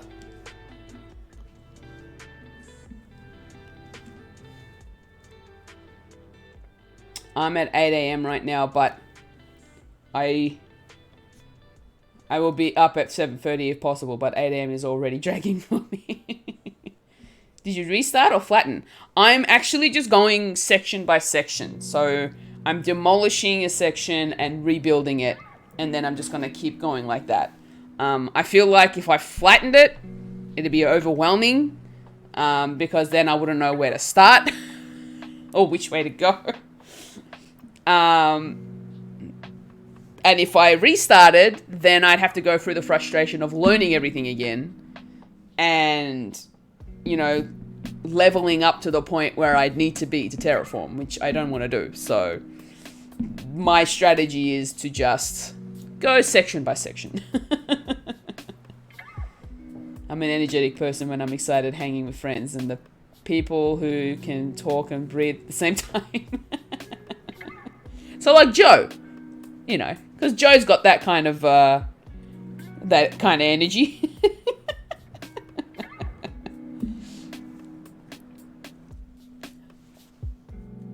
I feel that, yeah.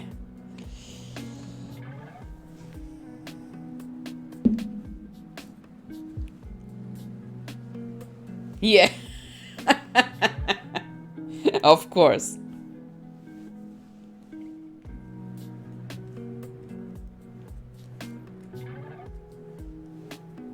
I feel bad. I've been missing out on a lot of his streams, and I even missed his affiliate anniversary stream, and I kind of wish I was there, but been busy. I'm still thinking if I should restart after I'm done with my island, but my island is 70% flower, so restart seems a better option. Yeah, Marina. I don't know if you're going to end up wanting to dig up all those flowers. I'm just going to tell you. I'm going to tell you now. You're not going to want to dig up all those flowers. Joe and I in the same room equals chaos. But it's so much fun. It's so much fun to see you guys just go nuts.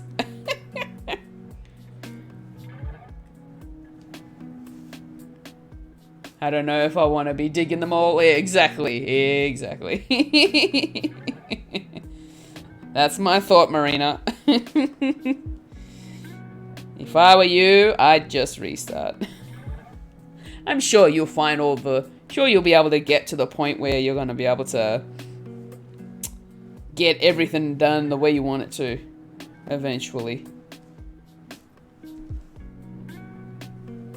I'm sure you'll find a way.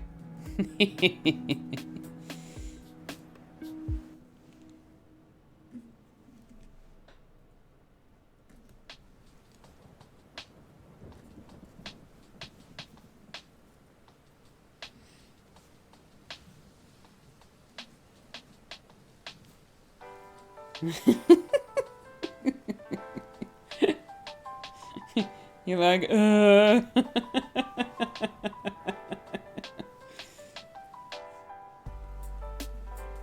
You can also find friends who want to take flowers off your hands. That's true. That's another option. If you don't want to restart and relearn everything, you can always get friends to come over and dig them up for you. The cheese looks so derpy. I love it. I know. That's why I'm looking at it. I'm like, oh my gosh.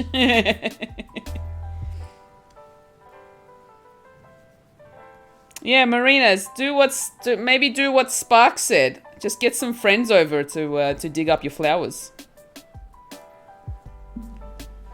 I'm sure they'll take it off your hands. That's true. But I really do have a lot.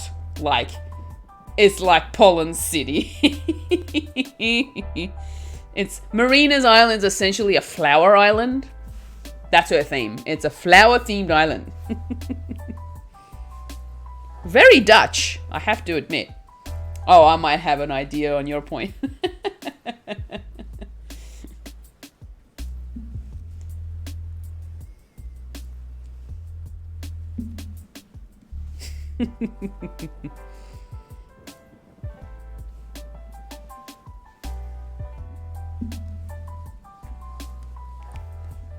Yeah, I restarted an island for that same reason.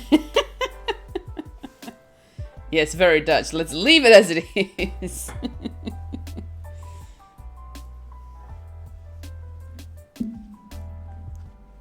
Ooh, 4.5 hours.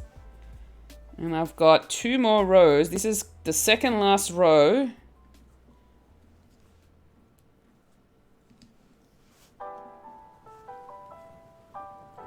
Let's see how quickly I can do this.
Yeah.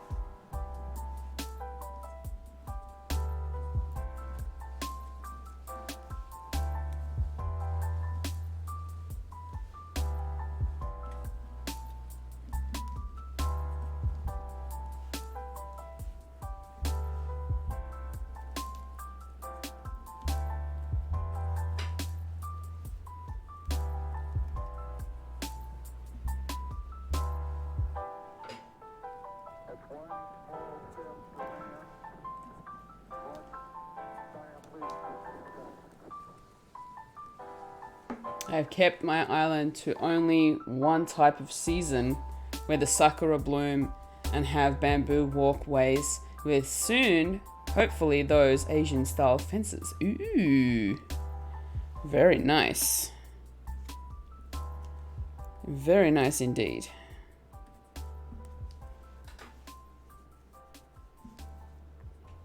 I like the Japanese inspired sort of looks. They're really, really pretty.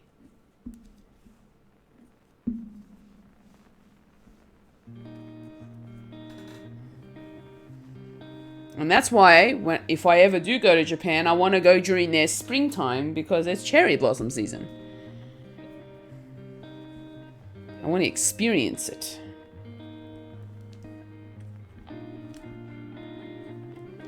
Because right now it would be cherry blossom season in Japan.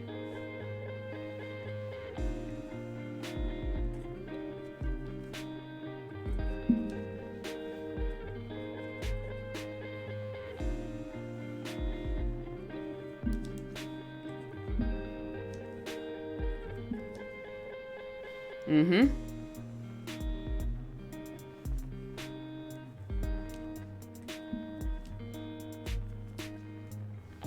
And tulip is blooming here in the Netherlands. Hey, tulips, very nice.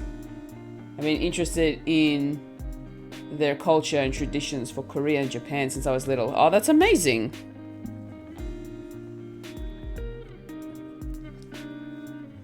I've been interested, so I was interested in Korean culture for a little bit, but that was purely because at the time I was doing taekwondo training. So I was doing taekwondo at the time, and so obviously when you train in taekwondo, a lot of the moves are said in Korean. The counting is done in Korean as well, most of the time. That's if you go to dojos that do like traditional type training. And so there was a point where I really wanted to go see Korea, like South Korea, and actually visit a training hall in Korea where they do taekwondo and just see the way that they train.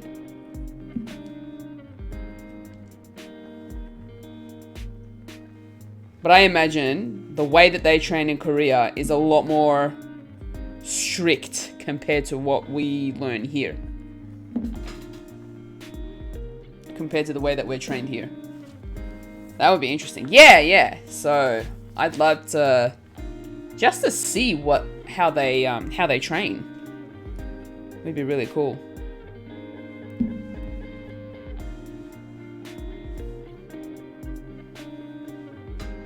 I think there was also a point where I wanted to actually train with them, but then thinking about it now, I'm like, I don't think I want to train with them. I wouldn't be able to keep up.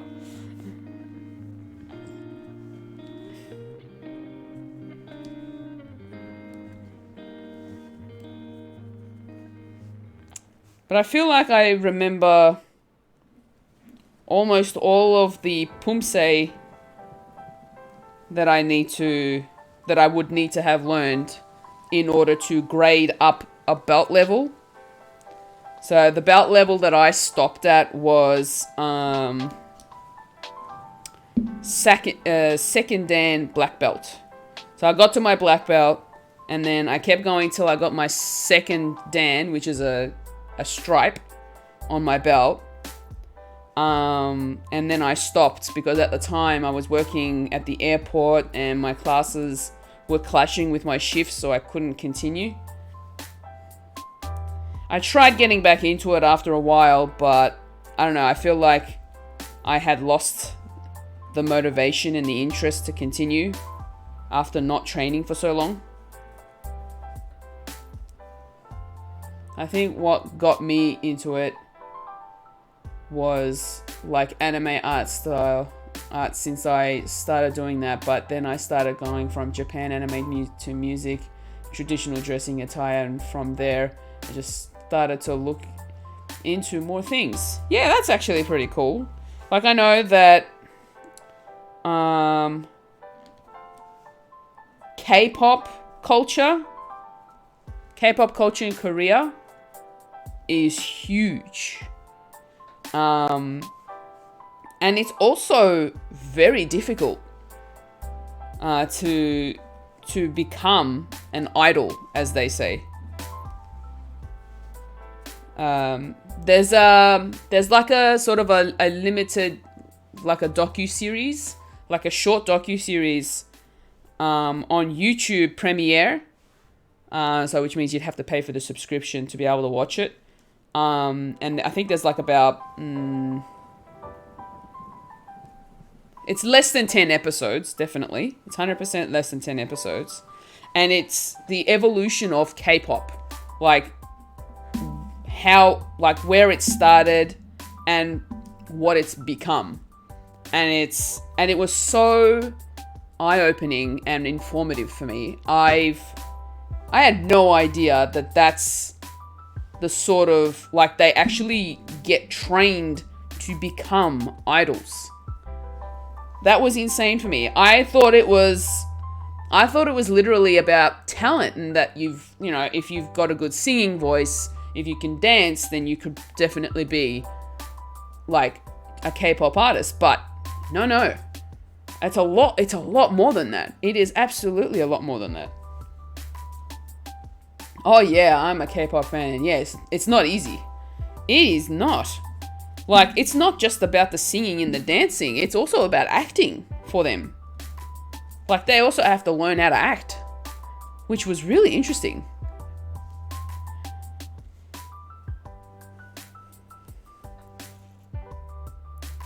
So, and not to mention, they train for years before they can even be labeled as an idol. Or whether they'd actually end up graduating to become an idol. Like, it's literally up to the producers that they train under, and unless they can show that they've been training hard and they've got the passion for it, then, you know, they could train for like more years and they probably won't get anywhere. So acting, singing, dancing, and some other things. Yeah. It's crazy. Like, when I was watching that, like, they interviewed a lot of ex-K-pop stars, like a lot of ex-idols, especially ones that live in America. It was crazy. And there's, you know, as an idol, there's certain rules you have to follow as well. Like, apparently you can't be in a relationship when you're an idol, because it means that, you know, if you're in a relationship, then the fans are going to be like really upset, and they don't want, and you know, you can't upset your fans. Yeah, it's like a whole lifestyle. It really is. It is a massive lifestyle for someone who wants to become an idol. Not to mention, like, it's not just about talent either, or passion. It's also about the look. You have to have the look to become an idol. That, for me, boggles my mind, because they actually make sure that, you know, you're a certain size or that you have a certain hairstyle. And it's like, come on, like, if you're talented, who cares what you look like? But no, if you want to become a K-pop star, you have to follow the rules of that particular culture. And it's amazing. And I applaud those who actually do become K-pop stars, and it's a hard industry for them. It's a very hard industry.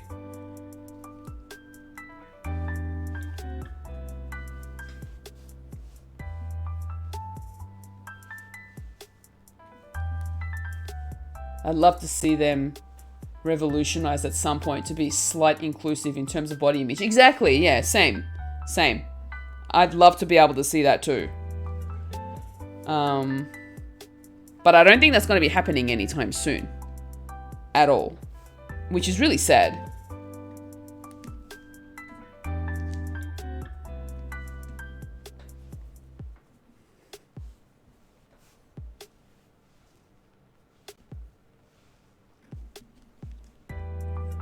But I suppose that's just the way they go. That's just the way they work.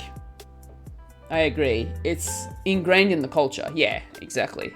And it's, yeah. I mean, the look, but in other than that, you got talent doesn't matter on your look. Yeah, that's true. But from the, I'm just basing it off what I saw in the docuseries here.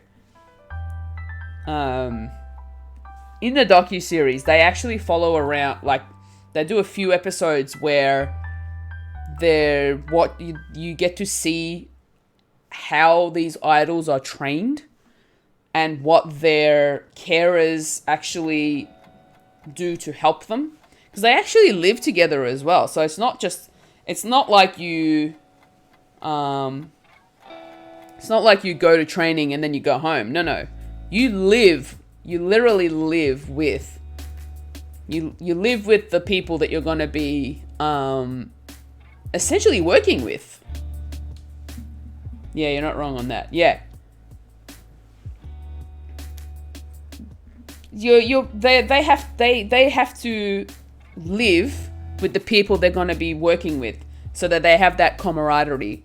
So that if they do end up being in that group together, then they already have that, you know, social aspect of becoming like friends, like family. It's crazy.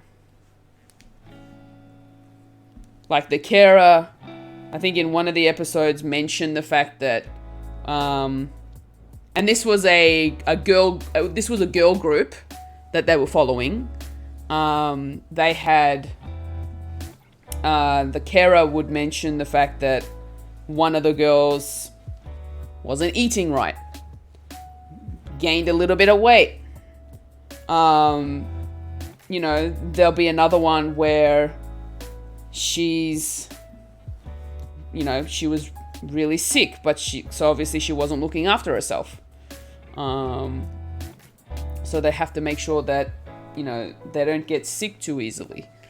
But the way that they have to train, like, it's intense. It looks really intense. I commend them for wanting to do it, because for them it's their dream to become an idol. It is an absolute dream for them.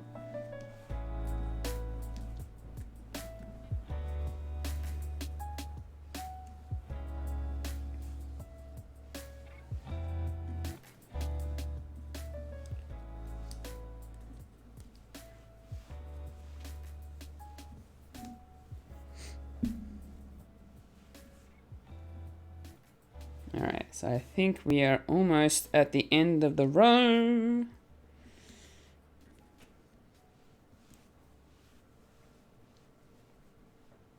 I think when something is very lucrative, you got to do what it takes. Yeah, exactly. Yeah, that's true. I suppose that's kind of where they've gone in terms of their, the fact that they've got the passion for it. It's their dream, and they'll do anything to become an idol. So they'll do it. I think there was a Japanese girl that was actually training with them. The thing was, she not only had to train, she also had to learn Korean. Because obviously the songs are in Korean. So she had to study Korean to be part of the group. If she wanted to have a chance to be part of the group. Which meant that she's traveled from Japan all the way over to Korea, which I know is not that far away, but it's like she's living away from home. I don't want their commitment strength, though. I'll exercise better. I do want their commitment strength. Yeah, to be honest, I want their motivation, their passion for what they do so that I can do the same thing in my own life. That would be amazing.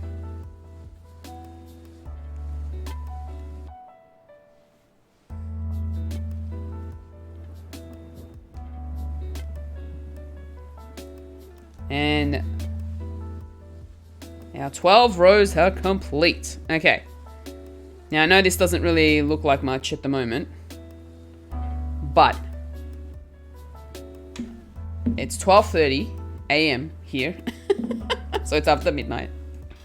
So what I'm going to do is I'm going to stop here for today.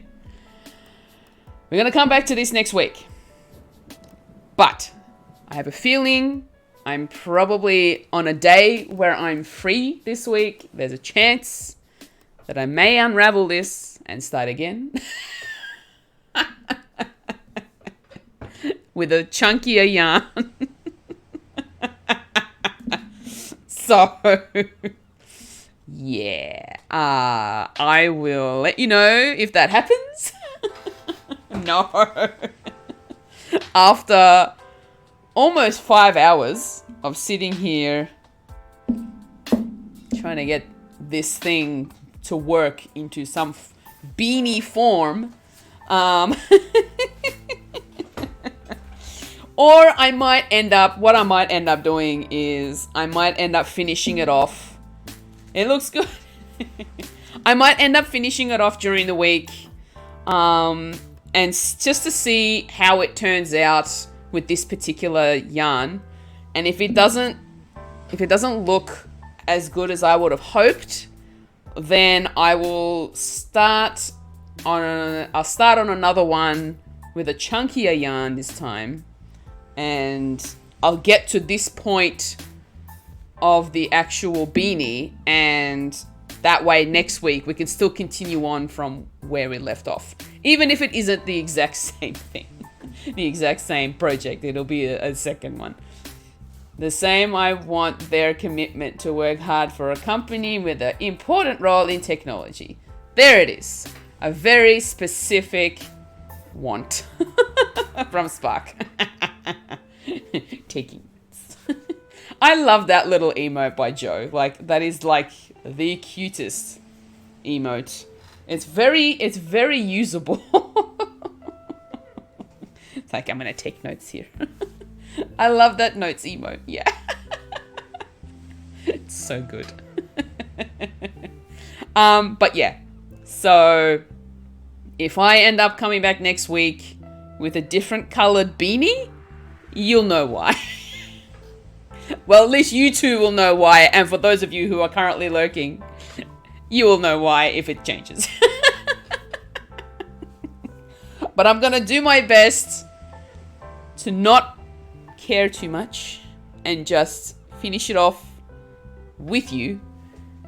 But yeah, there, like I said, there is a possibility that I'll finish it off during the week and then I may not like it and then I'll start again. Marina's just like, sus. It's like,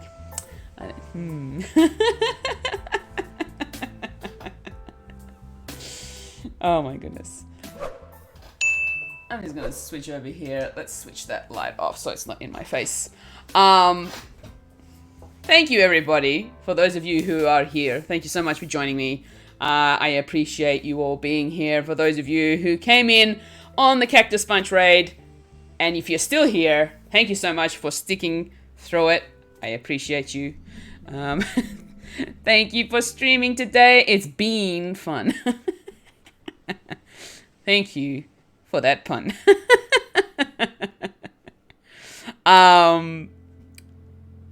Yes, so what we'll do is we will now head on over and see who we've got to raid. So if you guys can just stick around for a few moments as we find somebody to raid. It was fun. Thanks for the stream and for the chats. You're welcome, Spark. Thank you so much for joining us. I'm seeing somebody dressed in green. Someone's dressed as a froggy, I think. Jambette. Oh my goodness. Iona is streaming and she's dressed like Jambette. She's doing a village. She's gonna do a villager hunt for Jambette. Iona, oh my goodness. Let's go say hi to Iona. Like, she's been streaming for the last half an hour, but she's like, oh my gosh, this is insane. Let's just go say hi to her. We have to. I haven't seen her in a while. Playing Animal Crossing, obviously. She's dressed as Jambette. She's going to be hunting for Jambette. So, by the look of it, she really wants those Jambette vibes. So, let's go give it to her. For those of you who are new here, thank you so much for being here. I will be streaming again tomorrow, my time, 10 a.m. Australian Eastern Standard Time, which will be 8 p.m. Eastern Time. So if you guys are in North America, you can check me out then as well later on. So you'll get, for you, it'll be a double stream. 2 streams in one day. But for me, it'll literally be in the next less than 10 hours. So I hope you enjoyed yourselves here. Like I said, this particular stream on Monday nights is my craft night, and I will be doing something art or craft related every Monday night. And in that instance also, we do have a community, an arts and craft community created by Marina and her friend Kate. And it's called Who Arted. So if you guys really want to go check that out, please command exclamation point Who Arted. We'll get you the Discord link to go check it out. It's a great space for anybody who is remotely interested in arts and crafts. You can get a lot of inspiration and a lot of motivation and help as well. There's a lot of support. There's a lot of resources that you can check out as well. So please go check them out. They're also got their socials. They're on Twitter. And are you on Instagram yet? Marina, is Who Arted on Instagram yet? I think you guys are just on Twitter at the moment. Just Twitter, yeah, I thought so. Okay, so Who Arted social is currently just on Twitter, so you can go search them up. But if you want to go search up Marina, Marina, can you please drop your Instagram handle, please? So if you guys want to check her out, you can. And she's got a lot of amazing digital artwork that she creates. They're so cute as well. She also has a Ko-Fi she has her own little Ko-Fi page as well, so you can go check her out over there too. But yes, thank you all for joining me. I will be back in the morning for my morning. And I'll be playing Animal Crossing. Cactus and Scribbles on Insta. There you go. Cactus and Scribbles.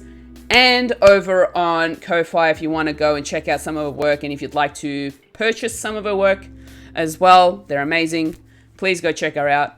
And yeah, if you can also join my Discord as well, exclamation point Discord will get you into the Foolish community, where we have a bunch of amazing people in there. We're a nice little cozy small community where we play games together. We do Mario Kart sessions every Monday or Sunday if you're in North America. We have Mario Kart sessions. Every weekend is a movie weekend. We're currently going through DreamWorks animations. So DreamWorks animation movies. That's what we're doing for May. So please come and check us out if you want to have some fun with us. We do have our respective channels for Animal Crossing if you need help with getting items or, just want people to check it out. Thank you, Marina, for the for the Discord command. But yeah, totally up to you. I'm not going to force you into it. So that's there if you'd like to join us. But in the meantime, thank you. I hope you've enjoyed what you've seen so far. And the chat was awesome. I always love having a chat with you all and just chilling out with the music. It's always nice to be able to do something that isn't gaming related. So I really appreciate that. Let's go and see Iona. So I'm going to pop up the raid messages for you guys.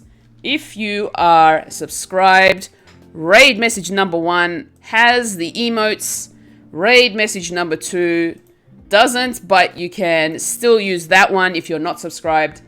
Copy it, paste it into Iona's chat when we get there, and spread the love, and we'll give her all of the Jambet vibes so that she can find Jambet. So have a good day or night wherever you are, and I will see you in the next stream.